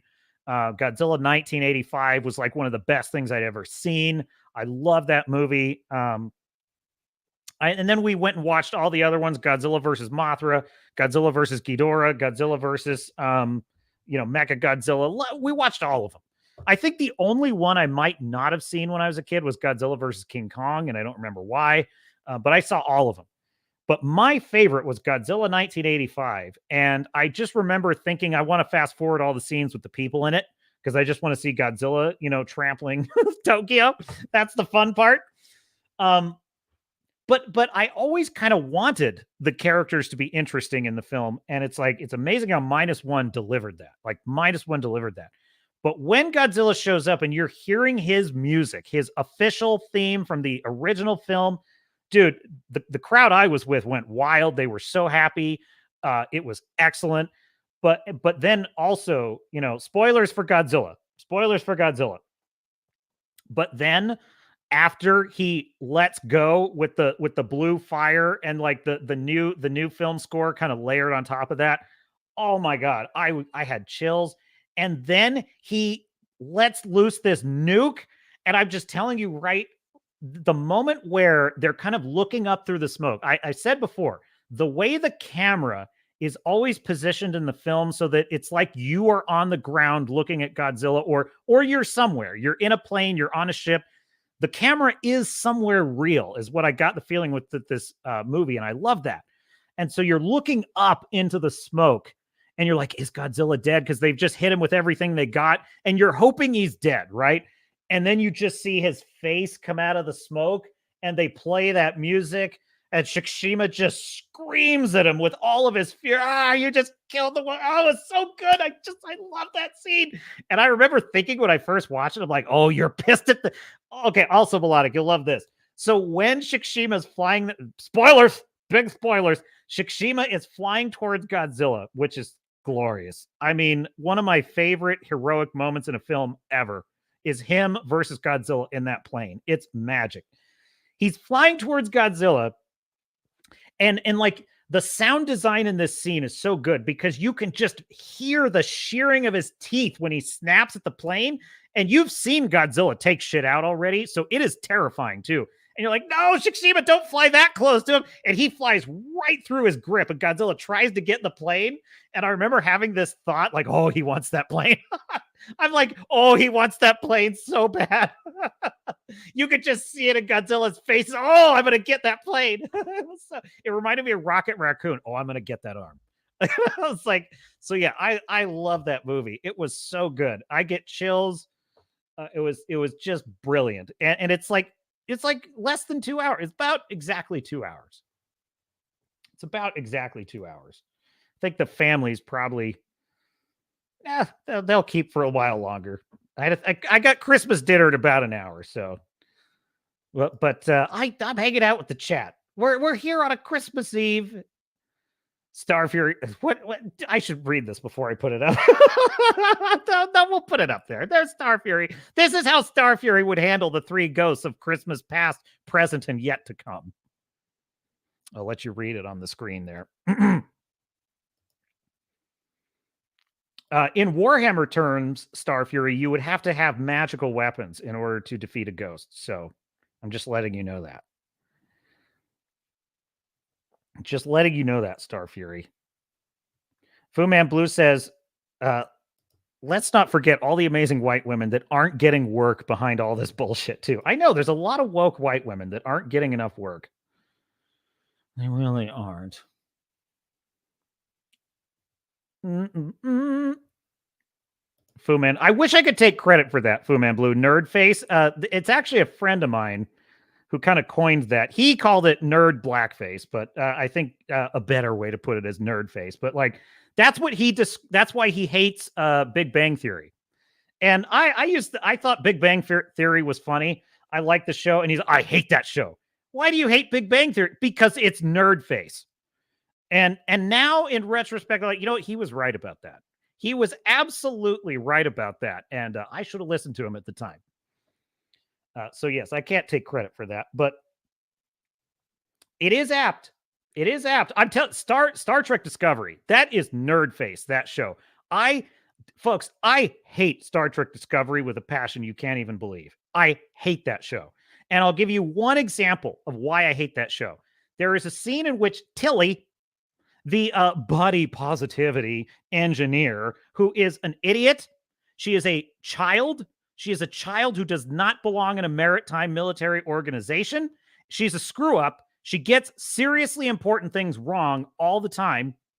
But also she's surrounded by idiots as well. So that's part of it.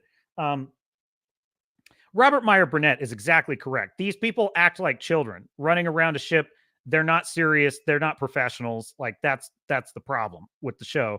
But it's worse than that. She comes up with some brilliant engineering way of moving an asteroid or something. I can't remember the exact plot details because who cares? But because we need women in STEM. And she and the very gay engineer. Now, I'm saying that because they literally say the word gay in Star. You know he's gay, right? And I'm like, dude, this is not the 21st century, okay?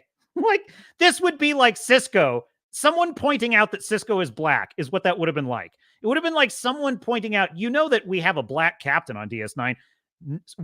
No one would say that in the Federation in the 24th century because that's not even a thing humanity is concerned about anymore, which is why I find it so appalling. But anyway, I digress. So the very, very, very gay engineer who likes kissing his husband on every episode of Star Trek Discovery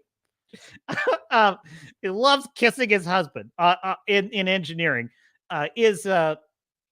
comes up with a great idea to move this asteroid with Tilly, and they do a bunch of tech talk, and at the end of it, they're celebrating their little victory, and they go, "Yay, math!" They're like, or something. I think it's like, math is, or there's one where they say "Yay, math," but then there's another one where they say, "Science is fucking cool." She says, "Science is fucking cool." oh, I'm sorry, Commander. I'm sorry. I didn't mean to swear. And then the commander says, no, you're right. Science is fucking cool. And I'm like, I want to kill this show with fire. I want to kill this show with fire.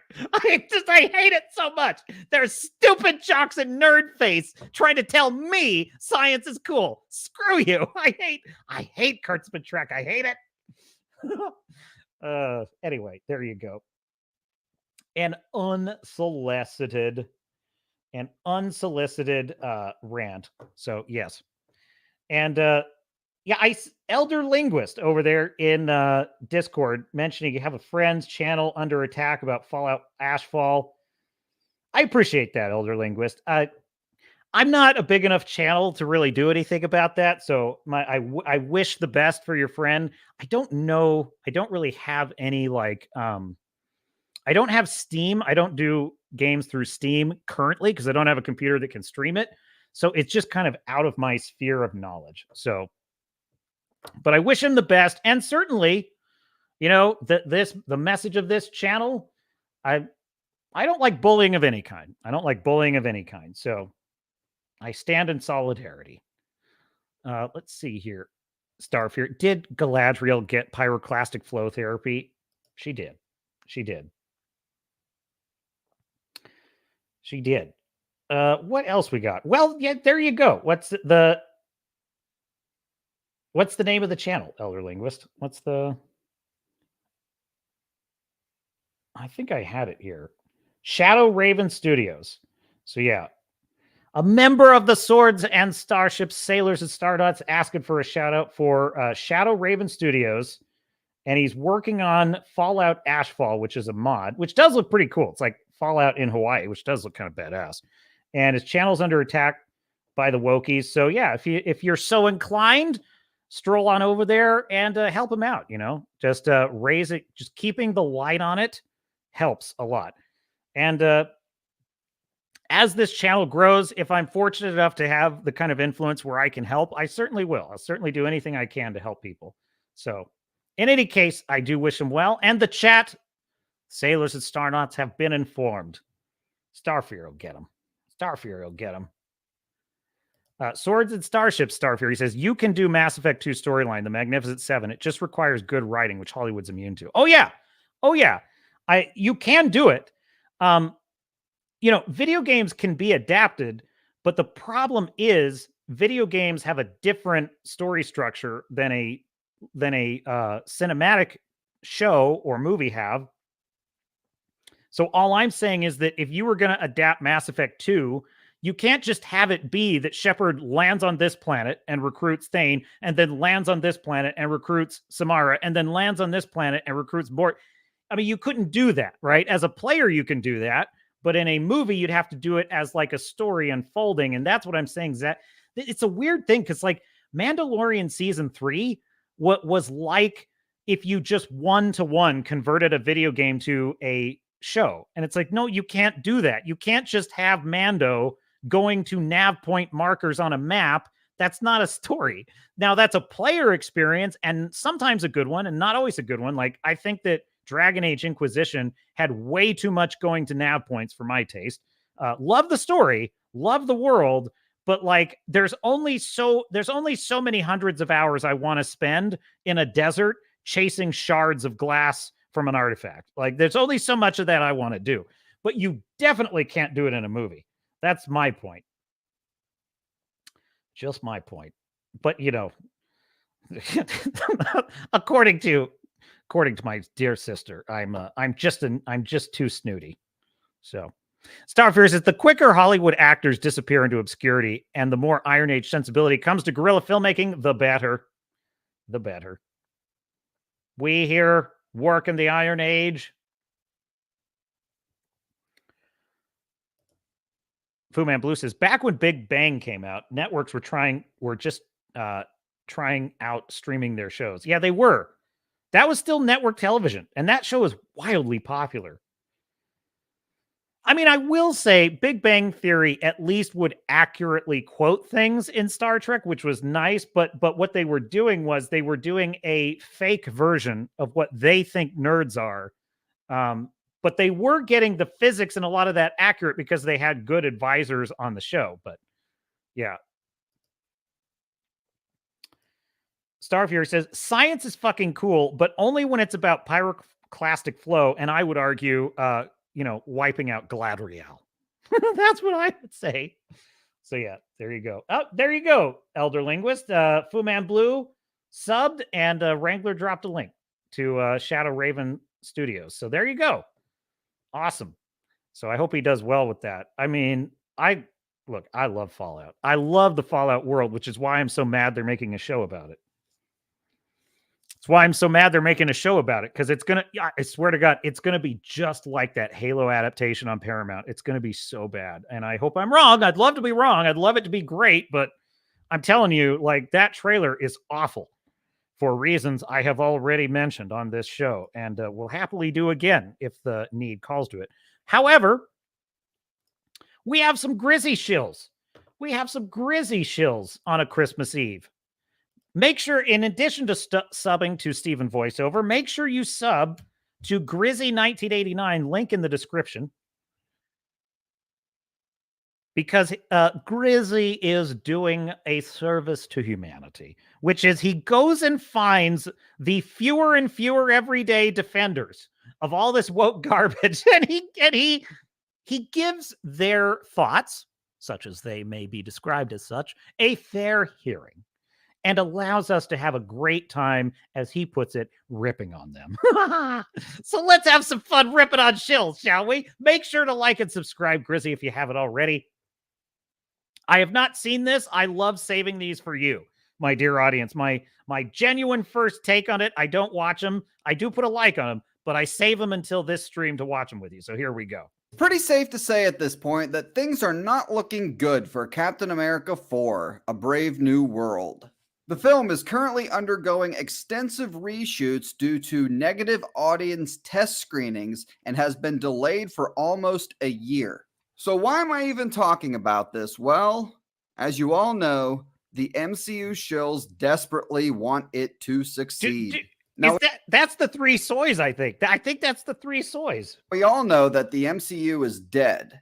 And the only way for Captain America 4 to turn things around, according to this guy, is for it to go woke and make the movie about race. Oh, this should Captain America, Brave New World needs to be about go woke or go broke. Like, it needs to be about everybody being like, I don't want a black Captain America. I don't like this guy. He's not Steve Rogers. So, oh my God. It's one thing to know. It's one thing to know how dumb these people are.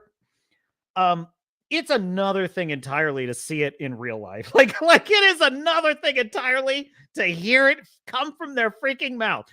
Folks, we have talked about how in the world can you screw up all the things they've screwed up this year? How can you screw up Indiana Jones? How can you screw up The Witcher? How can you screw these things up? Folks, your answer as it lives and breathes is before you. This is the kind of thinking that is running, and I mean top to bottom, running Disney with an iron fist. So let us hear the font of their wisdom, shall we? So you want a completely meta storyline, something none of the previous Captain America movies did, that focuses on the in real life fandom not liking Disney race swapping characters. Right. Like, which is just the exact same thing in real life of people being like, Anthony Mackie's not Chris Evans. Like, they need to just like make that movie. Oh, that is a totally different thing. That's not what you're saying. You're right. Anthony Mackie is not Chris Evans. Anthony Mackie is not playing Steve Rogers. He's playing Sam Wilson. Sam Wilson is not Steve Rogers. Sam Wilson is not Captain America. Steve Rogers is Captain America. That is a very different thing than saying he's black. He can't be Captain America. So that's a separate issue, sir. About the way that people react to people of color being cast in things. So you want Captain America 4 to basically do what She-Hulk did. Remember Intelligentsia in She-Hulk? I wouldn't be shocked if you didn't, but Intelligentsia was supposed to represent the internet incels and the alt-right that hate women and hate female superheroes. And this effeminate speaking, I refuse to call this a man, wants Captain America 4 to follow in She-Hulk's footsteps. Not a great plan. Attack their own fans and call them racist just for disagreeing with the direction they chose to go and for not liking Falcon and the Winter Soldier. Oh, and speaking of Falcon and the Winter Soldier, They need to take what they sort of did a little bit in Falcon and Winter Soldier and just fucking go for it. You said you're saying they need to lean in into instead of running away. Okay. They need to lean in. yeah, they need to. Oh, that is great advice. Oh my God. This man should be advising Bob Iger. Get this man access to Kevin Feige and Kathleen Kennedy stat. he needs to be in their offices. This is better. This is almost as good financial and business advice as Jim Cramer.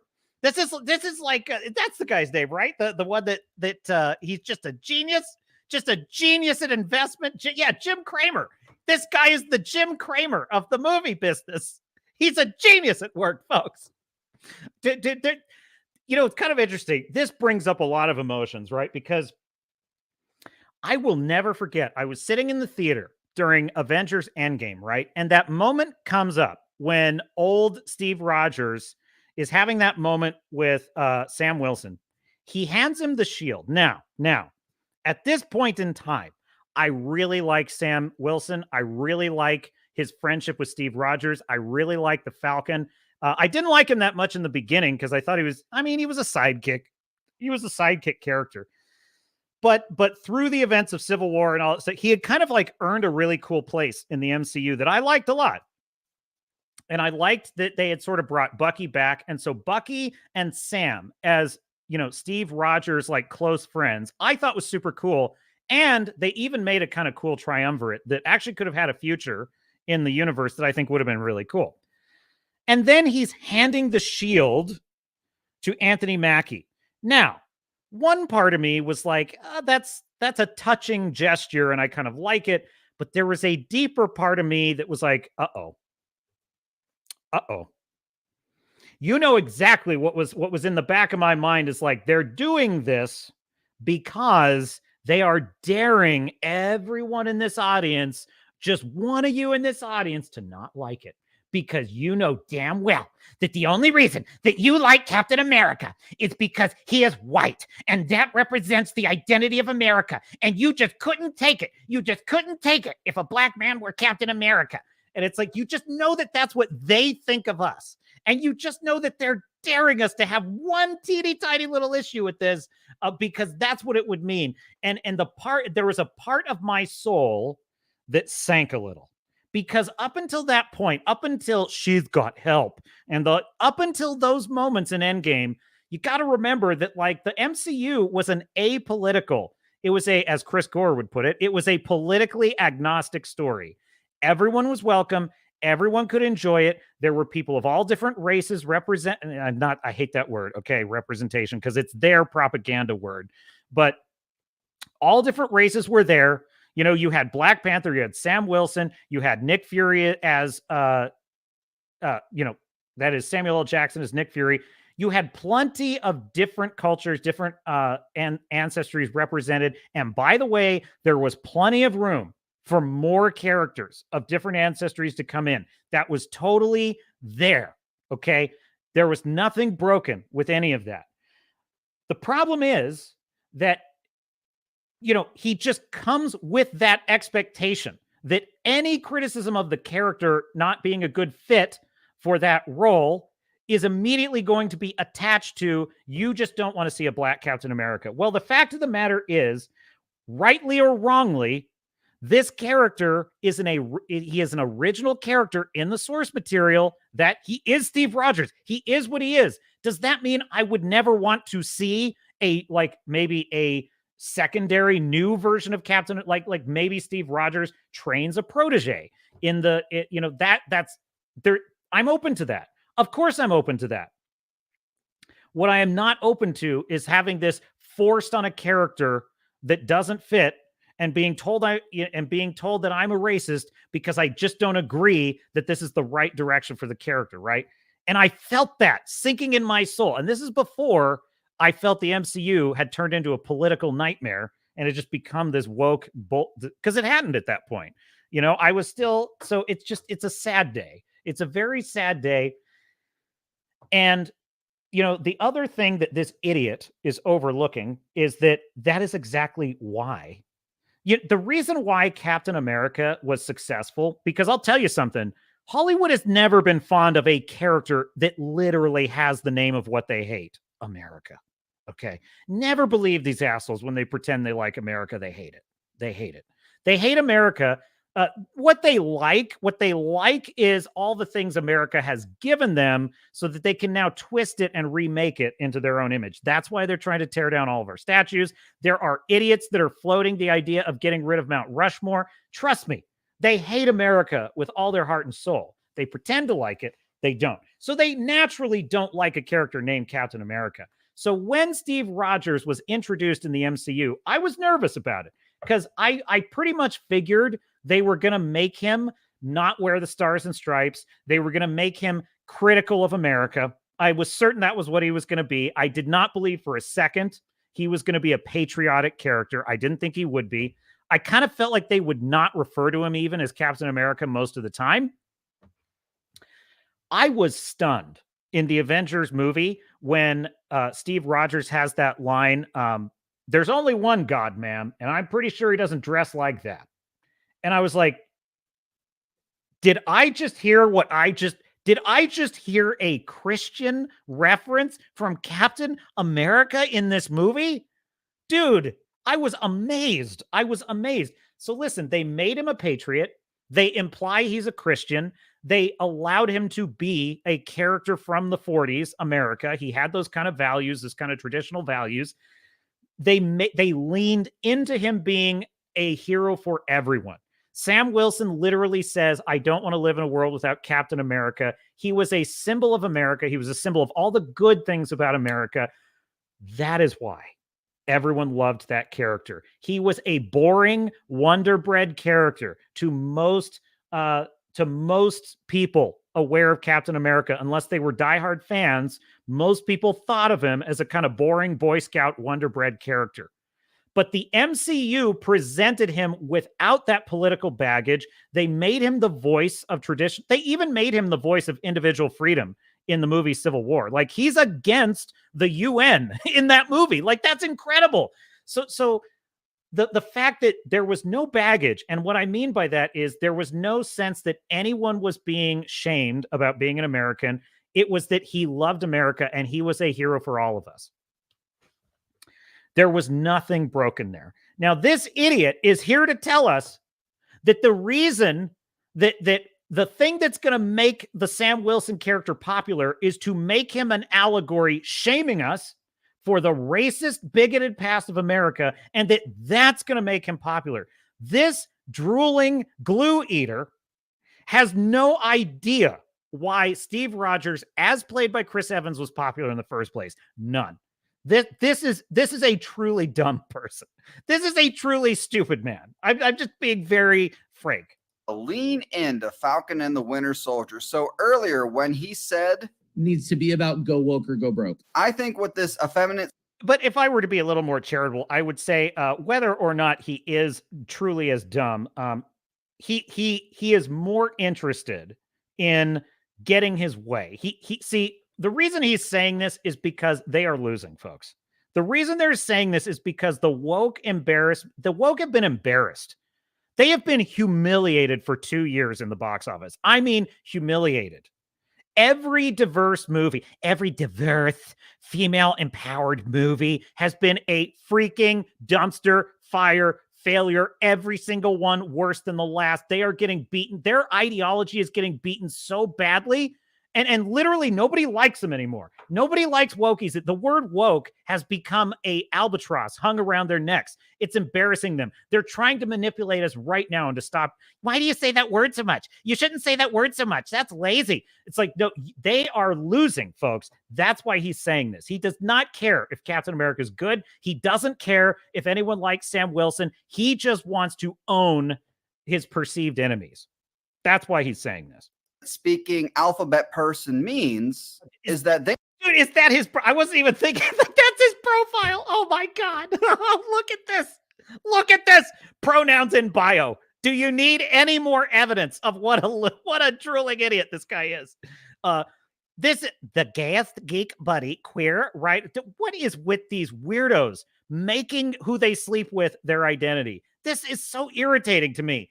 You are doing such damage to, like, you know, relatively speaking, normal gay people who just want to live their life, you know, have a job, have a career, you know, generally just, you know, do their thing. Why do you make this your weird identity? Like, this is the most important thing about me. I am just the gayest, geekest, queerest writer ever. I hang out with berries and ponies. I'm still deciding what I want to be when I grow up. Oh, jeez. Oh, that fits. Oh, that tracks. That definitely tracks. He, him, they, them. Gee, how greedy is that? Which one is it, sir? Or it? Like, he, him, or they, them. I'll answer to either. Fuck me. They need to go super fucking woke and not worry about going broke. That's what I take from that. Oh, yeah. You just want all the woke garbage you can get in the MCU because it makes you feel better about yourself. They need to take what they sort of did a little bit in Falcon and Winter Soldier and just fucking go for it. Yeah, that's exactly what the MCU needs. It needs. Yeah, I say he's a dumb person, and I say that kind of facetiously. You know, I actually am gonna revise that opinion. I think he knows damn well what a failure that would be. I seriously do. I think he knows damn well what a failure that would be. It's just that he doesn't care. He's vengeful, spiteful, and bitter. And that is the defining characteristic of wokeness. That's why it turns everything it touches into crap. That's why everything it touches gets uglier. That's why everything that they believe is immediately contradicted by another hypocritical, contradictory stance that they hold. And it's why they can only destroy and not create. It's why they can only destroy and not create, because bitterness, rage, envy, these are poisons. These are poisons that will destroy art. They will destroy you. They will destroy art. They will destroy everything in your life if you let them take you over. And that is the energy and the emotion that governs the woke movement. And truthfully, we should pity them. We should pity them. Needs more. You've got to do better, Senator. It needs more sympathizing with terrorists. We need more Soy Wilson. That's what the MCU needs, right? And right now when they're spiraling and everybody's freaking out and everyone's like, how do we get the fans back? Leaning into a story like that is the exact opposite of what their instincts are going to be. Fuck. No, this is a fucking idiot. Oh, this is a fucking idiot at work right here. This guy has the IQ of a pencil eraser, okay? But that aside,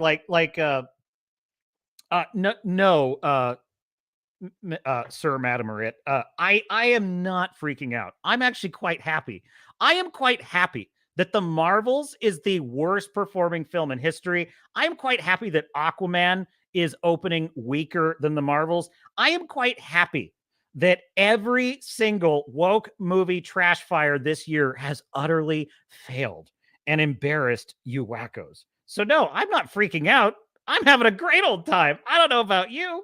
I most certainly hope so. They need Captain America Brave New World to be this is the state of comic book fandom. This is the state of the superhero universe, and this is what we're saying about it. That is the stupidest thing they could ever in a million years possibly do. And if that was their focus, who in God's name would the main antagonist be, for example? That's not important right now. Yes, because to retards like this, a good story with characters that we care about and want to root for, with an antagonist that we want to root against, is not important. But to these woke MCU fans, do you know what is important? The message. And because of that, Captain America 4 needs to be about the way that people react to people of color being cast in things. Years later, a doctor will tell me that I have an IQ of 48 and am what some people call mentally retarded. Thanks for watching. And if you enjoyed the video, please like. Excellent work, Grizzy. Merry Christmas to Grizzy. A gentleman, a warrior, poet is Grizzy. And also, lest I forget,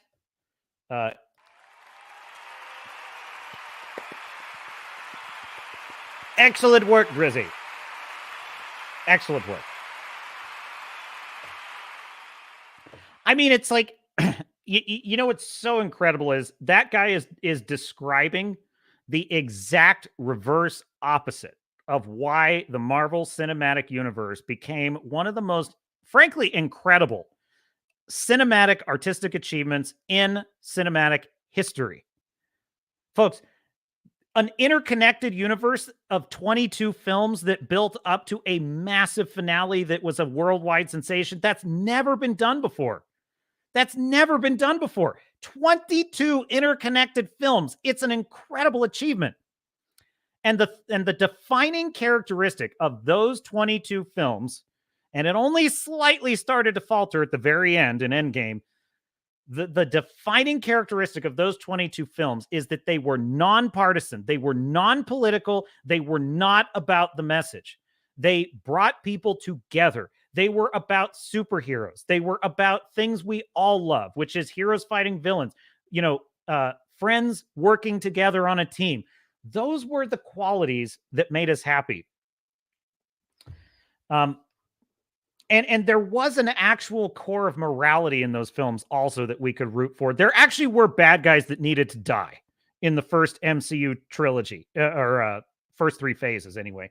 And, one thing I noticed in Aquaman 2, before I forget, Black Manta, okay? Black Manta kidnaps Aquaman. Spoilers for Aquaman 2, if you care. Black Manta kidnaps Aquaman's infant son, takes him to this altar at the North Pole ice cap to free some kind of entombed, I don't know, demon Atlantean. I don't understand it. Who cares? Anyway, I kind of slept through some of that dialogue. But anyway, he's going to sacrifice this baby on an altar, which pretty much tracks with current day Hollywood. But anyway, to get its blood, and use that to release this definitely not Sauron knockoff character from his entombment.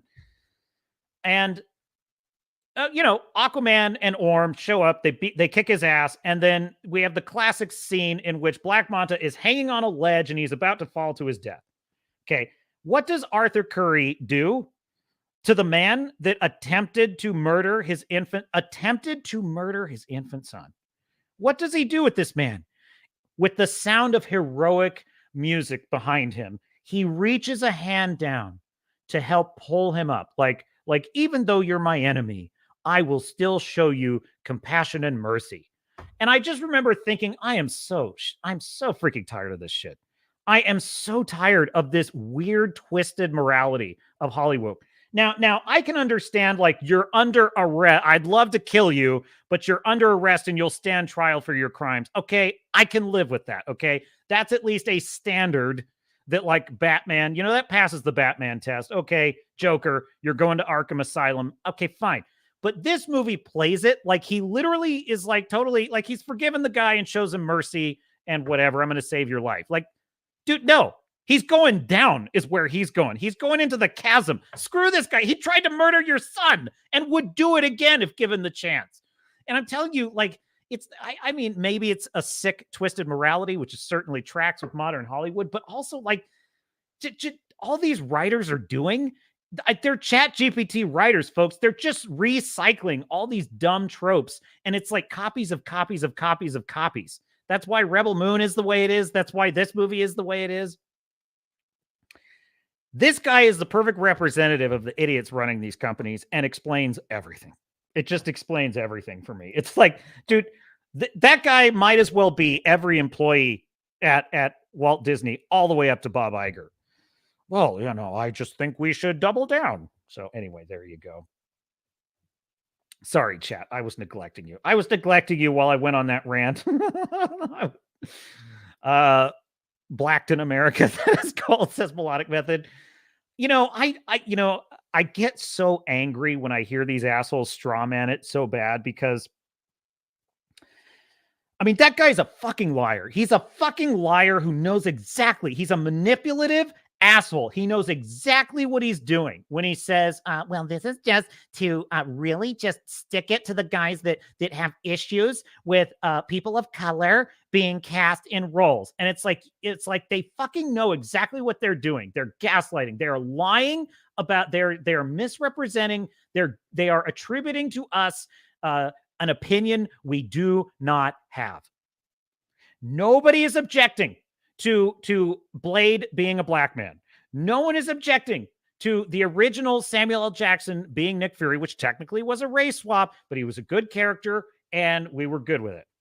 Nobody is objecting to that. That is an argument nobody is making, right? But he knows that by framing it that way, it makes him look like he's a warrior for justice. And he knows damn well what he's doing. He knows exactly what he's doing. Fortunately, he literally is like one of the last people on Earth that is making this argument. So he's pretty much totally irrelevant. So that's fine. What was the guy's name? Who fucking cares? I don't even remember. So anyway, go get that one some more, Grizzy. I want to see more of that one. I like that one. It is interesting, though, to study the species that gives us things like Dial of Destiny. That is quite instructive. A male presenting Kathleen Kennedy. He might as well be Kathleen Kennedy's little soy bitch, just running him coffee. Do you doubt for a second that that's who she's surrounded with? Oh my God, she's probably surrounded with so many people like, oh my God, the fact that you're making The Acolyte and it's about how there's neither good nor bad on the dark side or the light side. And it's all about, it's just so stunning and brave. No one's ever done this before. No one's ever had this before, ever. It's so amazing. It's so stunning, so brave. I just find surrounded by those wackos. That's like, I don't understand why we're not making money. Like, dumb people, glue eaters, folks, like just eating glue all day long. Fu Blue says they just put it on their pizza, just glue on their pizza. Oh, it's so good. I especially like it with paint chips.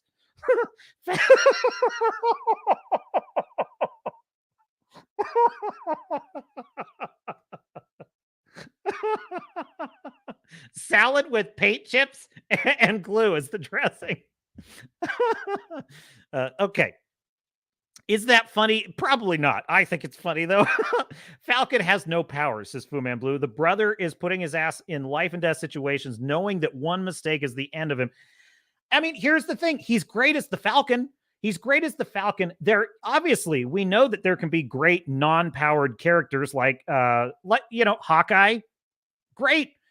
Scarlet Witch, or not Scarlet. I always confuse those two, but because it's Scarlett Johansson, so I can Scarlet Witch, but actually Black Widow, right? Natasha Romanoff. She is a great non-powered character who's just got skills, right? That's fine. Falcon is that character. He's got skills and tech. That's his deal. Now, is there a way he could get the shield? Look, the fact of the matter is there is no chance. There is no chance that they make a black guy Captain America without politicizing it. That's the issue. It doesn't even matter whether he's a good fit for the part or not. They look at America as fundamentally flawed, racist, undeserving of respect in the eyes of the world. They truly hate what America stands for because they view it as bound up with all the bad things. It's like, yeah, of course, America's had bad things in its past and done bad things. Nobody's denying that. But these wackos are unable to see the forest for the trees, and they're unable to let things go. And it's like, is there a scenario in which Steve Rogers passes the torch to a Sam Wilson who gets a serum and becomes superpowered? Maybe he could earn that. But the one thing they absolutely cannot do is make it about race, because it's so demeaning to the audience. It's so demeaning to black people. It's demeaning to Anthony Mackie. It's demeaning to all of us, because nobody was thinking about race when we were watching Captain America Civil War. Nobody was thinking about it. All we were thinking about was how cool it was to see Ant-Man and Iron Man and War Machine and Black Panther, and they're all working together or against each other. And Spider-Man showed up. Wasn't that fun? And it didn't matter what race we were. It didn't matter what race the characters were. It just mattered we were all there as fans enjoying that film. The minute you bring race into it, you destroy all of that. You destroy all of it. It doesn't matter how well-intentioned, if such a thing were possible, it doesn't matter how well-intentioned your motives are. You will destroy, because you will immediately give the audience a reason to feel either bad about themselves or bad about their neighbor or whatever, right? You were the Marvel movies in the first 3 phases made us feel lighter, right? That's why we liked them. We felt lighter. We felt happier walking out of the theater. The minute that it turns into a race in America lecture, guess what we feel? Heavier. Now, why this idiot is so dumb is that he can't see that movies that make people feel bad are not movies that are going to bring people back to the theater who are looking for fun, right? You know, Oppenheimer is the appropriate place for a dark, moody meditation on the ills of humanity. That's fine. If I'm going to Oppenheimer, that's what I'm signing up for. That's fine. That's not fine in a Marvel movie. That's not fine in a Marvel movie. This, by the way, is why Zack Snyder is such a bad fit for Superman. Because Superman is not the place for a dour Watchmen-style funeral dirge a la Batman v Superman. It's the wrong vehicle, you know. And Zack has some talent, but he's the wrong fit for that kind of movie. I mean, frankly, my opinion of him has declined quite a bit with Rebel Moon, but at least he's a fit for Watchmen. He's a fit for 300. He is not a fit for the Superman character. He just isn't. So there you go. Yes, but I just, it's why I feel quite safe in my prediction that, dude, if you thought there were flops this year, get ready, folks. 2024, it's going to be more. It's going to be more carnage for Hollywood. They have learned nothing. They have learned nothing. Kevin Feige is planning his X-Girls franchise. It's unbelievable. I'm like, what's it going to take? What's it going to take for you people? But whatever. Look, either way, it's like the character in Robin Hood Men in Tights. We're either going to have a wedding or a hanging. Either way, we're going to have some fun. It's like we're either going to have great movies or more dumpster fires to laugh at. Either way, we're going to have some fun. So there you go. Foodman Blue says, in her defense, she did say more or less a god, right? What were we talking about? What was that in reference to? The matter-of-fact way Captain told Widow that there was only one god slayed me. Oh, you're talking about the line where he says there's only one god and he doesn't dress like that. Oh, that's what it was. She said, yes, you might want to sit this one out, Cap. Those are gods out there, referring to Thor and Iron Man. And Captain America said, there's only one god, ma'am, and he doesn't dress like that. It was a great line. And that line, never. You will never see that in an MCU movie or show ever. So, because back then, the inmates were in their cells and the adults were running the film productions. Now, the inmates have put all the adults in their cells and they're running the asylum. So that's why you'll never hear that line again. Melodic Method says, the wokey weirdos don't even like the people they say they're protecting. They're using them as a shield.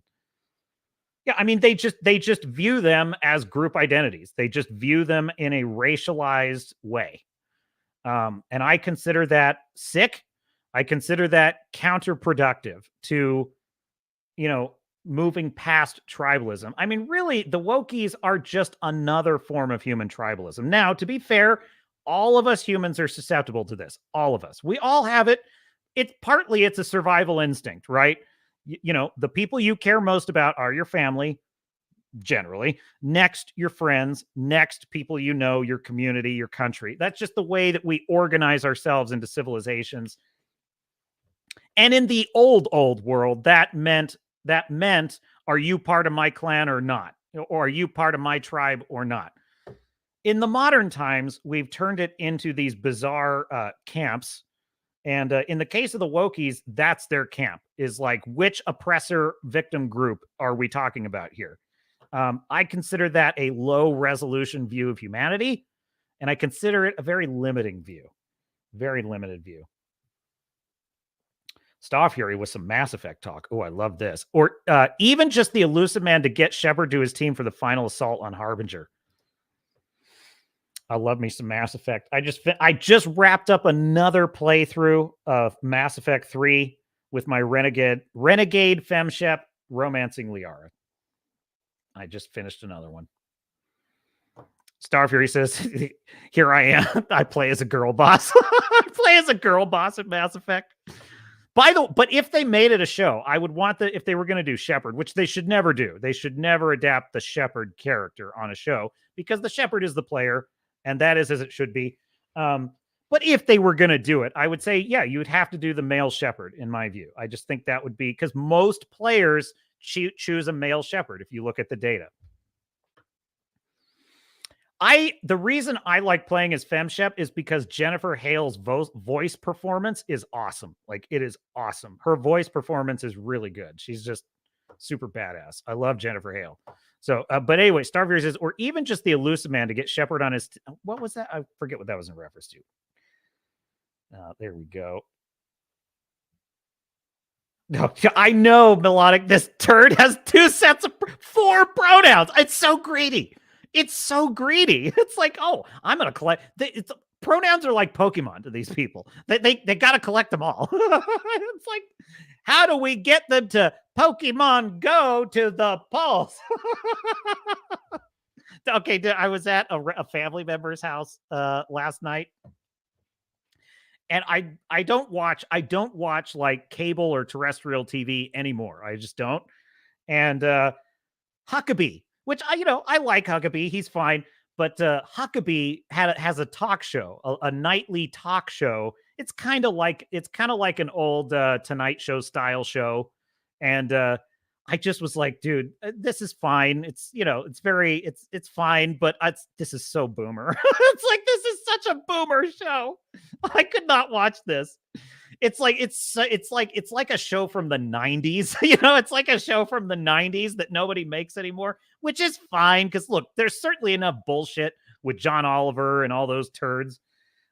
But at the same time, I'm like, this is the boomerest thing I've ever seen. He's like, we got a lady here who's gonna show us a magic trick. Would you like to see some magic tricks? I'm like, oh my God. But anyway, I'm not hating. I'm just saying, just a preference. Fu Man Blue says it was just illustrating how unfair it is to be the amazing minority character. Look at you. Look at you go, minority. I know, right? I know. I really, it's like, it's time for the LGBTQ movement to just shut the fuck up. Like, shut the fuck up. Do you know what you're doing to yourselves in the eyes of the world? Having pride parades with pup masked and children running around. Like, you are making the case for what evangelical Christians have been saying for 50 years. And it's like they're so... I'm going to tell you right now, I spent many years as an atheist, and I stand by my decision to be an atheist for a long time, because at the time, I just felt that what I had been raised with had not made its case. It had not made its case for me. But the interesting thing is, I've spent many years, so I've been on both sides, being a believer and then a non-believer. And the interesting thing is, like, in recent years, as I've gotten older and I've looked around at the world, and I see the unvarnished, like, medieval level hatefulness that has come out of, like, the far left radical woke secular movement, and how anti-human it's become. How anti-human liberals used to call themselves humanists. Elon is kind of like a 20 years ago liberal. Elon Musk is like a 20 years ago liberal who's like, I'm pro-humanity. I'm pro-human stuff. And it's like, dude, that mentality is not what you see on the left anymore. And I suddenly, and then I would think back to all the arguments of like Sam Harris and Richard Dawkins and Christopher Hitchens, who are great thinkers, and I like listening. Sam Harris, not so much, but I did enjoy listening to Christopher Hitchens. What a eloquent orator he was. And Richard Dawkins, I enjoyed listening to his rhetoric. But what they have advocated for so long, which is if we could just get rid of religion, think of how wonderful the world would be. And it's like, that ain't what I'm seeing. That ain't what I'm seeing. And it's got me thinking. It's got me thinking. And so the interesting thing is I've kind of experienced a somewhat revival. Now I wouldn't call it doctrinal, right? I'm not like evangelical or anything. Nothing wrong with that. I'm just saying it's not where I'm at. But I have reached an opinion, and to my own surprise, like, I don't believe this is all there is. And I think that's a giant mistake that atheists make, is they seem to conflate the fact that science describes what we know in the material universe. Science describes those things in great detail and is a very useful tool for that. And I didn't used to think this way, but now I think, like, but it only can go so far. And it's made a grave mistake in thinking that there is no good reason for religion. There's no good reason to believe in something greater than yourself. So what I'm getting at here is the absolute rabid, insane, bullying, fascistic behavior of the wokies has, it's rekindled. It's rekindled my belief that there must be a God. And so that's kind of what I see happening, is like, it's actually making a case I once dismissed, because it's like, wow, look at what it's like when these people abandon all morals, they abandon all fealty to anything greater than themselves. They become these stark, raving, narcissistic tyrants. And I think, gee, I think Richard Dawkins and Christopher Hitchens and Sam Harris were dead wrong about their opinion about what the world would look like if religion were removed from it. Now, that's not to let religion off the hook, because I also think religion in its extremes is partly why we have the woke movement, because there are nasty tribalistic things that religion sometimes does in its worst examples, right? However, I am not seeing this utopia emerge from a secular world that has abandoned God. I'm just not seeing it. And so, like, it's convinced me to see things differently. So that is why I'm very happy to say, Merry Christmas, Christ is risen. It's a bit disingenuous, but I'm happy to say it. Our Lord and Savior, Jesus Christ. We're converting this to a religious proselytizing channel. Are you excited about that, chat? I'm a holy roller now. No, not quite. But anyway, Melodic Medicine would have loved to see the original Falcon run. Yes, with Daredevil. Agree. I love Daredevil.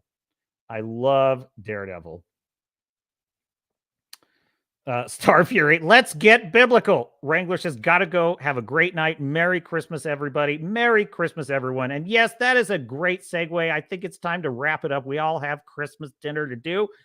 So I'm just going to close it out with something kind of sentimental. Fu Man Blue says, early society needed nothing more than the common cause of staying alive to bring folks together. True.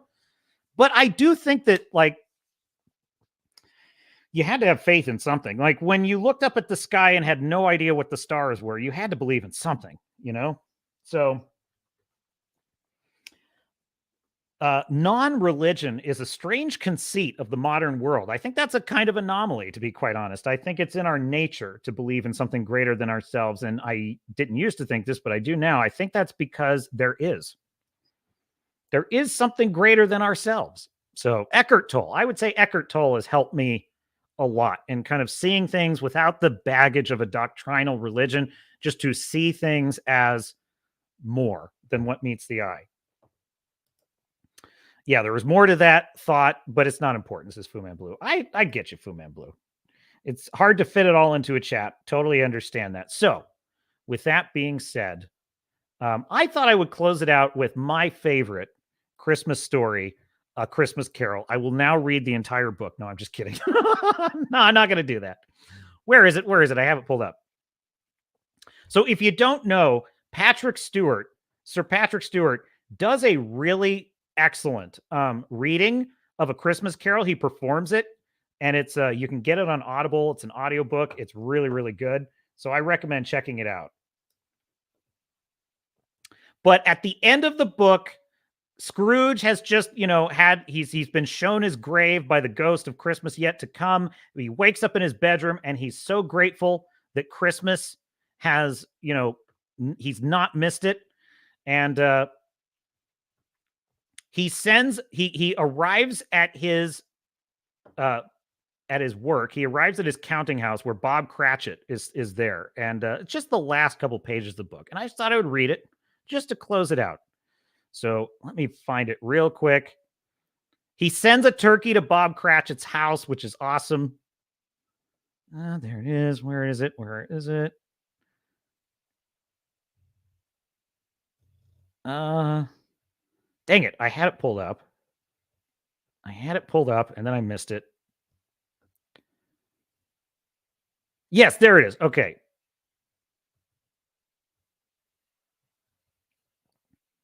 Oh no, that's where he's meeting his brother. Oh, this is worse. This is the worst. Okay. So he told Bob Cratchit, you better be at work after Christmas early. If you want the day off, you have to be there early. So this is the day after Christmas, and Scrooge makes sure that he was early at the office the next morning. Oh, he was early there. If he could only be there first and catch Bob Cratchit coming late. That was the thing he had set his heart upon, meaning Scrooge. And he did it. Yes, he did. The clock struck 9. No Bob. 1:15. No Bob. He was a full 18 minutes and a half behind his time. Scrooge sat with his door wide open that he might see him come into the tank. His hat was off. Bob Cratchit's hat was off before he opened the door. His comforter, too.